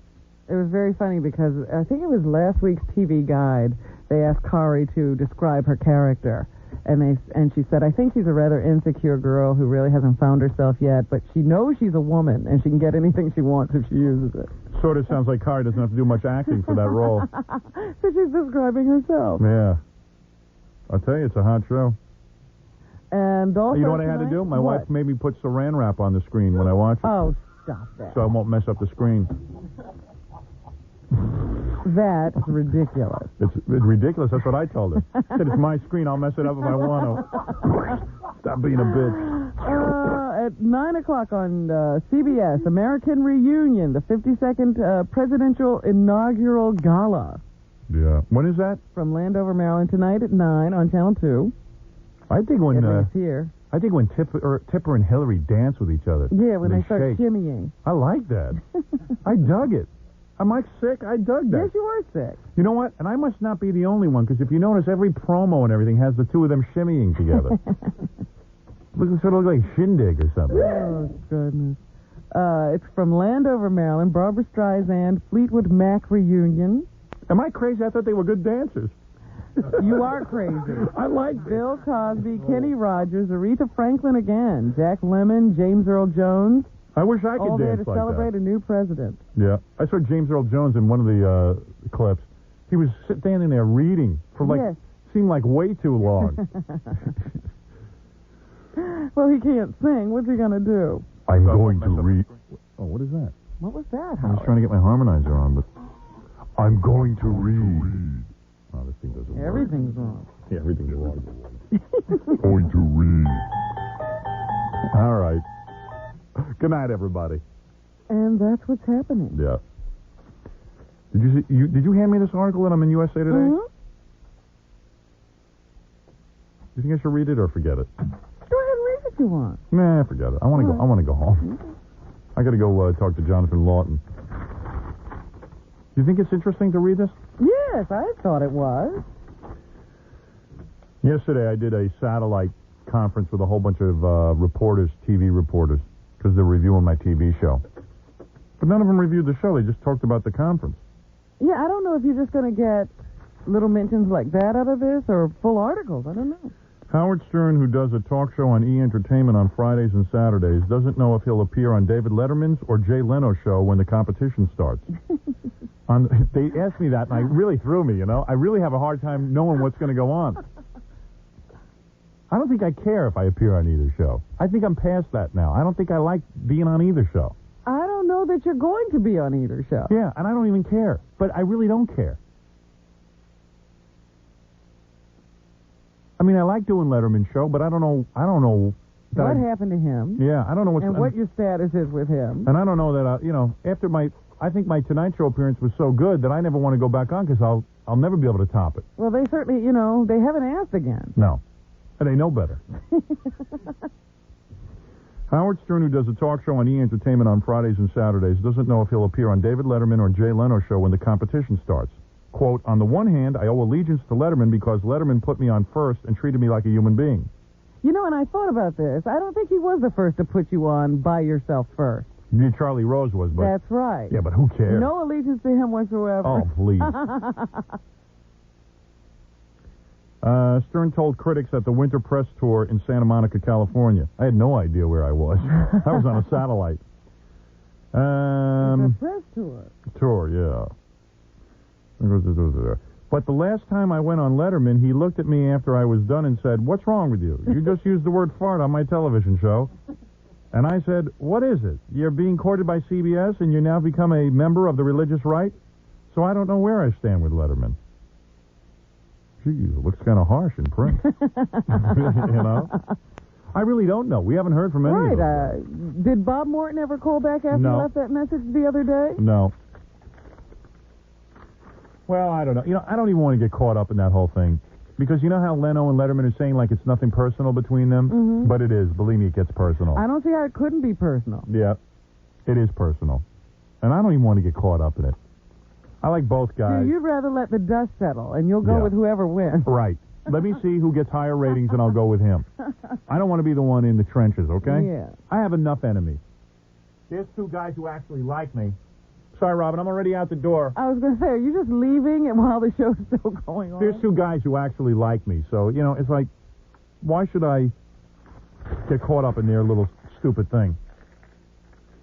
Yeah, don't be drawn into it, Howard. Yeah. You're bigger than that. I'm above it. Plus, I don't see anybody calling me anyway, quite frankly. And what's with Letterman? Is he going to be on NBC up until the time he goes to CBS? Yes, yeah, until June sometime. I can't believe NBC is doing that. All they're doing is promoting him.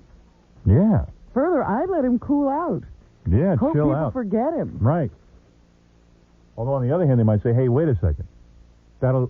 Man, I don't know. That's a tough one to call because, like, maybe... What could be the opposite? They must have a clause in his contract. Well, the opposite would be, hey, let's really annoy him, keep him on. He probably is anxious to start working and looking for his new show, and he wants to just go out and have some vacation time. Let's just keep him working and screw him. That would actually annoy him more. Yeah, but I don't know that matters so much. I would be more interested in not promoting a person who's going to be competing with me. They're worried about... Oh, Jonathan's got a comment here. Good. Here's somebody who actually knows something. He doesn't know They're anything. worried that if they... He doesn't know anything. No, they're worried if they take him off the air, it'll just build up the anticipation. So when the show opens, it'll be... So they want it to just be no big deal when the show opens because he's already on the air, so it won't be a big anticipation. So it's like, hey, we missed Letterman, and now we got to have him back. That's Who right. owns his old shows, him or them? What? I'm sorry, what? Is that President Bill Clinton? That was President Bill Clinton. He works on this show. Who owns his old show? What? Who owns his old show? I hear Jennifer Tilly will be on Letterman tonight. Is she? Yeah, don't yell out my name. I don't want to be responsible. Leave. I don't want to be responsible. She'll probably leave if the audience starts yelling out my name. She'll get all upset. Yeah, so please don't do Yeah, please don't yell out my name in Letterman's audience tonight when Jennifer Tilley's on, that. okay? So wrong. Yeah, that would be really wrong. I don't condone that. I heard there was a movement started. No. But to answer Jackie's question, what was that again? Who owns the old show? NBC. Yeah. And NBC's going to run them. I think they ought to sell them to Arts and Entertainment again. Why doesn't NBC run his old shows at 11:30? Really fix them. Why not? Put him up against himself. Yeah, that's going to be weird. What are they going to do with those old shows? And then Letterman can't do any of those neat little retrospectives. The greatest idea. Yeah. You have show him on Jay Leno. Take it and best Yeah, best and bit. let Jay show up. If Jay can't get any good guests, just show Letterman stuff. Letterman shows. You can pop up that big TV screen and watch David Letterman. All right. Anyway, I was saying shows, not the SH word. Oh, is that what happened? That's what Fred's over there. It sounded close. Anyway, I hope that answers your question, Jackie. Does Thank it? you. I appreciate it. Do you have any more questions? Got Andy Devine over in the corner. It's Andy's gang. So how much of a percentage we'll be getting in the movie? All right, give me the plugs. I'm going to do that. Jackie Penthouse Joke Page Martling for a catalog of Jackie's products. Write to OHR, Box 62, East Norwich, New York, 11732. Now, you laugh at that, but I just got a fax a few moments ago with someone who said they missed the address and they were hoping you'd give it again. For dirty jokes, yeah, sure. For dirty jokes and to order, you know who that fax is from? Bob Shea, the president of New Line Cinema. It was from Nancy. Give it again. Was it? No. For dirty jokes and to order a copy of Who Farted I Smelt It, call the all-digital 516-9221. Remember, 516-9221 is just a regular call. You think anybody's listening to us in New Orleans or Buffalo? I have no idea. Tomorrow, let's do a survey. Because we didn't get any faxes with numbers. Yeah, you know, we said on the air, anybody who wants to talk to us from Buffalo, just fax us at this number, and nobody faxed us. Maybe they don't have fax machines there. Yeah, that's what it is. There you go. Go see Scott the Engineer Saturday night, spinning classic disco at Club 40 West on Jericho Turnpike in Jericho. You know, we've only been on a couple of days in Buffalo and New Orleans, and I got to figure right now there's nobody listening to us. All the people who are listening to the station are sick of us and hate us and are disgusted, and we have to build a whole new audience. Okay. So we'll see what happens. All right, we'll see you guys. When will we see you guys? Tomorrow. All right, unless my wife has the baby. That's true. It's a countdown. It's a watch. Allison feels she'll have it today. You think so? Well, she did have that bad night last night.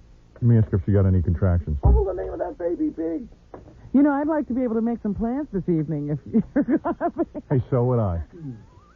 Well, I'll be able to call you from the actual delivery room because I'm bringing your telephone. I got it fully charged up. Oh, good. So I'm carrying that with me. Excellent. My mother-in-law wants me to call her during the actual birthing process. She's not here. No. But so, she's ready to come at a moment's notice. Yes, she's ready at a drop of a hat. Panting at the bit. Or chomping, whatever they do at the bit. Whatever. I don't even know what the bit is. The bit is the thing that goes in the horse's mouth, and that's why you chomp on it, Hal. Directly following the birth of my third child, I'll be with Sam Phillips, the actress. You're just going to walk out of the delivery room into Sam's arms. Into Sam's arms. Oh, Sam, I'm exhausted. Oh, dear. All right. I will see you all tomorrow, hopefully. Actually, not hopefully. Let's hope she gives birth and we have a day off. Are you going to call and see if she had it? You're not going to do that on the air, huh? Let me see. All right. I just like to know. You want to know how to plan your night.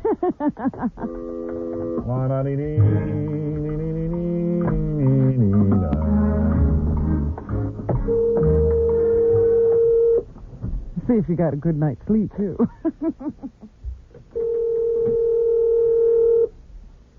Just see if it's my wife. Hello? Hi. Hey, wait. Come on the air. Hold on. Yeah, I'm sure she got a good night's sleep. You there, Allison? Hi. Hi. Any contractions? No. Oh. But I just spoke to somebody who said this is very, very normal. That you have all that pre-labor and then you have like a calm period and then it can come on pretty intense. You think you had pre-labor last night? Yeah, well, I was definitely having something and then when I got up and moved around. She swears to me she had contractions. And they were coming regularly. Coming regularly every 10 minutes. I mean, they weren't heavy, intense full-blown labor, but they were coming around the back. So now she said, now she's all calm, right? Yeah. So then she has to wake me up at 2 in the morning. didn't. You did. You were rummaging through the closet. But I wasn't coming in to wake you to go to the hospital. Allison, my door was wide open, and you were rummaging through the closet. You absolutely wanted me up so you could sit and tell me you had contractions every 10 minutes. You couldn't wait to tell me. No, I wasn't. So I didn't get any sleep. I'm sitting here exhausted. Howard, you got too excited. You should have heard him, Robert. Of course I got excited. Is he ready to go? I am real excited, but why wake me up to get me excited when you have nothing going on? And then all of a sudden I go, well, let me time the contractions. There were no more contractions. All of a sudden, what went from a crisis was nothing. It's all psychological. You're wrong. I was not. If I wanted to. My luck, she'll give birth on Friday night. It'll kill my whole weekend. We'll see. That's what's going to happen. I'm doomed. I'm a doomed man. I'll kill your whole weekend. Listen to you. Why'd you have the baby now? What do you mean now? You know what I'm going to do? I'm going to come home and have some sex with you and feed you Chinese food. That's what they said brings it on. Well, yeah. Didn't Geraldo tell us that they told him to go have sex with his wife? Although I had sex with her a couple of weeks ago, it felt very weird. It's different, you know. You have kids, right? No? Jonathan doesn't have kids? No kids. Don't have kids. You'll mess up your wife's body. Oh, stop that. You want to deny him this great joy. Allison's going to get tummy tuck and breast implants. She's not doing it. She's doing a whole makeover to make me happy. You promised me you're going to do it. Oh, would you stop? Listen to him, Ron. Tummy tuck, you promised. Listen to him. You know, that's been a lie all along. He had convinced me that you would agree No, to she agreed to it. Oh, Are you going to get a tummy tuck He or not? doesn't even want me to get these things. I do. Of course he doesn't. Of course I do. What do you mean I don't? What guy wouldn't want his wife to get When you a... come home, he says to me, "Oh, I'm only kidding. I would never want." Oh, right. I told you to get a tummy tuck. That Joan Rivers says she gets it immediately after the birth. Well, I'm telling you, I'm not having surgery. This is going to be coming out of me. What's wrong with you? Hey, can I say something? Yeah. When I married you, your stomach was hard as a rock. She used to wear You bikinis. knocked me up 3 times. She used to wear bikinis. Yeah, look what you did to her. Look what you did to me. And then the delivery room is insufferably Jonathan, when boring. am I going to meet you? You're going to meet him on Saturday. Okay. You know what? What? And then when you sit in the delivery room, and then, like, my wife always panics early. She said this year, I'm not going to panic early when You're going to go late. I'm going to go late because I don't want to sit around the hospital. So here it is. She's hardly having a contraction. She's waking me up. I'm going to be sitting in the delivery room for 3 days. I hope I can watch karate movies in the delivery room. It's so boring because my wife panics and goes early. You are so self-centered. I'm not. I'm bored. Believe this. It's so boring. Until the baby comes up, then that's fun. That's exciting. Yeah, that's exciting. That part I like. I said to her, do me a favor, have your friends bring you over, and then, you know, call you when it gets when you're 5 minutes apart, let me come. Like he would ever miss this for the world. I'm not going to miss it.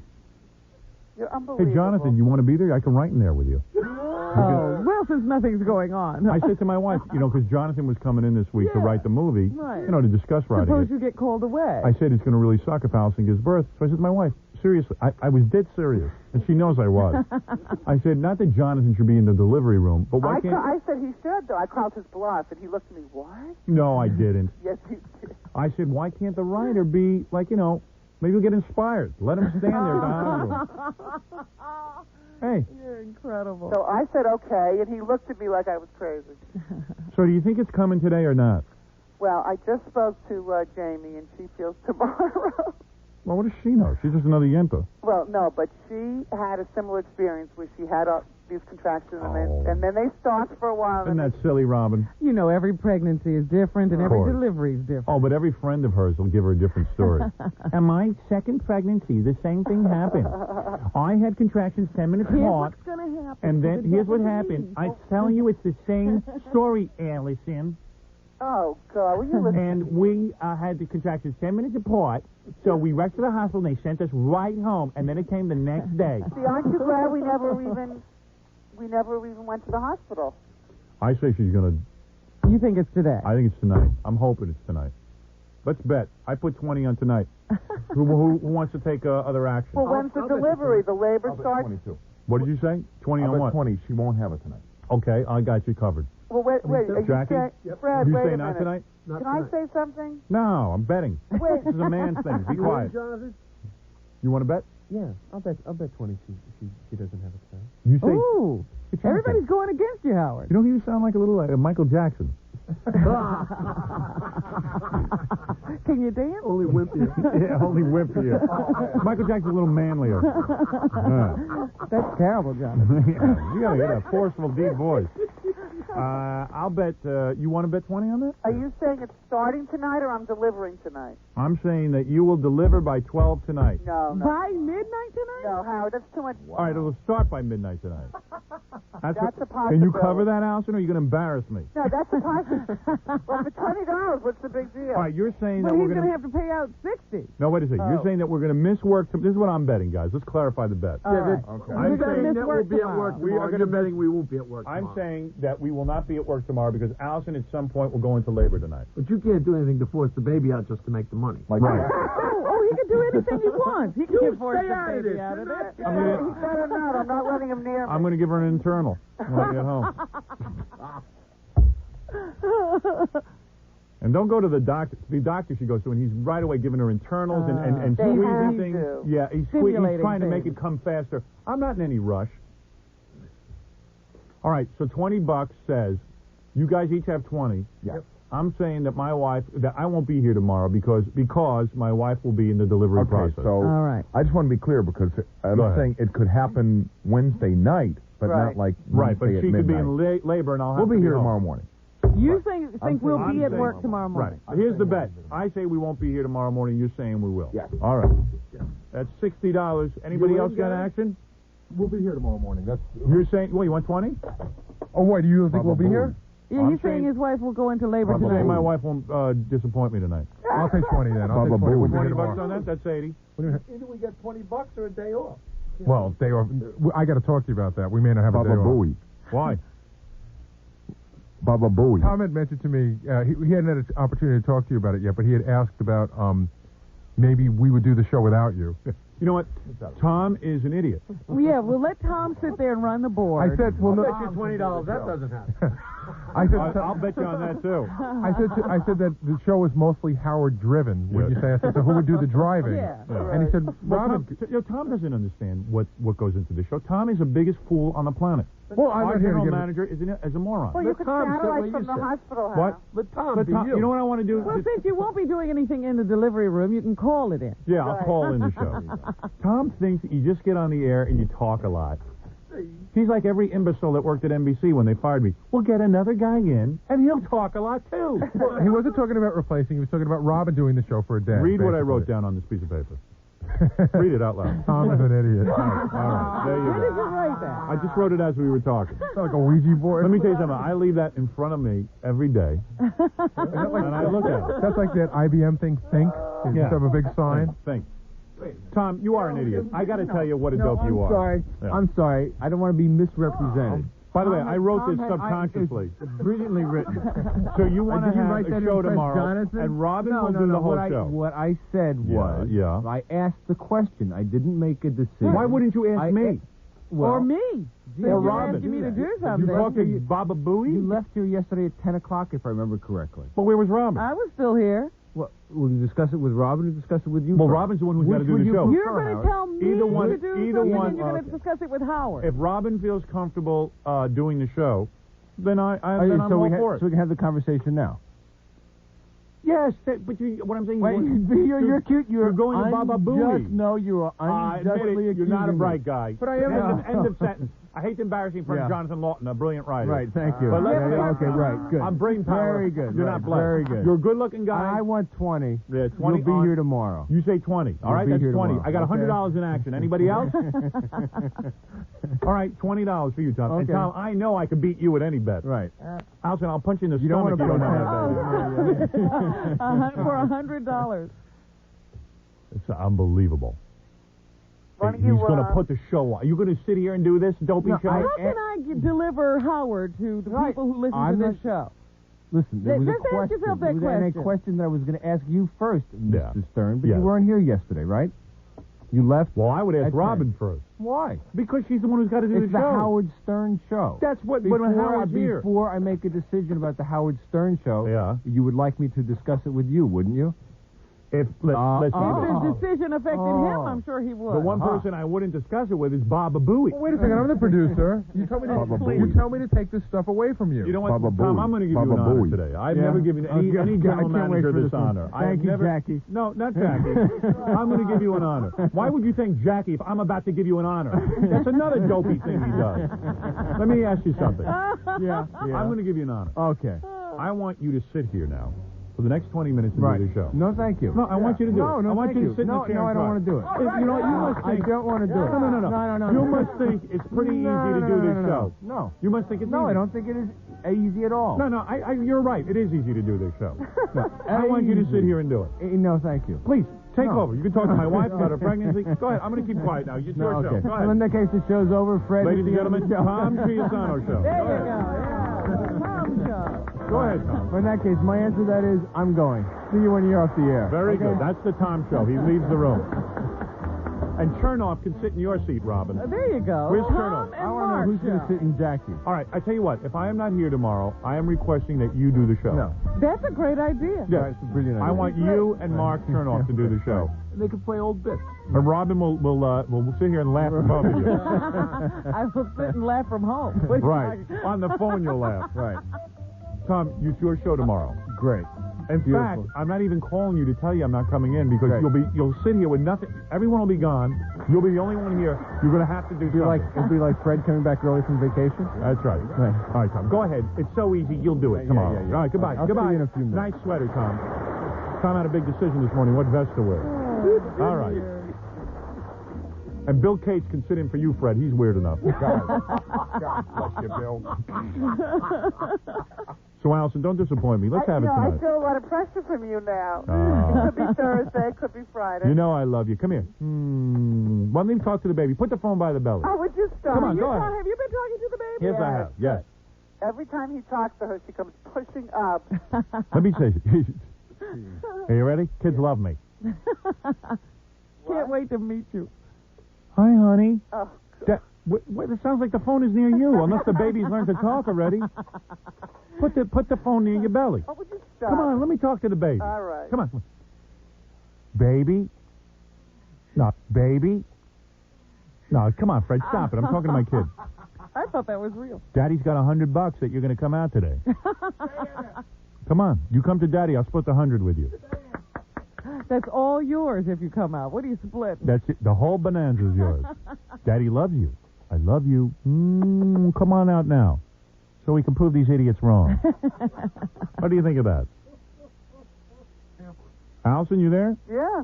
It doesn't sound like it was at the belly. It was. Why don't you go eat some Chinese food? What is Chinese food? Supposedly Chinese food. Supposed to do? It supposedly gets you into labor. I don't understand that. I don't either. Maybe it's the monosodium glutamate. Well, you asked to not have that put in, don't This you? is the Yeah, I doctor's never thing. have that, so I don't know why I'd waste Oh, believe me, the chinks throw it in anyway. You really think they listen? That's a whole plot against the white man. Oh, I see. Of course they do. Oh, you want no mono? Oh, good. They don't even know what the hell you're talking about. Oh, no mono what? Okay. No MSG. No, No we can do MSG. no. Right. I'm not going to chop a cat in your food. Yeah, sure. Wave some cheese between your legs. Now, what's that supposed to do? Maybe the kid's hungry. Come on up. Or a cookie and an apple. You put a cookie there one day and then an apple the next. Cookie, apple.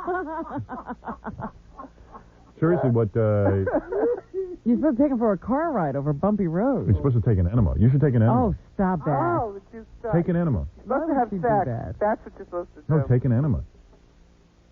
Seriously. That'll bring on the birth. No. I have no desire to do that. No, it couldn't hurt. I'll admit Why it. are we in a rush? The baby's not due till Sunday. I don't know. I just don't want to pay out $100 for this kid.